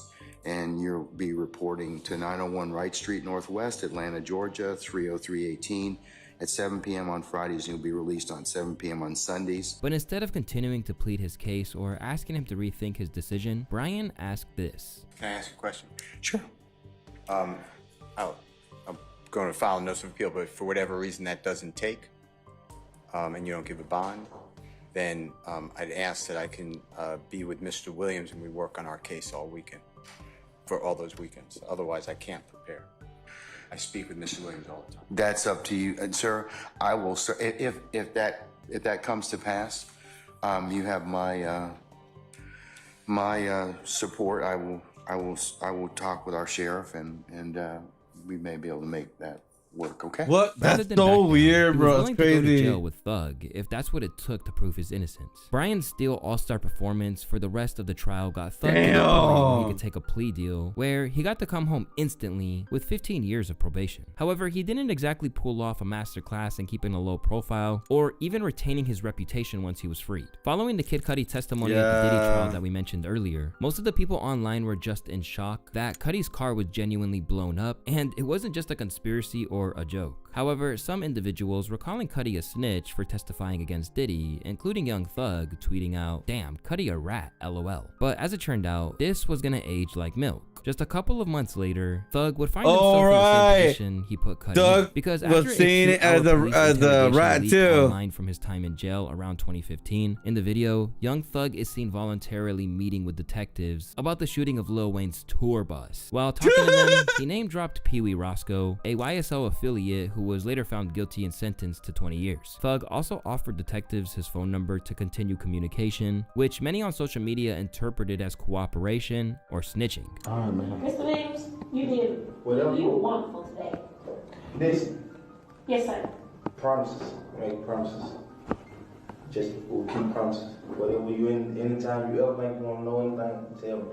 Yeah, Young Thug, bro. By the way, I believe after this, like, I think people stopped like judging Gunna, even though his career was still good. By the way, guys, Gunna's. But I think after this, they're like, yeah, Gunna, you good. Like, you're good, bro. You're good. What's your number? Yes, you can. Hey. I don't have your number. Well, give it to me. If you ain't give it to her, But when confronted by another Atlanta rapper named Rollo about this, he tweeted a long response where he claimed it was an honest mistake. It was pretty ironic that Thug would go that hard against other rappers like Gunna and Kid Cudi for telling the truth, knowing that his past isn't squeaky clean either. Looks like he might have been protesting a little too much. However, not even Brian Steele could get the person in this next courtroom out of prison. After being convicted of murder, a 19-year-old TK stood before the judge, awaiting his sentencing for his first of 2 trials. Tamor McIntyre ever so slightly rolled his head to the side as a judge announced his 55-year prison sentence for the murder 55 years. In his first ever court sentencing, TK ended up getting 55 years in prison for his involvement with a 2016 home invasion where a 16-year-old TK planned to rob a known dealer's home with some associates. The plan started with 2 women, Megan Holt and Ariana Barat. They were tasked with going to the house and convincing the people that lived there to let TK and the rest of the group inside. Once inside, TK and his friends armed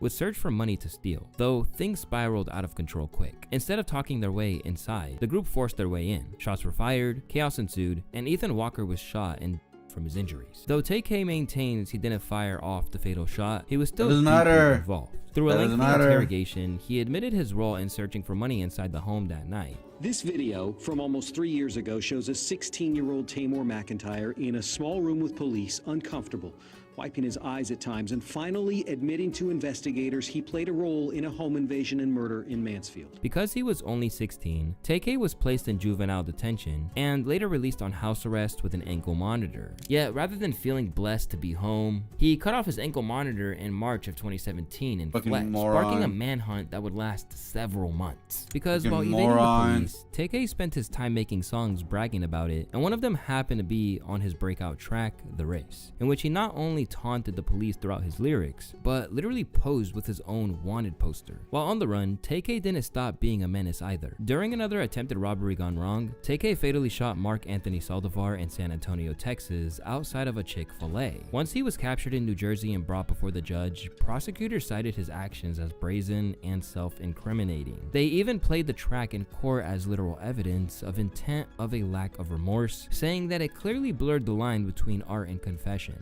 I think it was part of a career move that went wrong.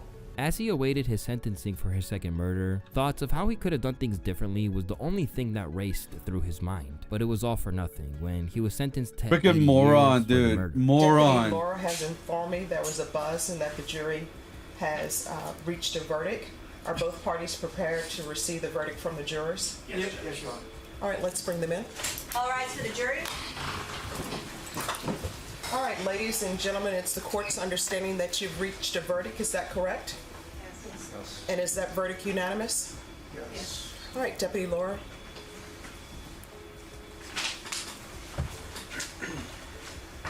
Thank you.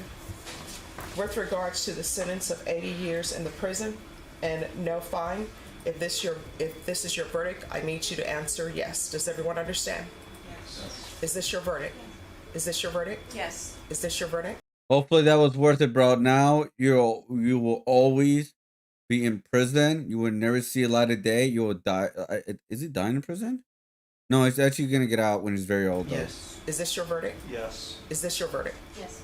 Back row, is this your verdict? Yes. Is this your verdict? Yes. Is this your verdict? Is this your verdict? Is this your verdict? Yes. Is this your verdict? Yes. Is this your verdict? Yes. All right, ladies and gentlemen, I'm going to have you go back to the jury room, and I'll meet you back there shortly. Everyone, please rise for the jurors. All right, Mr. McIntyre, the jury found you guilty of murder.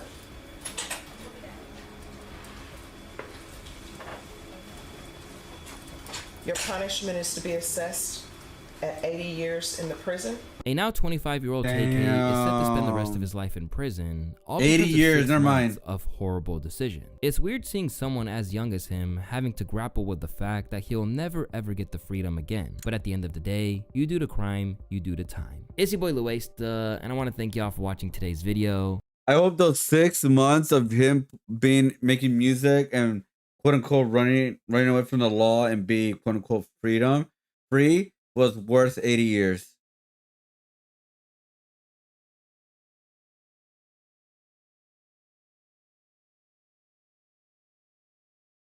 Like that's all I gotta say, man. Like hopefully that was worth 80 effing years, guys. Holy shit. Anyways, that's everybody doing today. Welcome everybody to the stream. Sorry for like doing the whole short on stream, but it's like God. But so far, guys, this is what we're working on right now. So the way we're gonna color this, by the way, we're gonna use retro colors, guys. So we're not gonna use like their traditional colors of what they usually do. We're gonna try to stick with like the Nintendo retro like colors with this. We're trying to get this done as soon as possible, guys, because my goal is to end stream around 2 o'clock, eat some food, and I'll be back streaming around 5 o'clock, an hour before Nintendo Direct. All right, guys. So let's try to get as much done with this, and we'll see where we go with this, But yeah, it's so stupid, man. 6 months of freedom worth 80 years to him. 80 effing. He's gonna die in prison. Yeah, he's gonna die in prison. That is insane, bro. You ain't no longer gonna have a touch of a woman. You're gonna smell farts. And all weird noises within other prisoners. Other prisoners may want to do something with you. The food is gonna be shit, and that's gonna be your whole life now. That is not worth at all, dude. Bro, I'm right here, like I'm here chilling, doing my art, like hell no, dude. A prison like, bro, I just can't imagine, I just can't imagine it like that, dude. 80 effing years for 6 months, dude. For 6 effing months of freedom, of run away from the law kind of thing, That is like boggles my effing mind, dude.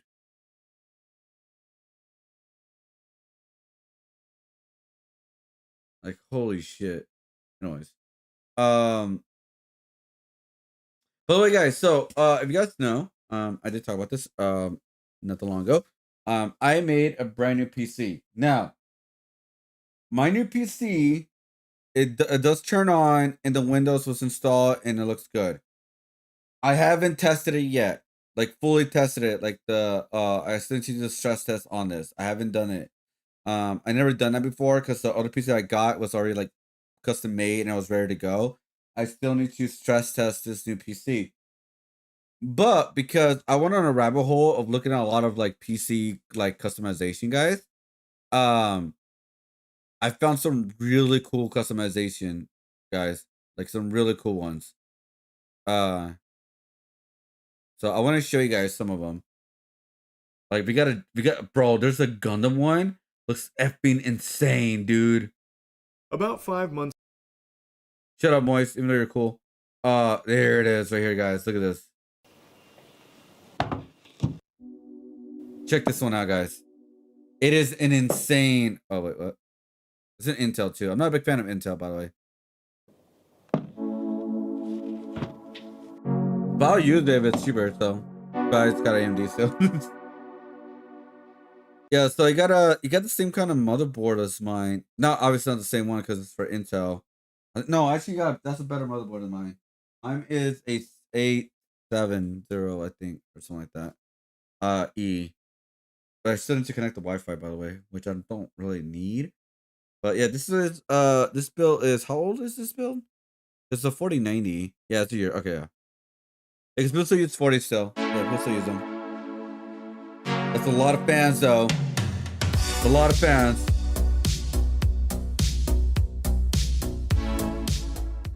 But look at this custom build PC right here, guys. Let me make this bigger for you guys. That's right. This is a big empty room, and you guys can see why it's empty. It is sick as fuck. One of the coolest customized PC I've ever seen in my life. Yep, there it is. There it is. Look at that. A Gundam. Right on the back of the PC, guys. Like, what the hell? I wonder what it does exactly. Like, I wonder how they connect it and all that. There's no, by the way, there's no, commentary. But yeah, dude, it's really cool. You know what's cool though? I actually prefer the what do you call it? The fans I got, because they're all connected all together. I don't have to like worry about that. But yeah, this PC is big, man. 4 fans, dude. It's insane. 8 fans, sorry. 8 fans. I wonder why he needs 8 fans though.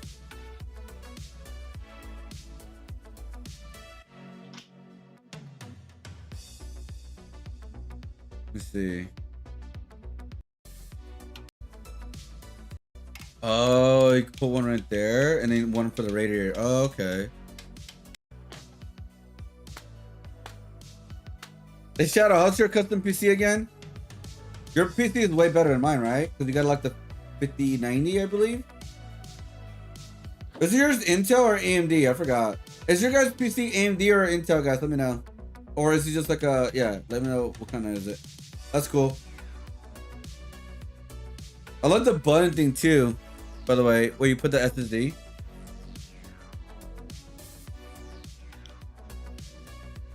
Oh, you don't know? You still used to see. Oh, so that's how you do it. Okay. Thermal Grizzly. Oh, wow. Interesting. I've never seen a color thermal paste. Like, I ain't gonna lie. What is this? Oh, is this the cooler? Oh, they're doing a liquid cooler. They're gonna go straight out all like with the tubes and everything. Oh, okay. Yeah, that's a lot easier to set up right there. Oh, that's a lot easier, yeah.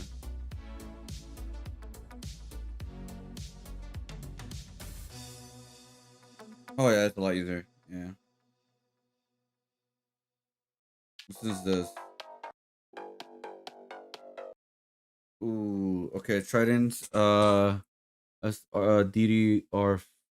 I can't even see that. Only 2 sticks. It looks like. It is DDR5. The size 24. So this is a 48 gig. A 48 gig RAM. It's not bad. Obviously, it's not. That's not bad at all. Because honestly, you need like a basic 32. 48 is like the right kind of thing. 64 is like kind of overkill in some ways, but that's what I got because like rendering and all that. So that's why I got mine. I love that, dude. I love that so much, dude. He got what is this? 1 terabyte. So I was kind of like, I kind of went crazy with my SSD, because my SSD is a 4 terabyte, but it's the previous version. It's not like the latest version of SSD because those are way more expensive. The reason why I decided to go with a 4 terabyte, guys, because this, I'll tell you guys, I always struggle with memory with this PC because I have files upon files upon files upon files upon files. So like I have to like continue deleting, using my local to like fill data because that's a 2 terabyte one. But it's like it's just so much stuff, dude. It's just so much stuff. It's continue adding, right? Because art, like I keep adding art stuff and all that kind of stuff. So it's just like if I have a 4 terabyte, I don't have to worry about installing games. I don't have to worry about the RAM going up when I'm using Photoshop, Illustrator, stuff like that. Because sometimes it goes all the way to like 0.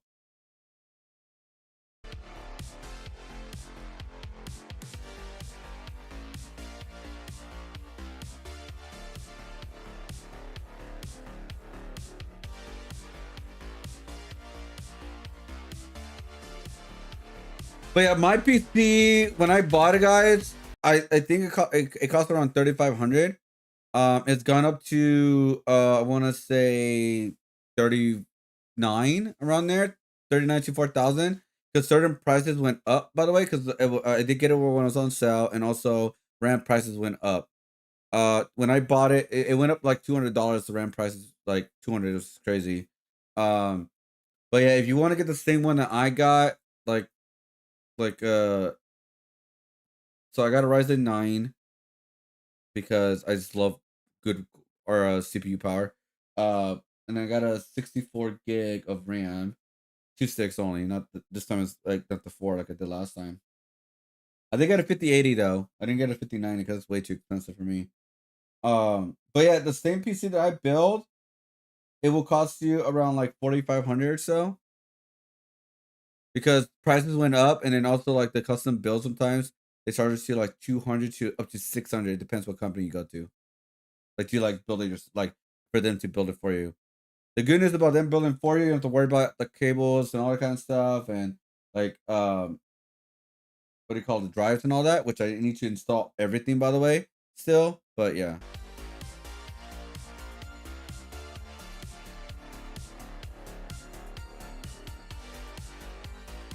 I just realized I think at the same yeah, I got the same one. Trident Z5. Mine's a Z5 though, but it's pretty much the same. Alright, hold up. Let's see. I want to see how it looks like the lighting and all that. Oh, he put more Gundams. Oh, he's putting like little figures too. Oh, what the hell? Wow. What is that? Oh, monitor. I was like, what is that?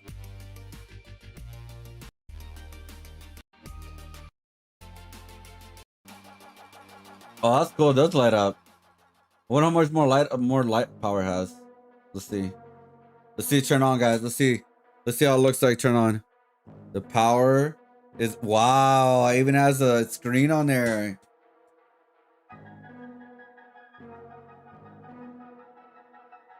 Bro, that's just so sick, dude. Oh, the whole Gundam lights up.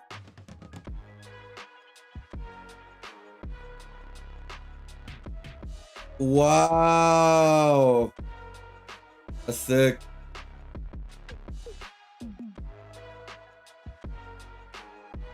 Oh, it stopped. Interesting. I didn't know that. Like a weird rotation. More lighting too. Wow. And there's a little screen at the bottom too? What the fuck? Wow. That's cool.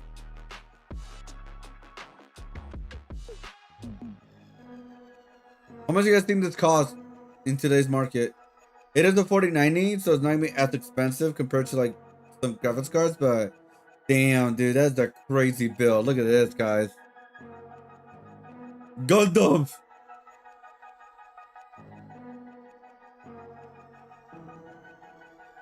Yeah, it's a lot of fans too. A lot of fans. That's crazy cool, dude. ¿Cuánto cuesta 40? No, no, no. I think it's like like maybe a $5,000 PC or more. Around there. But there's also another cool one, guys. This is the last one, guys. And I'll go fast for a little bit this one. The Dragon Ball setup PC, guys. Dragon Ball PC. I don't know how it fully looks. I don't know if it's good or not. Maybe it's too much. I don't know. But let's check it out. That's the same one I have. That's the same motherboard I have, guys. There it is. But he has a better what do you call it? Graphics card. Damn, that's a lot of fans, bro. Es el único que tengo yo. El motherboard.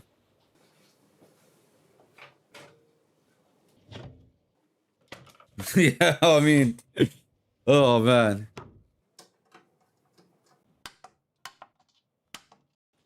All right, let's see it.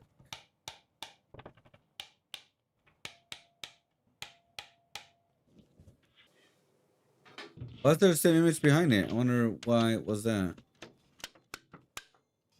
Okay, hold up, let's go. This is the power supply. I want to see like the other main components, guys. Hold up. Oh, this goes in the front?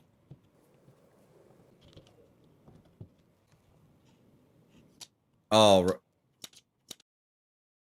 dude, I took the plastic on mine. Oh my god. I don't even know if I took plastic on mine. I gotta check. Holy shit. I'll do that later, but oh my god, I forgot I have to check if I took the plastic out of my oh my god, I'm an idiot. Oh, that's a cool. Oh wow. The way it goes in? And this is where the screen goes? And the liquid, right? Oh yeah, that is the screen. Okay. Yeah, I don't know if I took my plastic on mine, so I gotta check.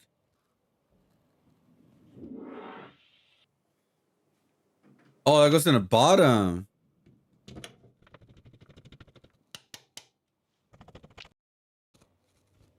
And this is liquid cooling. All the Dragon Balls. So this is my motherboard right here, guys. Ese que tengo yo. Ese es mío. Que agarré yo. It's a really good one. Well, it's similar to this one. It should be it's almost the same one, actually. Never mind. It's almost the same one. Because mine doesn't have, mine has like it's just a little bit different. Oh, theirs is yeah, IMD.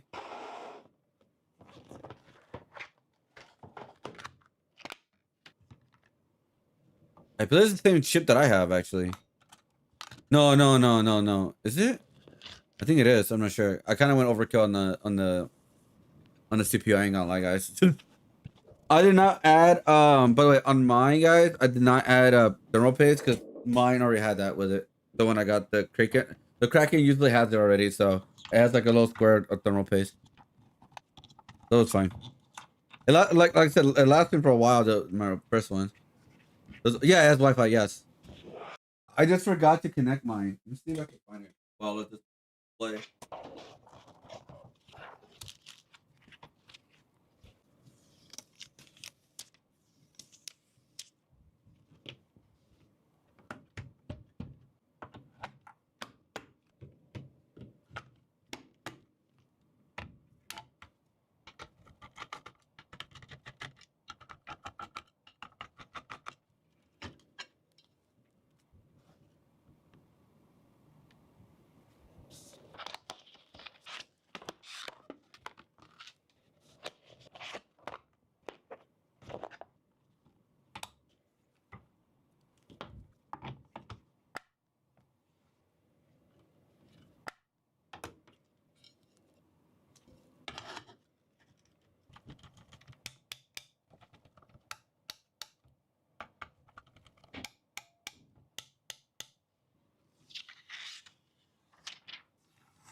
So I can't find it right now.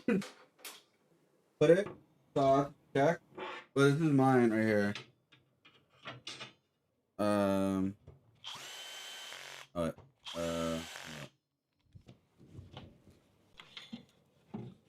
here.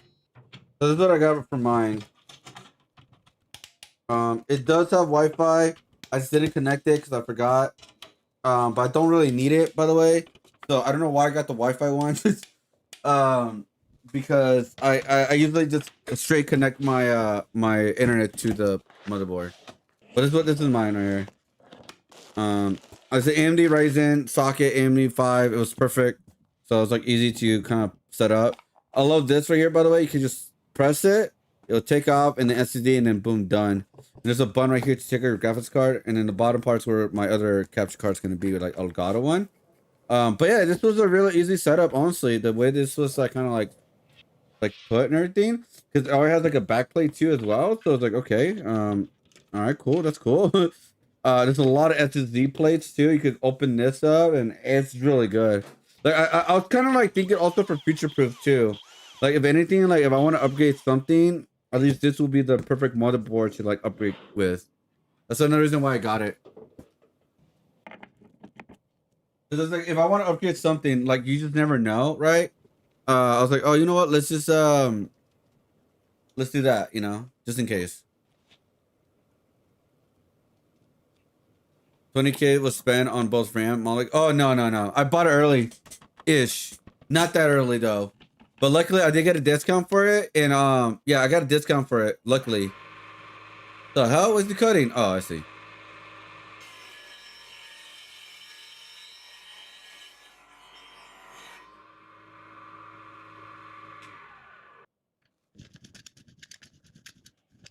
No, yeah, but I bought my RAM before it went crazy up and crazy. Like, I bought it, I think. So the same RAM, I got it at a discount. And then I had like a gift card thing. And so I got like, and then I also got my YouTube money too. So I bought my RAM. It's so overpriced, by the way, around like 400. It's now $900. So it went even higher the last time because I bought my RAM around December when things were like going up like crazy. But since I got paid by YouTube, which is like grateful for that, guys. Yeah, I got paid by YouTube, and I got the gift card, and that helped me out. So I was like, oh shit, that's really good. So I paid like 400 for like a 64 gig one, RAM. So I was like, all right, cool. I still overpaid though, but not crazy amounts like other people, you know. Yeah, I wonder where the Wi-Fi I put it. Like, where I left it. Hmm.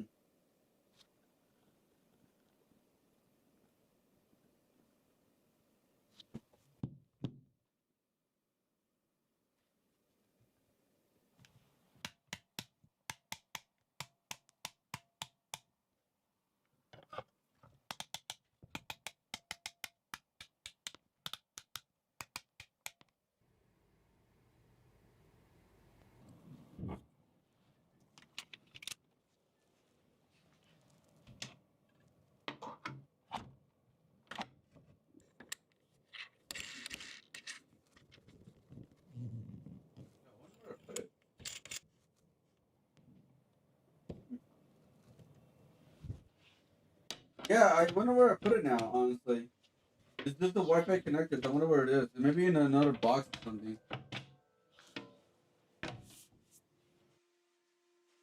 Yeah, I may have left it in another box or something. I don't know where it is. I'll look for it later. Let's see how the Dragon Ball goes. When what the hell? He's putting Dragon Balls in the case? It died. What? Where's my thingy? Are you serious?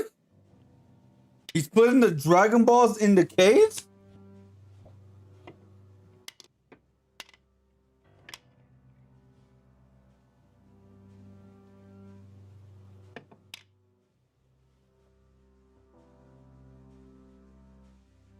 Where is my?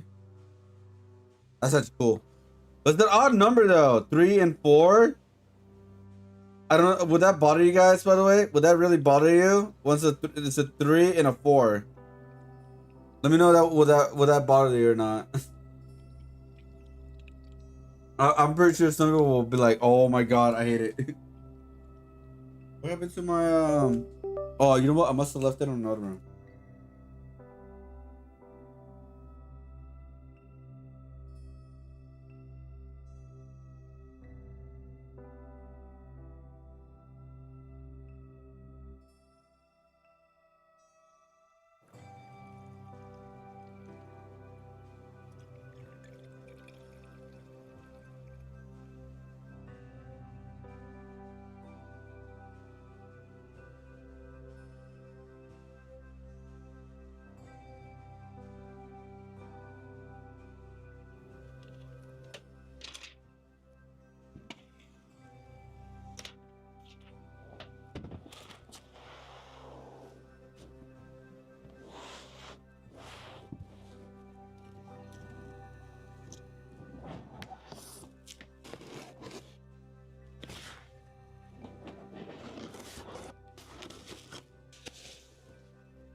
Found it.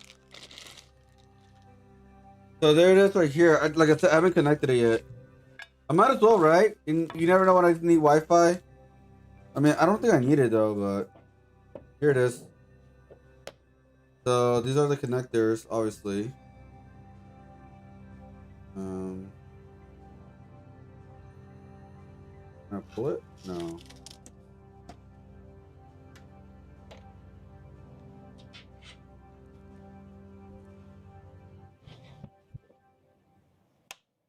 And now to turn it on. Because let me see. Where'd you even put this, by the way?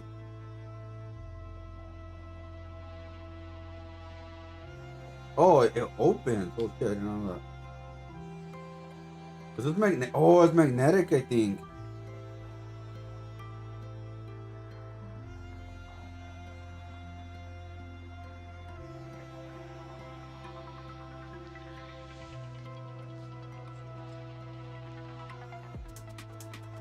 Oh, here it is. So you connect this behind the motherboard, and then I think it's magnetic.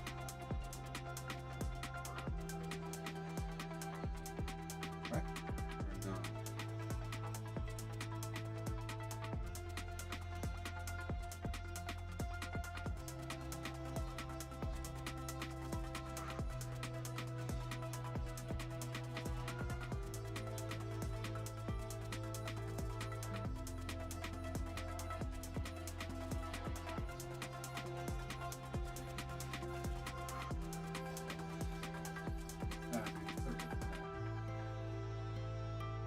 Yeah, I mean, I don't. It feels magnetic, but it's not magnetic. I don't know. It's weird. But yeah, what do you guys think about this Dragon Ball setup? Oh, they got the Brawly movie. Oh, that's really cool. With Kid Goku in the front, all the different Gokus and the wallpaper. This is a really cool setup, honestly. Like I said, man, if I had FU money, dude, I probably would have built something like this. 100%. Right? Because I'm going to be honest, guys. Building the PC, this is my second build PC, by the way. Second build. I really enjoyed it. Even though it took me 5 hours, there's some stress times here and there. I really enjoyed building the PC. Even though I'm still nervous to like take it apart because I'm always like with the cords and all that, I'm not like confident enough. Like that's why like my cord organization is not good because I have everything connected. I'm trying to take things out. I'm like I'm just not confident enough to like yank it in some ways.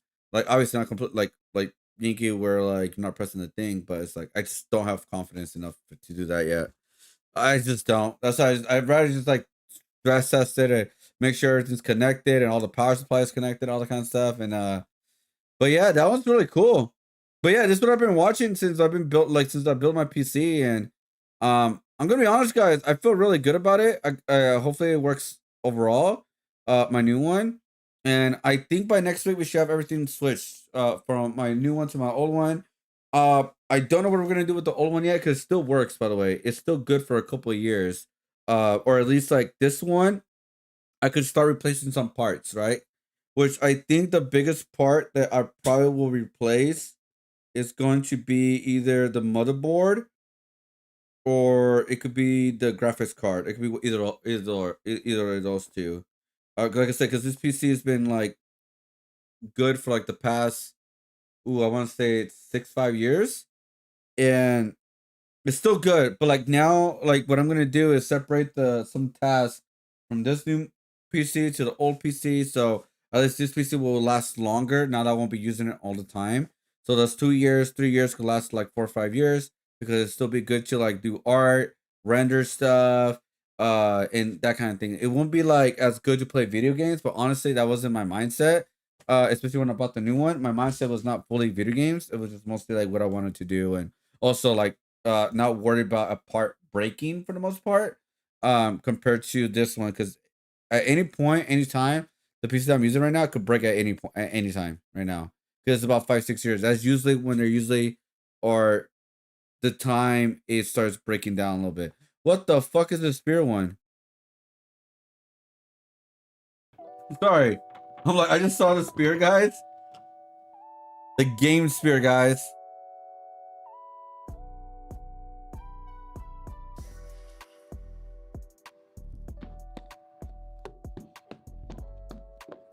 I should have done this, man. I should have made my own video. I didn't know, like an idiot. Another liquid, huh? Is that the same one I have? SSD? Oh, they're going yellow. Full on yellow, huh? All right, let's see how it looks. I just want to see it. Oh yeah, they're going yellow, dude. Oh yeah.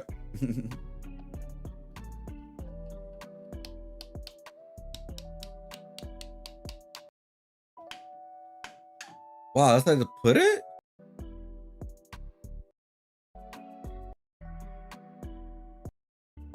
Interesting. I wonder what it looks like in the sphere. Hold up, sorry guys, I'm fast forwarding this one.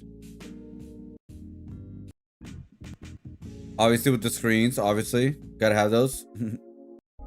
So does it close? I mean, it does, sorry. But like, I wonder how it works, like, with the air and all that.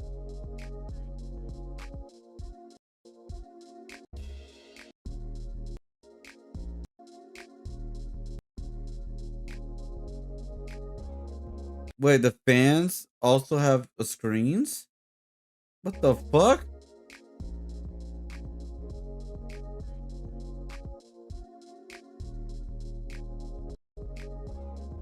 And that's how it looks close. Interesting. I wonder how heavy this is to move it. I don't like it though. I do not like it. I feel like it's too much. The drama was still a lot too, don't get me wrong. But this one here is way too much, dude. Way too much. Anyways. Let me know of what kind of build you guys have, right? Hey, what kind of PC build you guys have? I'm just curious. I want to see how left behind I got. Just kidding. Because man, PC building, guys, is so much expensive now, guys. It's so expensive, dude. Like nowadays, it's so expensive. It sucks, dude. It really does suck. How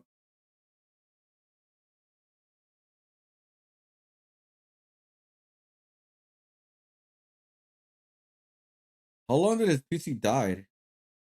How long did it took to die? New life into my baby. Terrified, I blew a cap off. Now the question remains, what was the damage? The power supply is most likely the sound of my PC exploding earlier that day.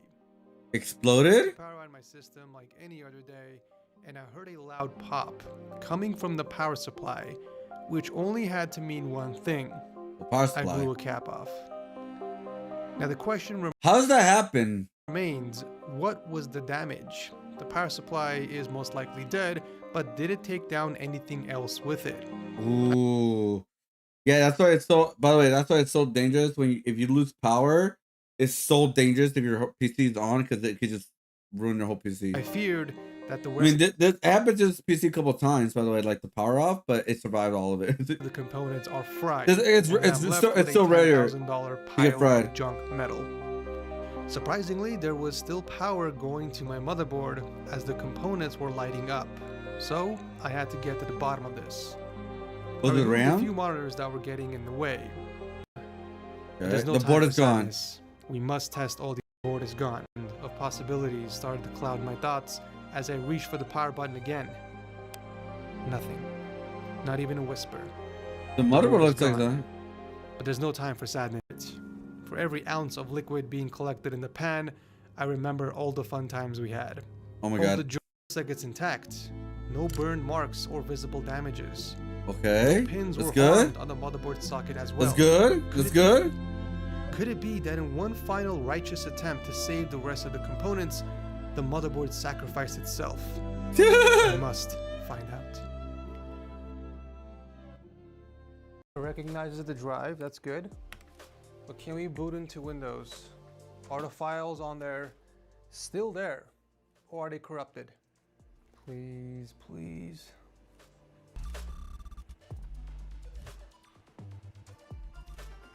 It's just turning on and on. Damn. Oh my God. PC recovered. Device needs repaired. Your PC needs to be. It's fried. It's fried? My storage is fried. Storage? I lost everything. No, I've never even seen this. What is this?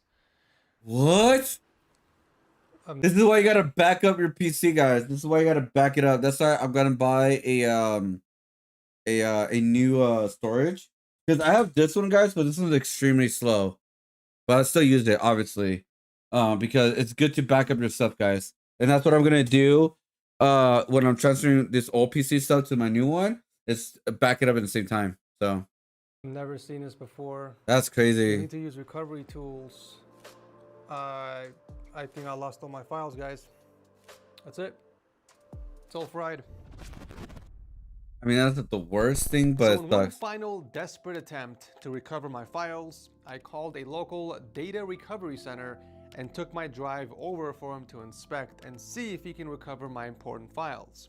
But as fate has deemed it so, the PCB has been cooked. Damn. Okay, I'm back here at the office. Since we At the end of the day, guys, if it's just the motherboard you have to replace, it's not the worst thing in the world. so interesting. It's not the worst thing in the world, guys. It really is So, not. yeah, Compared to everything else. Board is fried. This confirms it.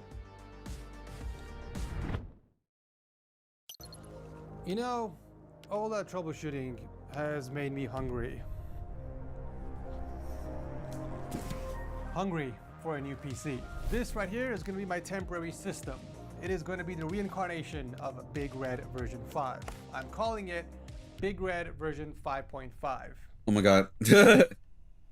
Very original, I know.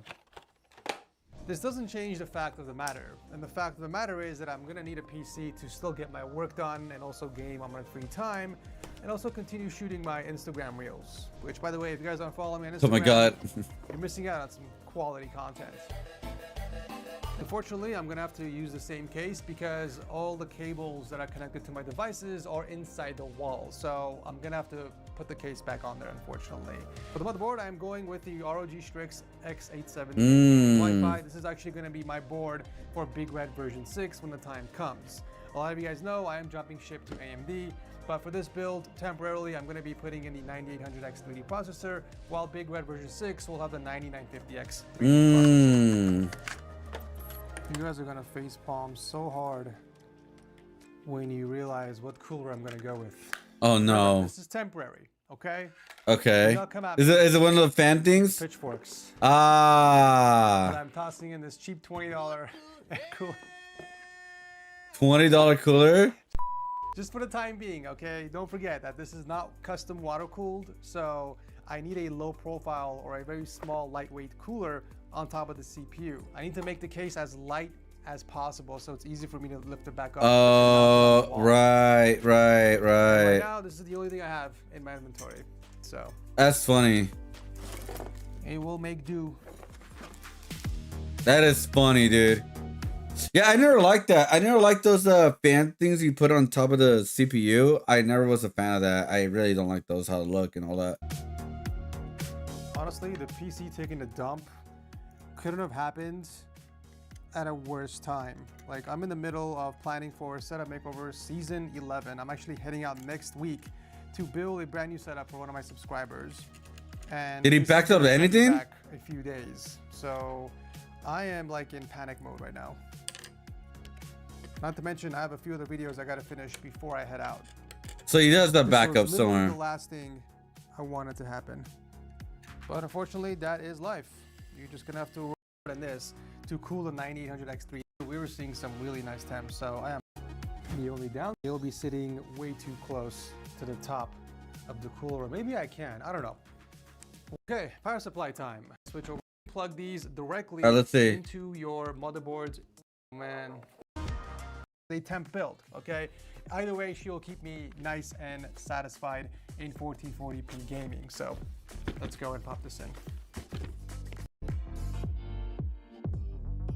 So, say why this is temporary. Feast your eyes on this beauty, boys and girls, albeit a bland and these are all new parts. Okay, on our wedding night, she was able to run Cyberpunk on Ultra without any problems. We are gathered here today to pay tribute, not to just the machine, component, Oh my and God. like rare and old driver update. So let us not weep for what we've lost. Let us smile for what we have shared. The laughs, the lag, the loading screens, the late nights. She wasn't just a PC. She was the party leader of my setup. I mean, damn, dude. It just sucks when it happens. I mean, it never happened to me, but I cannot say. This is why I'm so nervous with my new PC, guys, because it could happen at any time and point. You just don't know when your PC is gonna die. And I'm gonna tell you guys, I have no more money in order to invest more money on the PC, especially to replace the part and stuff like that. So luckily, there's warranties on some parts. But yeah, it's just that's like the nervous part and like in general. Anyways, sorry guys. I know I've been watching too much PC stuff. I get it. My bad.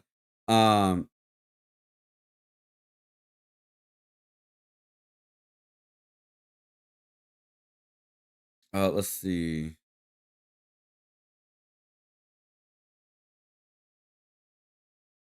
Well, what time is it now? Oh wow, it's almost 2 o'clock. All right, we gotta go focus on more on this for a little bit, guys.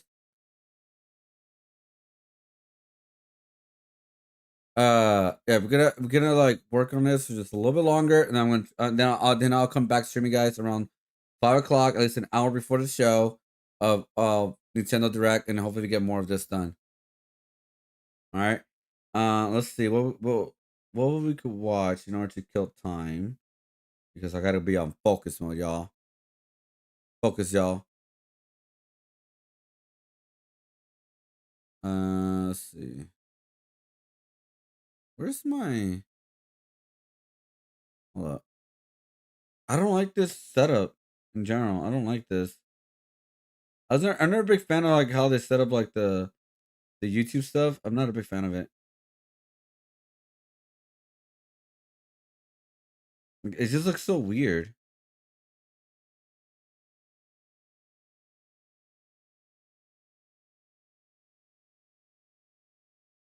Let's see.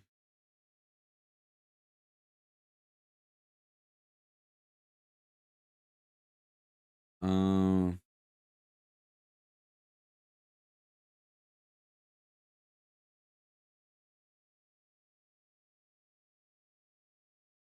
Okay. All right, here we go. Let's watch this right here. She supposedly dances on the cops or something. It's only a minute. I just want to see this real quick. A suspected DUI driver refusing to stop DUI in pursuit. Reporter Chris Christie in live 2026. calling Oh it my all. God. The driving is slow, but erratic. Here you see an example of that, a wild, random U-turn right at Temple, doing a circle in the middle of Beverly Boulevard, pulling into a gas station now, really toying with these officers, cutting right through there. An LAPD commander approving a pit maneuver, and the lead cruiser makes a move. Slowing down a little bit, and here comes the pit. Here comes. Oh, The pit. Ooh, ooh, ooh. once again. The driver hitting the gas once again. An LAPD chopper in the air and 4 cruisers on the ground tracking this driver across Koreatown and into the Westlake district. That driver Damn. on a residential street before making a turn onto a dead-end parking lot. Ah, what a loser. Right on that driver's tail. Looks like he's behind a shopping center. He's opening the door. Is he going to run or is he going to show his hands? Oh, we're going to do a dance. And we're dancing. What? Put on a little show, enjoy the final few seconds. And it looks like it is a female passenger, or female driver, I should say. Moments later, police officers moving in, and the dancing driver drops to the ground and is and arrested. What the fuck? One clarification, the LAPD tonight confirming the dancing driver was in fact a man. Who looked like a girl? What? I'm confused. What? what? I'm confused, man. Like, what's going on? Wait, what? Oh my God, here we go again. In July of this year, Oh, okay, there we go. Like, what? Like it's not my son away. What? I was like, what? They had it. Oh, by the way, it was a man. I'm like, oh, okay, all right. All right, man. Like, all right. All right, guys, let's check out this. This will be the final video. The brainwash of Disney adults. And then after this, guys, we'll turn on. I'm going to go get something to eat, and I'll be back at 5 o'clock in the morning. a woman spent $35,000 on a 10-day Disney vacation. How much? And posted about it online, but refused to show her face on camera. And I'm just asking, like, Disney adults how much they paid for their Disney vacation. About $35,000. $35,000, wow. She is what people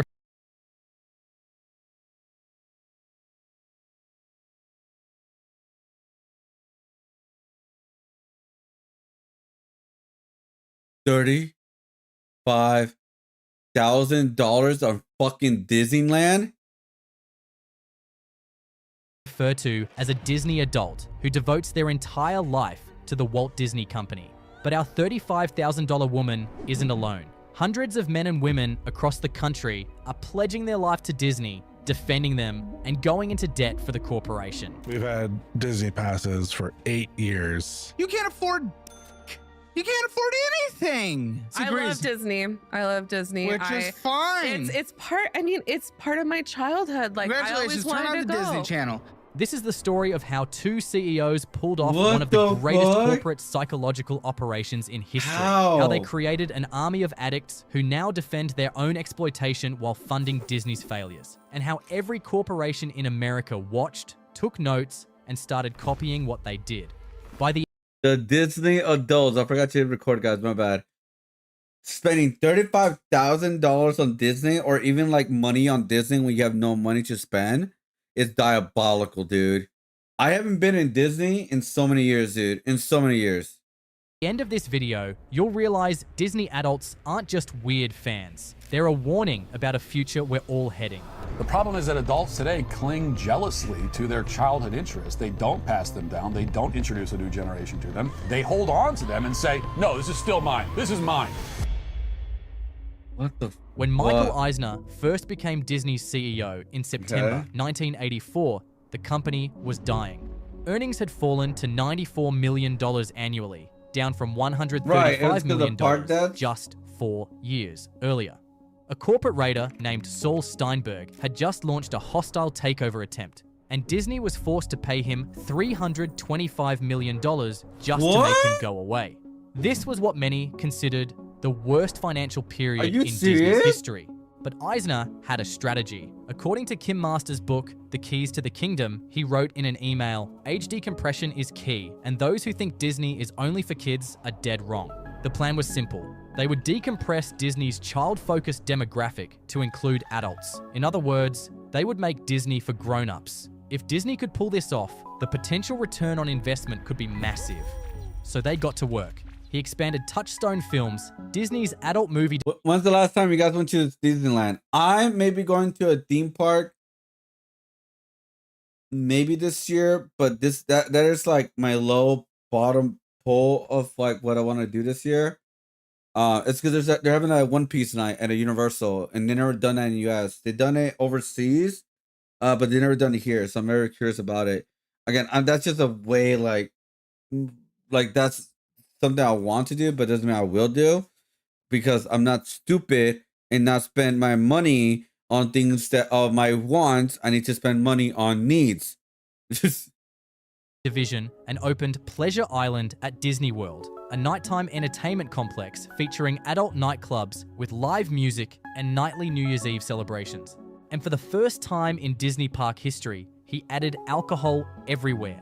Epcot Really? Center opened in 1982 with alcohol available throughout World Showcase. Eisner basically wanted to turn grown-ups into Disney-loving, obsessed kids again. Eisner launched another brand called Hollywood Pictures, which allowed them to further expand Disney's output, release even more films aimed at teens and adults, and increase the studio's overall market share. But there was just one God. fatal flaw in his plan. The adults at that time still acted like adults. They grew up and moved on to other things. They didn't stay children forever, neither did they want to. Unfortunately, Eisner did not get to finish his plans before shareholders lost faith in him. By 2003, the shareholders had had enough. Roy E. Disney, Walt's nephew, resigned from the board and launched SaveDisney.com in December. At Disney's annual shareholders meeting in March 2004, something unprecedented happened.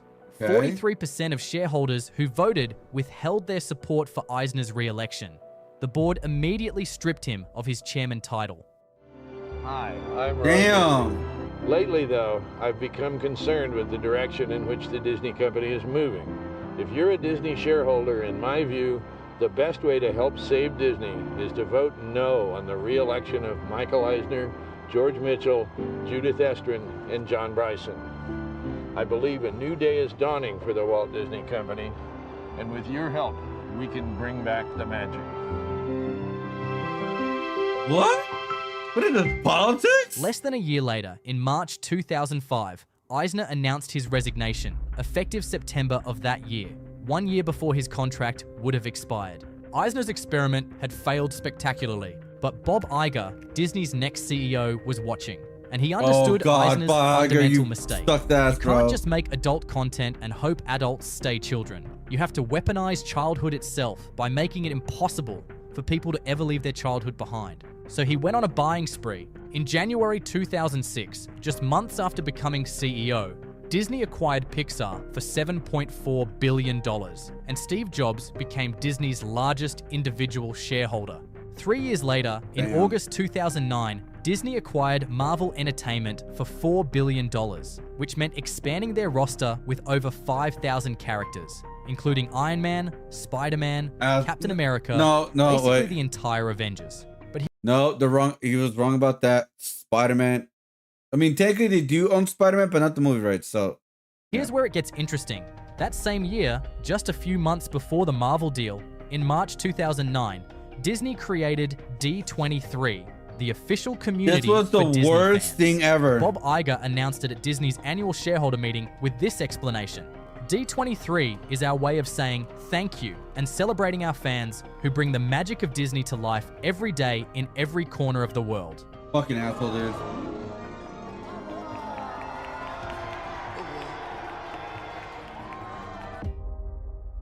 What he didn't say out loud y'all got played. was that D23 was his ultimate weapon.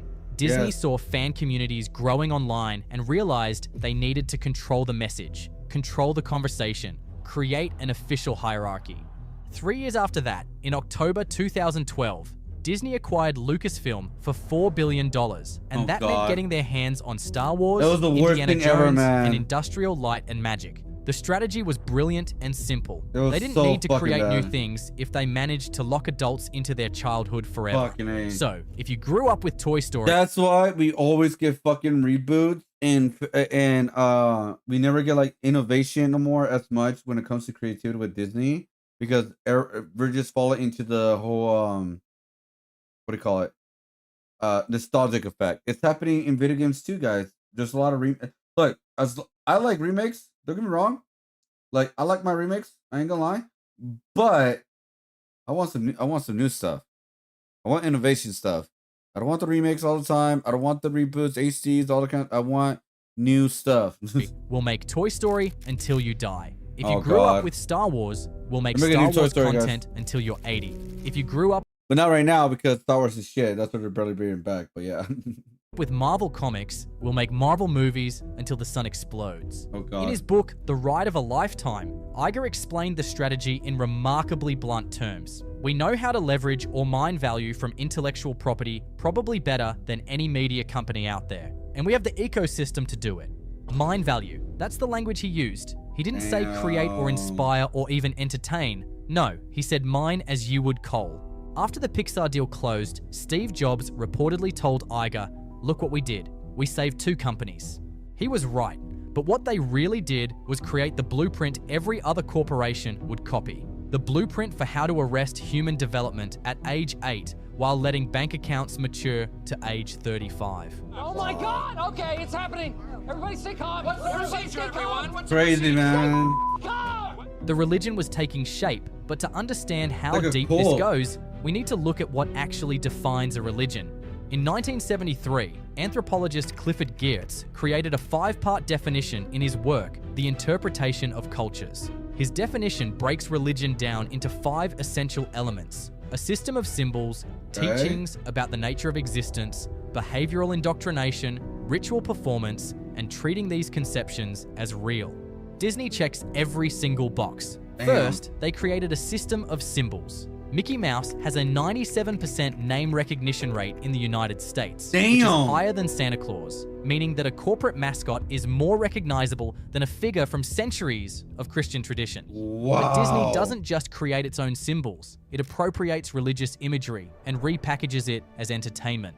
In Snow White, the poison apple comes from the Garden of Eden, and she prays on her knees asking God to bless the 7 dwarfs. In Pinocchio, Geppetto being swallowed by a whale parallels the story of Jonah. In The Lion King, the opening ceremony where Rafiki anoints Simba resembles Christian baptism, and the circle of life is lifted from Hindu concepts of reincarnation. So interesting to see how basically the most famous kids entertainment company used to very much include Bible verses as well as a ton of Christian references when it comes to prayer and self-sacrifice. Second, we have the teachings about the nature of things, and Disney tries its best to preach a very specific worldview, that we should all practice a Protestant work ethic, but without God.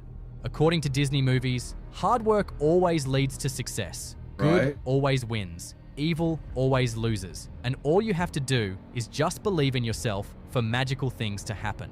One scholar calls this secular toonism, where magic replaces divinity, but the moral framework stays the same. And third, there's behavioral indoctrination.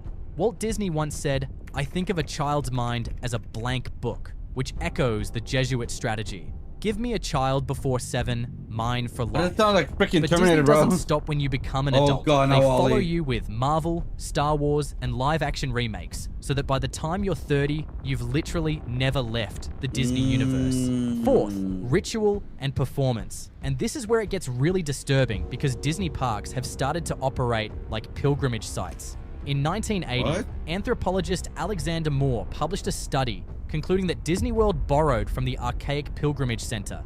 The multi-stage journey to the Magic Kingdom mirrors a traditional pilgrimage, and 70 to 90% of Americans have visited a Disney park, according to the Smithsonian, which is one of the few things that 70% of Americans agree on. These parks have become almost sacred spaces. The major way that cast members get around is through the utilidors. There is just this maze of tunnels that go everywhere. Not for entertainment, I can tell you that. But all cast members basically enter the utilidors at the same place, and then from there, they walk to wherever they're going. You're not allowed to walk in the park outside of your land. That is going out of theming, and it is not allowed. You're not allowed to litter and to swear, but most importantly, you are not allowed to acknowledge reality. Employees are cast members who perform in an eternal show, wearing costumes and working on stage or backstage. And they must stay in character at all times. Just to make it easier to disconnect from the real world, the parks exist outside normal time with no clocks and no current events. Main Street What? USA is a sanitized 1950s America with all the ugliness removed. Everywhere you look, there are rituals like the rope drop, character dining, pin trading, and annual pass holder events.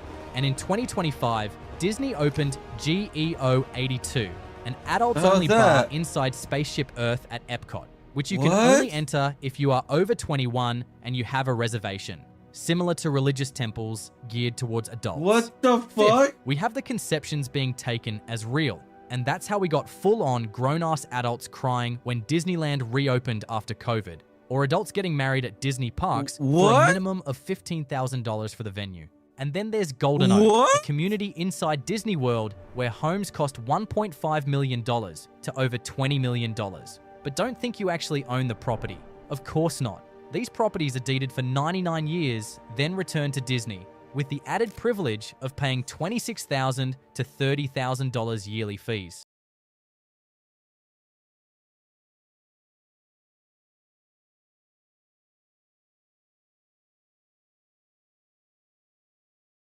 So, let me get this straight. You're paying how much money for a property?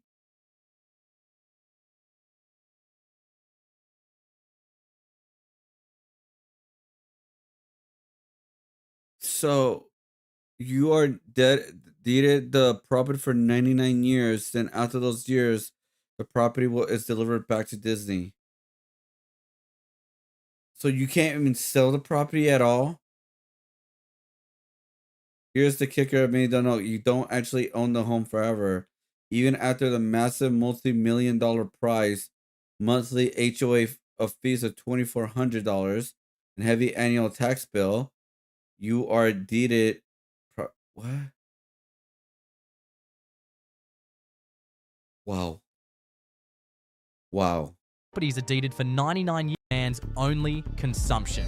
You get oh god, ecstasy, community, purpose, and identity. And all you need to do is open your wallet. You have to do nothing else. No need to consider moral responsibility or self-improvement or sacrifice. You get to feel like a child again, returning to a better time, just by spending money. That's why critics call it a religion that has been perfectly optimized for capitalism. There's a French philosopher named Bernard Stiegler who spent his career studying how consumer capitalism deliberately infantilizes people.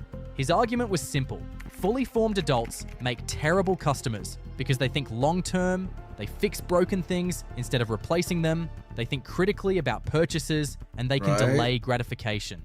Children, on the other hand, are perfect consumers because they live entirely in the present moment with zero concept of future consequences. They want things immediately and will throw tantrums if denied, making them purely emotional decision makers with no logic involved. They're incredibly easy to influence with bright colors, mascots, and simple messages since they don't understand money or long-term costs. They don't fix anything either, they just want a new replacement, which from a corporation's perspective makes them the ideal customer profile. So the wheels at Disney began to turn. What if they could create adults who think like children, but have adult bank accounts and credit limits? They'd be the perfect consumer because they'd have an adult's disposable income with the impulse control of a child. And the metrics prove this strategy worked. According to a 2024 analysis, only 36.7% of Disney World visitors come from households with children under 18, which means approximately 63% are from households without children. A former Disney Parks executive stated that on a given day, 40% to 50% of parkgoers at Disney World could be child-free adults. And even more revealing is that 42% of people who waited in line to meet characters at Disney parks were childless adults. Disney saw this shift happening and pivoted hard to accommodate it. In 2012, Be Our Guest restaurant became the first restaurant in Magic Kingdom's 41-year history to serve alcohol. That is fucking insane, dude. Like, they're all getting played, and they're still going. You know what I mean? Like, even though me as an artist, my whole thing is about just selling people, right? Get customers and all that. But at the end of the day, dude, I always tell people, like, focus on yourself first, and then see if you can buy something. Because again, you should be focusing on your bills, your personal income, and stuff like that, right? That's the most important thing for everybody, obviously. But damn, dude, these people got manipulated like a motherfucker, and now they're getting played to spend money on their company. And it's like, damn, dude, I didn't know when this deep. You know what I mean? I didn't know when this deep, dude. That's just sad. That's very, very sad, dude. To trigger childhood nostalgia. For example, Disney was granted a patent in 1986 for smell-emitting systems called smellitizers that use pressurized air and fans to distribute scents across the park and trigger memories and nostalgia. Everything is designed to make you feel like a child again, to lower your psychological defenses, even and basically to make you stop thinking like an adult and open your wallet with no consideration of the consequences. And it's working. In the meantime, actual adult skills are disappearing from the population in the real world. Adulting classes are now teaching 20 to 30-year-olds how to sew buttons, cook eggs, and do laundry. Michigan State University launched Adulting 101 in 2019 with sessions on money management, community engagement, conflict resolution, and basic home skills. They've had between 50 and 1,000 participants per session. Are you fucking kidding me?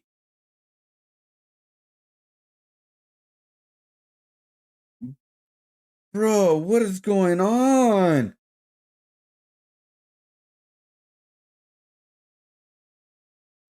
Adulting 101 should be like in high school, dude. Like, UC Riverside has an entire adult program designed to support students in meeting their basic needs. It seems Gen Z is having a very difficult time in the workplace. Some of the reasons they listed, well, a lack of motivation, a lack of initiative, a lack of professionalism, poor organizational. Well, to be fair, that's because the economy sucks ass. Like nobody wants to work for more than half their life in order to barely make it and not own any property like a home and a car like that. So like, why would they be motivated? So to be fair, that's not really a Gen Z fault. It's the economy fault. Like it's that bad. So I want to make that very clear, because even I wouldn't be that motivated if I wasn't in the situation I was in. You know what I mean? Because yeah, like would you be motivated if you had to work almost half your life to not own nothing? I would not be motivated. Like what the fuck? So like what? Skills, poor communication skills, difficulty working as a team. These were supposed to be the most educated, most credentialed generations in human history. So where did all the and then people want to replace things more with AI. Yeah, great. competency go? It went into Disney expertise. They can tell you every restaurant menu at every Disney park. They know every ride wait time pattern throughout the day. They know every pin release schedule, every character appearance time, every hidden Mickey location, every secret menu item. That's where the cognitive capacity went. Into mastering a theme park instead of mastering life. Into becoming experts at consumption instead of experts at living. Into escaping life rather than living it. This isn't an accident. This is exactly what Stiegler warned about.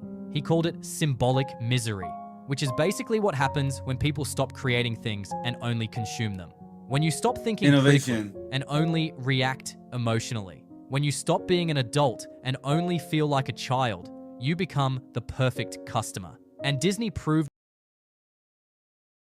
This is why creativity is very important, guys, because it leads to innovation, it leads to creating things, it leads to solving problems, it leads to think outside the box. This is why creativity is very important. It's not this fucking bullshit. It works. Let me show you exactly what this looks like in real life. Stephanie and Michelle are both in their late 20s. At the time of the video, they'd been together for 8 years and were planning to get married in March. Their combined household income was $7,000 a month. And then we find out that in one single month, they spent 3 times their income. Stephanie had just graduated from nursing school after 10 years because she worked full-time while going to school part-time. She had $15,000 in federal student loans at 4% interest with a $163 minimum monthly payment. But she didn't pay it, and the loans went into collections. Her excuse was, "My email was getting very full, so I didn't see the payment notices." Why are you past due? You make money. You guys bring in $7,000 a month net. What is happening? So my student loans had been deferred for so long because I was in school continuously. Yeah, and then they give you 1,000 warnings that it's about to start via phone calls and emails and mail. Yeah, my email was getting very full. So I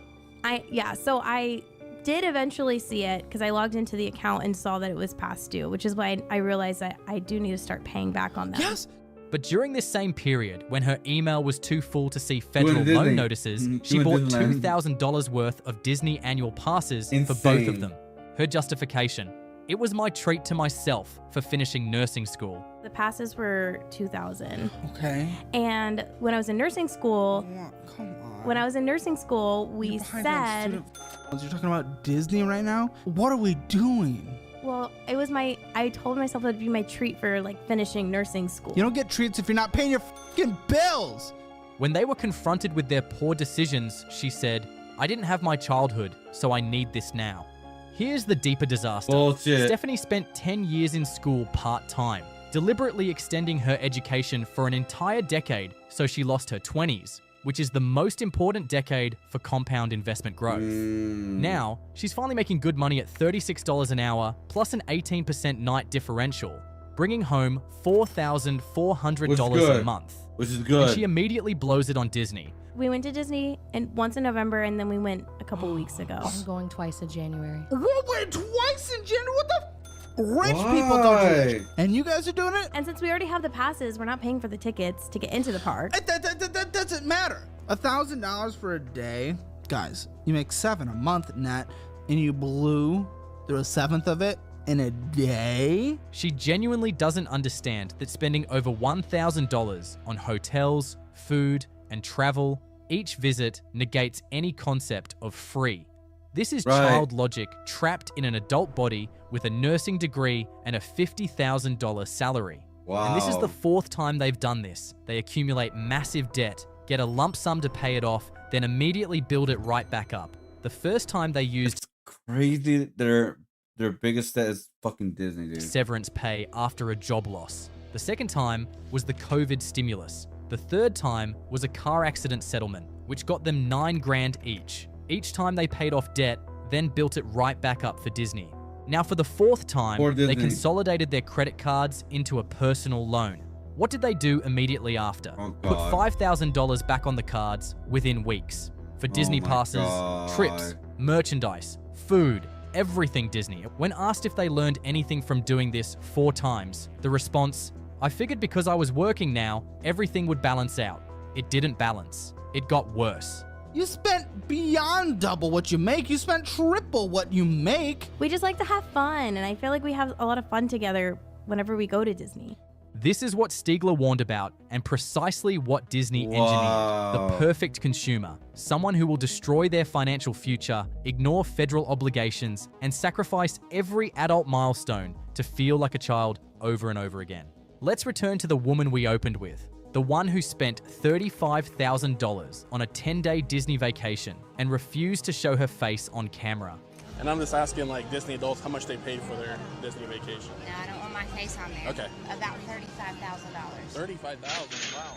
Even at Disney's massively inflated prices, you have to actively try to spend $35,000 in 10 days. She was staying at Animal Kingdom Lodge, which is a nice hotel, but it's not a $35,000 for 10 days nice hotel. So what did that $35,000 actually buy? Park tickets for the entire family, 10 nights at the hotel, all food for 10 days at $8 pretzels, $4 bottles of water, and $20 per meal. Then there's the merchandise purchases that ran into the thousands. Of course, we can't forget the character dining experiences at $60 to $80 per meal, where characters visit your table, or the special tours and experiences. And probably VIP tour guides at $450 to $900 per hour. It's ridiculous, and the comments on her video said it all. For $35,000, I could live in Italy for 3 months. That's a down payment on a house. That's a full year of college tuition. That's a new car paid in full. So Disney created this army of adults going into debt to relive their childhood, treating the parks like a religion. And you'd think with all that devotion, with all that money flowing in, Disney would be thriving. But you'll be dead wrong. because Nope, the they're theme losing. parks are actually subsidizing catastrophic losses everywhere. Yep. Strange World, for example, lost $197 million. Lightyear lost $106 million, and Wish lost $131 million, while the Marvels lost $230 million, becoming Disney's biggest bomb of 2023. And we can't forget Indiana Jones 5, which lost $134 million. Well, for Disney, it's been a year of flop after fail, after bomb, after dud, after I'm running out of vocabulary to describe all of the box office woes the Walt Disney Company has suffered in 2023. Now, seemingly turning in their 7th flop of the year. And, well, you know what they say. You can wish in one hand and crap in the other, and see which one you fill first. Even their wins have razor-thin margins because they need billion-dollar blockbusters just to offset these $200 to $300 million budgets plus marketing. Meanwhile, the parks are a pure profit machine that generated $34.2 billion in 2024. Disney is bleeding money on content, so they're squeezing the parks harder. That's why prices keep going up while quality keeps going down, why maintenance gets deferred, why cast members are understaffed, and why park hours get cut. The movie division is cannibalizing the parks. Disney did try making original content with Lightyear, Strange World, and Wish, but they focused on checking boxes instead of telling compelling stories people wanted. Lightyear removed the fun buzz everyone loved for a serious dude, while Strange World felt like a corporate-approved project with no heart behind it. Wish was supposed to celebrate 100 years of Disney magic, but it turned out to be the most generic, forgettable thing they've made in decades. I forgot about that film. These movies failed because Disney forgot story comes first, and when you prioritize message over magic, you get neither. Just expensive slop. So stupid. So Disney's solution has been to stop bothering and stick to sequels and remakes. Hollywood remains very franchise-obsessed. Franchise films are as close to a guarantee as any studio can get in the ever-changing, streaming-dominated That's why they're bringing back Captain America. That said, just because something is connected to a franchise doesn't mean that people automatically want to see it. Perhaps a Toy Story spin-off of some kind could have been successful, but this clearly wasn't the winning formula. But because new movies keep failing, Disney has no fresh IP to drive park attendance. Frozen worked and got an Epcot land, while Moana got a water ride. But since then, nothing has been sticky enough to build around. So they fall back on their old IPs. They're not creating new reasons for families to visit, just doubling down on Disney adults who come regardless. And this is where it gets brilliant and horrifying at the same time. Disney adults actively defend their own exploitation. All you have to do is scroll any comment section about price increases and you'll see things like, they need to raise prices for crowd control. If you I'm not Delulu. These are fucking Delulu. Imagine spending $35,000 on fucking Disney for 10 fucking days. Sorry for cursing. I'm at awe. If you can't afford it, just don't go. That is insane that people are defending this bullshit spending and prices. Like, what the fuck? Are they dumb? You're dumb. Wharf Rat 44, you are a rata. Can't afford it, don't go. Real fans, like, what the hell, man? Find a way. They've convinced themselves that being priced out makes them special and makes their devotion more meaningful. Meanwhile, they're drowning in debt with wages. Bro, I can't wait. This should shut down Disney and I'll laugh my ass off. It's getting garnished and marriages falling apart, but they'll still attack anyone who criticizes Disney. So the cycle feeds itself. Movies lose money, parks get squeezed harder, the experience degrades, prices rise, families get priced out, only addicts remain, and those addicts defend everything, which means Disney has zero incentive to improve. The system reinforces itself, but there's a fatal flaw Disney hasn't accounted for. The traditional Disney model worked for 70 years because it was generational. Parents took their kids, those kids grew up loving Disney, then those kids took their own kids. Multi-generational loyalty made Disney an American institution. Disney broke this cycle by focusing on extracting maximum revenue from Disney adults while pricing out families with actual children. Disneyland tickets range from $104 to $224, meaning that a single day for a family can set you back $900 just for tickets, and a 4-day trip will average $4,000 with the extras. Wow. Get my lawyer. Young parents today can't afford this, which means That's insane. Which Pokemon this is? Dragonite. Just kidding. I'm drawing Nintendo because we're gonna watch Nintendo Direct later on tonight. Which I'm about to end stream in a little bit so I can eat, and then I'll be back streaming for the Direct. So right now I'm just working on the Nintendo artwork right now. And yeah, that's what we're doing right now. We're just working on this. It's just a basic outline right now before we add the details and colors and all that. their kids aren't forming magical memories, aren't bonding with the brand. In 20 to 30 years, those kids won't feel compelled to take their own children because they never went themselves. The nostalgia conveyor belt is breaking. Currently, only 36.7% of Disney visitors have kids, meaning 63% are adults without children. The parks are filled with 30 to 45-year-olds reliving their childhood. Wow. But whose childhood is being created right now? Nobody's. Current Disney adults were born in the 1980s and 90s, grew up on Renaissance Disney with memorable movies like The Little Mermaid, The Lion King, and Beauty and the Beast. It was a time when the Disney Channel played constantly. VHS tapes got watched hundreds of times, and their parents could actually afford to take them to parks when tickets were $35 to $40. They were marinated in Disney from birth. Kids today grow up on YouTube, TikTok, Roblox, and Fortnite, which is while Disney horrible. Plus is just another streaming service among dozens, not the defining cultural force it once was. And they're not going to parks because their parents can't afford it. Yes, the math is devastating because today's Disney adults are between 30 and 45. In 20 to 30 years, they'll be between 50 and 75 with their peak spending behind them. Who replaces them? The kids who never went? The YouTube generation that thinks Disney is creatively dead? There's no next generation waiting because Disney chose to squeeze every dollar from millennials instead of building the next generation of fans. Disney's 30-year nostalgia machine is sputtering, but they've already proven the concept works. It's just their implementation that sucks. So every other corporation in America watched, took notes, and started building their own, more improved versions. The playbook is simple. You don't have to create anything new. All you have to do is just endlessly recycle the past. Bring back brands from people's childhoods and make them adult. But make them just different enough that you can't just buy the old version. You have to reimagine or reboot or remake so people buy it all over again. Take Transformers. You loved them as a kid in the 1980s. But Hasbro doesn't just re-release those 1980s toys because you could buy those used for cheap.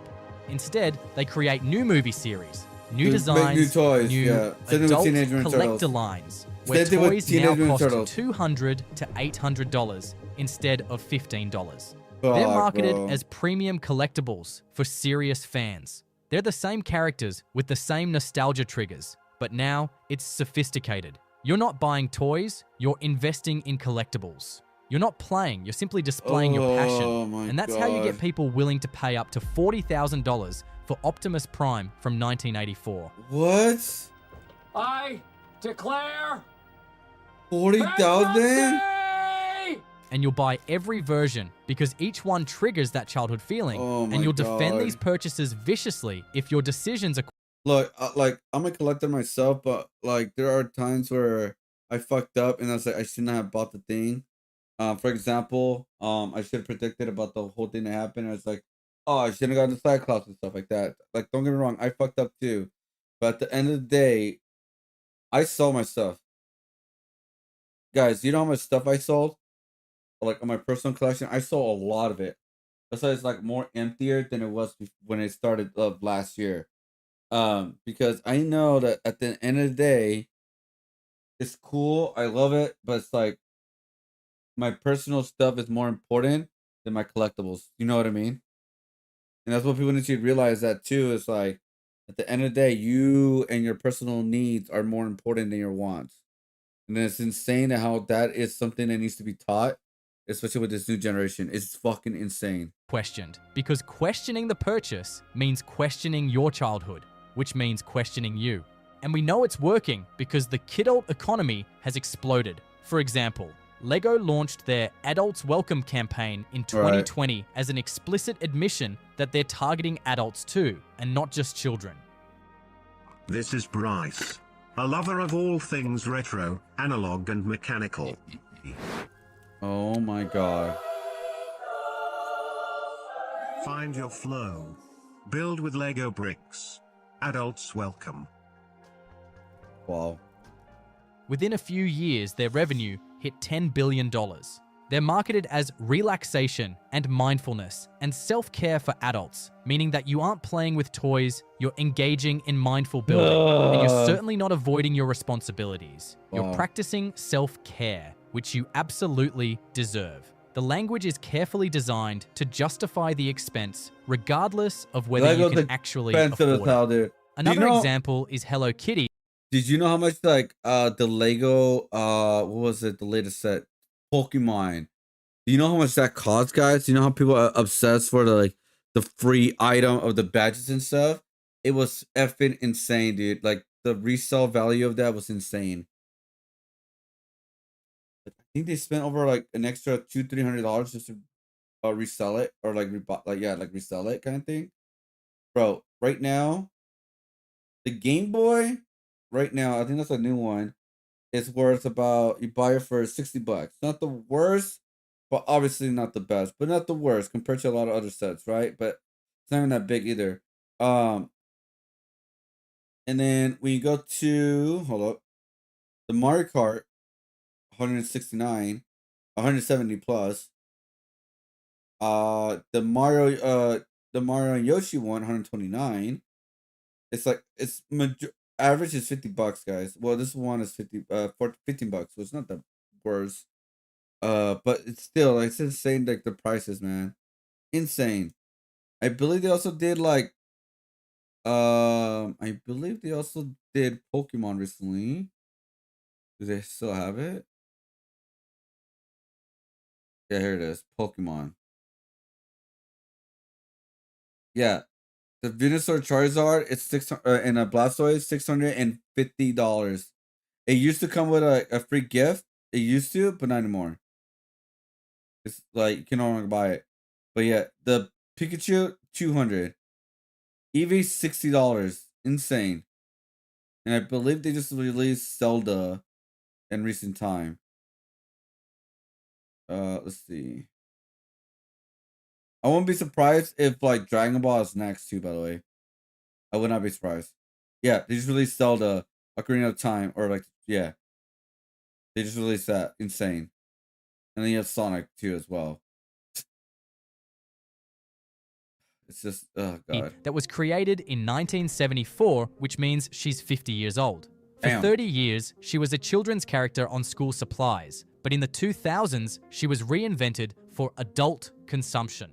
Now there are Hello Kitty designer purses selling for $800, Balenciaga Hello Kitty bags going for $2,000, Hello Kitty makeup and home goods and fashion explicitly marketed to women in their 40s. A children's character from the 1970s is now a lifestyle brand for middle-aged women. And let's not forget Pop Mart selling blind box collectible toys, where you don't know what you're getting until you open it, which is slot machine mechanics applied to toys. You pull the lever or open the box, get a random result, and get a dopamine hit if you get something rare. The company is expected to rake in $4.2 billion in revenue this year, with a Oh, by the way, but I will say this, it officially died down. The bubble burst already. So just let you guys know, it already burst. Because I could literally go to Pop Mart right now. Pop Mart. And obviously they're releasing some new stuff here and there, right? I get that. But let's see. You could buy the Monsters 10th anniversary right now, the $300 version, which it would have usually was sold out by now. You could buy it right now. Do you want a regular, like, you know, plushie, like the Monsters Less Checkmate series, whatever? You could buy it right now. Let me see. You want have a good run series?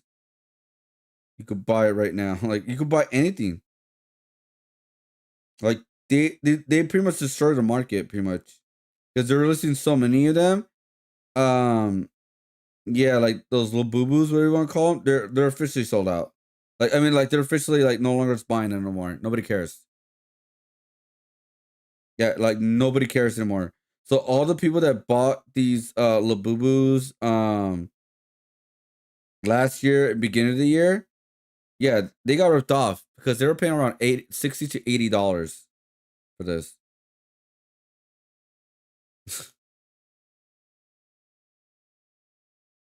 Adults lining up to buy $30 mystery boxes to complete the set. Then there's Labubu, those small collectible figures with a creepy cute aesthetic that exploded in 2023 to 2024 after Blackpink Lisa showcased one on Instagram. Adults are camping outside stores, paying $100 for small figures, collecting hundreds, dedicating entire social media accounts to their Labubu collections, and meeting up with other collectors. Labubu generated about $400 million in revenue in 2024, which was a 700% growth year over year. This is Disney adult behavior for a different product. It's the same psychology, the same addiction mechanics, and the same Arrested Development with a different mascot. That was the market this year's, data tells the story. what's it called? Who are basically adults buying toys for themselves, now spend more than parents buying for children in the global toy market. Rach, what's Hugsy doing in the crib with Emma? Oh, well, she was just crawling around and she found him, so I just let her sleep with him. That's all right, isn't it? Oh, yeah, of course. Yeah, it's a stuffed animal. You know, it's for kids, not for adults. In the US alone, my God. adults accounted for $6.7 billion in toy sales in 2023, while in Europe, kidults contributed $4.8 billion, representing 28% of the toy market. But this isn't an accident. Corporations share data, insights, and psychological research at industry conferences that explicitly discuss extending childhood consumption patterns into adulthood. Marketing journals publish papers on leveraging nostalgia for adult consumers. And research shows consumers are willing to pay 10 to 15% more for products that evoke nostalgic feelings. This is coordinated, intentional, and calculated. That worked on me. Yep. I am guilty of that because I literally just got this, like, I think it was like last year beginning before everything happened. But no, I like gonna call myself out because I just want to I want to be 1% just transparent. Is that happened to me? You know why I was excited to get this? You know why? Nostalgia. It's obviously one of my favorite characters too, but it also has to do with Marvel versus Capcom, which is one of my favorite fighting game franchises of all time. So yeah, I'm guilty as well. So I'm not I'm not trying to be like I'm a dumbass too. Like it worked on me, you know? So it's like I get it. I understand where like the marketing can actually work on you, and like it's just like God damn it, dude.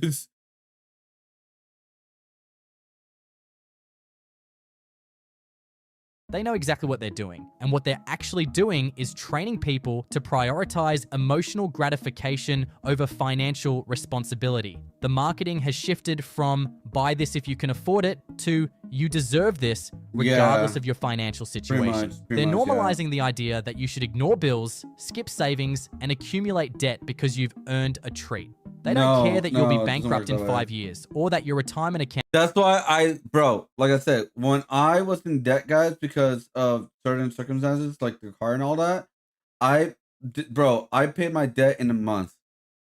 In a month, dude. I did not spend on things. I did not buy things. I didn't do anything. Like I paid it in an effing month, dude. If I could do that, bro, a lot of people could do it, dude. A lot of people could do it. Because I prioritize just paying everything off because I don't like the idea of me making money and then the money is gone within like the next day or so because I technically do not own it, right? Because I am in debt, right? I no longer am because I literally prioritize me paying everything off.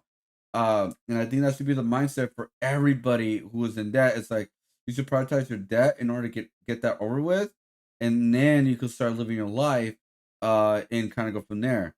Because yeah, dude, the feeling of that, it's like it sucks, dude. Like, oh yeah, technically I don't own it, so I'm giving this money away because I technically do not own it, and I don't like that. I don't like that at all. Great. I gotta do this again. Great. Account is empty. They need profits now.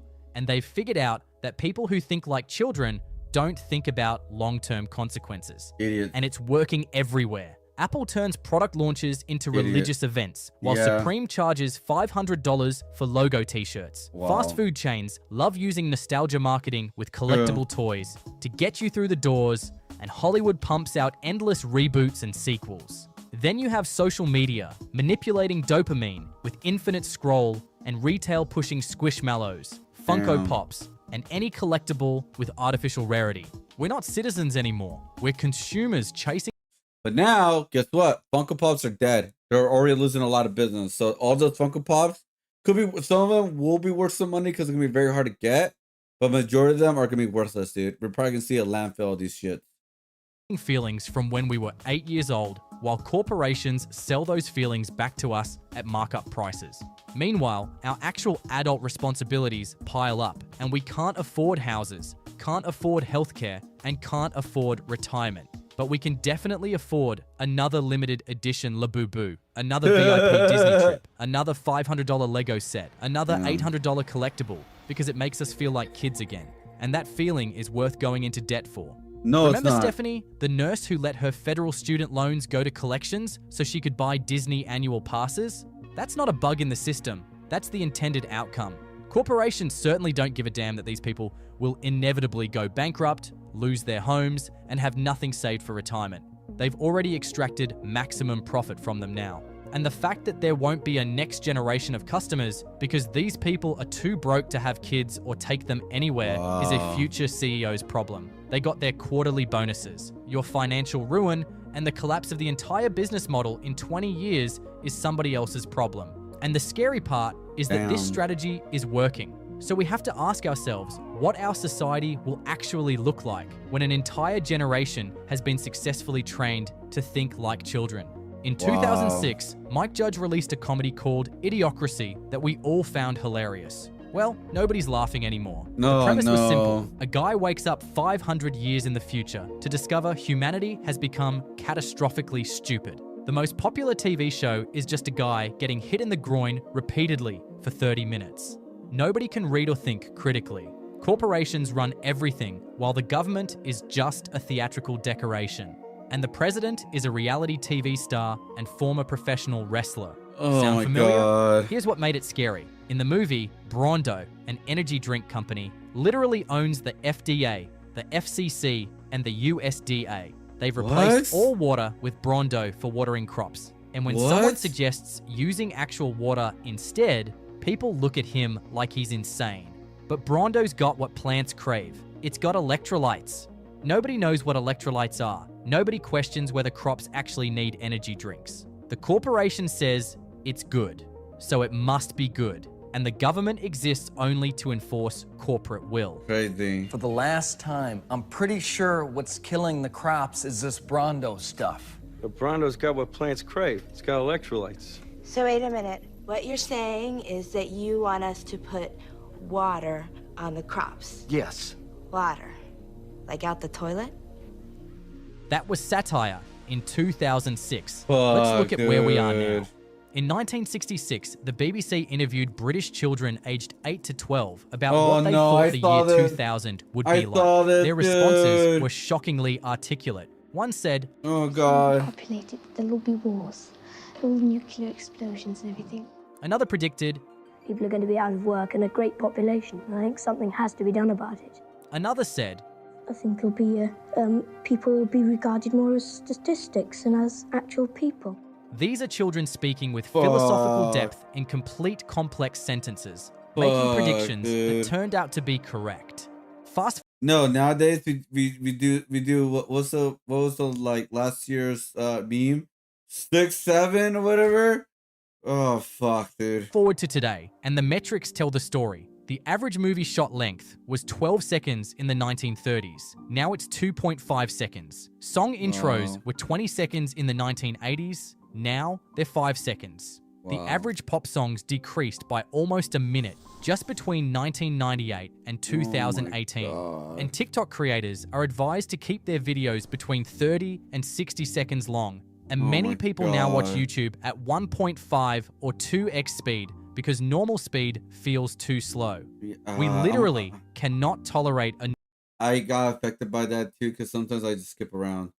Only times I really watch full videos is right here on stream with you guys because it gives it a better experience to watch the whole thing instead of just a little thing. You know what I mean? But it's like when I'm by myself, skip. Okay, little like couple of seconds. Okay, cool. Skip. Like normal human pace anymore. The language has collapsed too.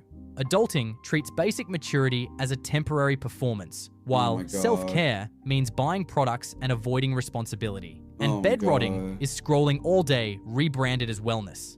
These are child concepts dressed up as adult vocabulary.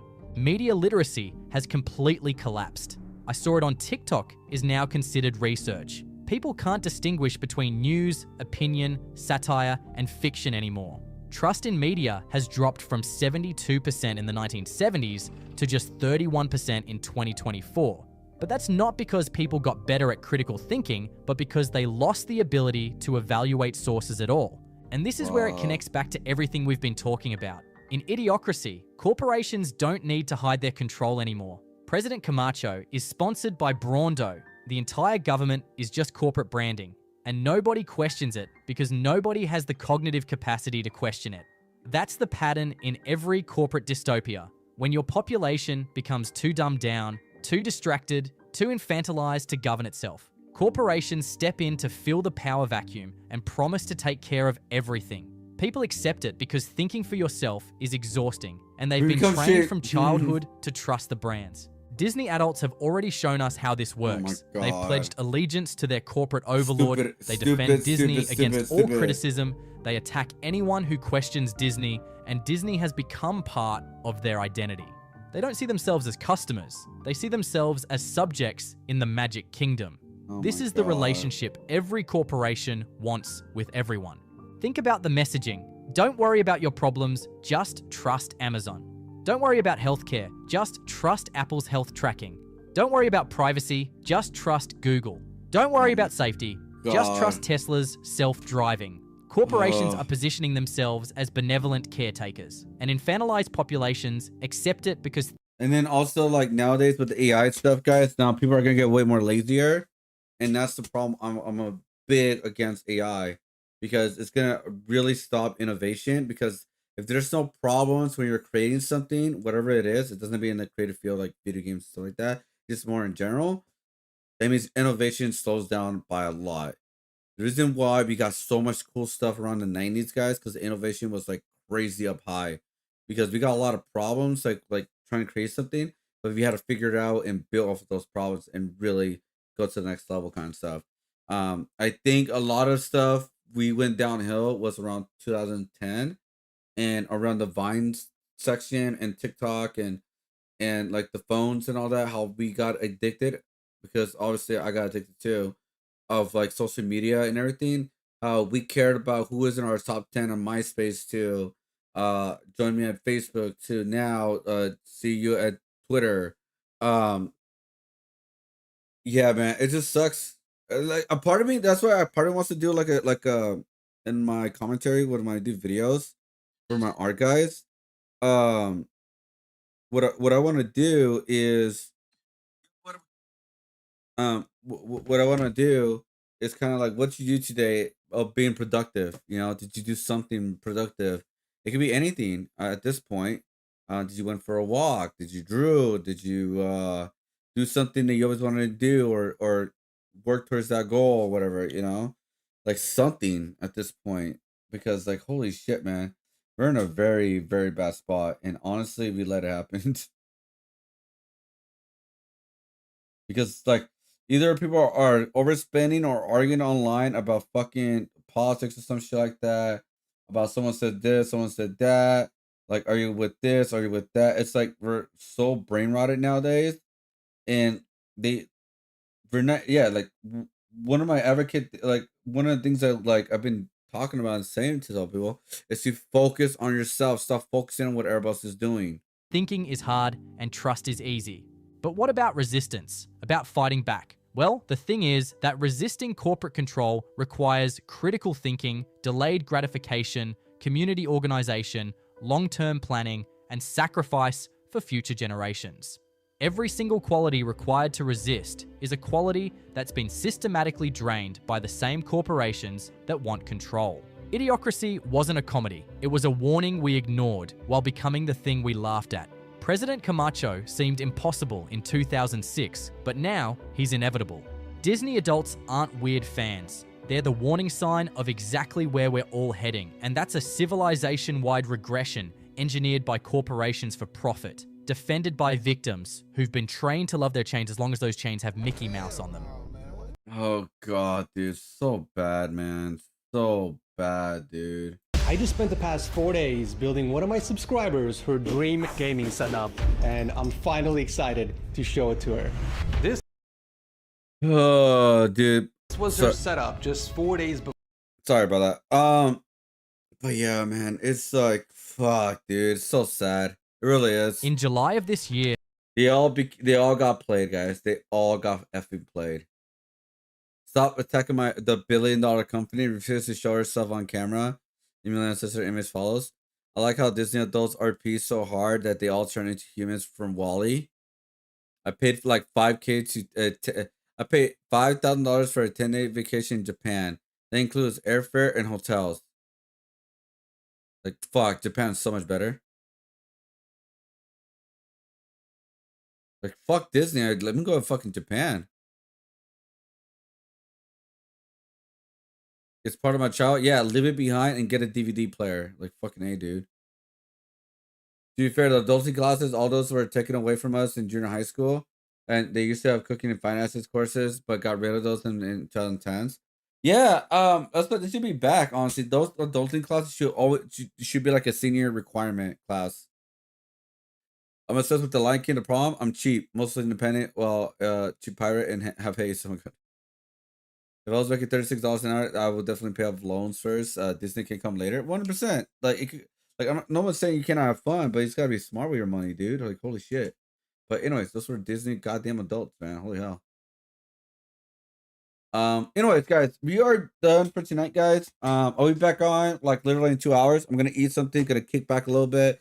I'll be back in 2 hours for the Nintendo Direct. We're gonna make cool artwork, content, all the good stuff. We're gonna clean this up right here, and we're gonna start calling it. We're gonna use traditional Nintendo colors, not the current ones.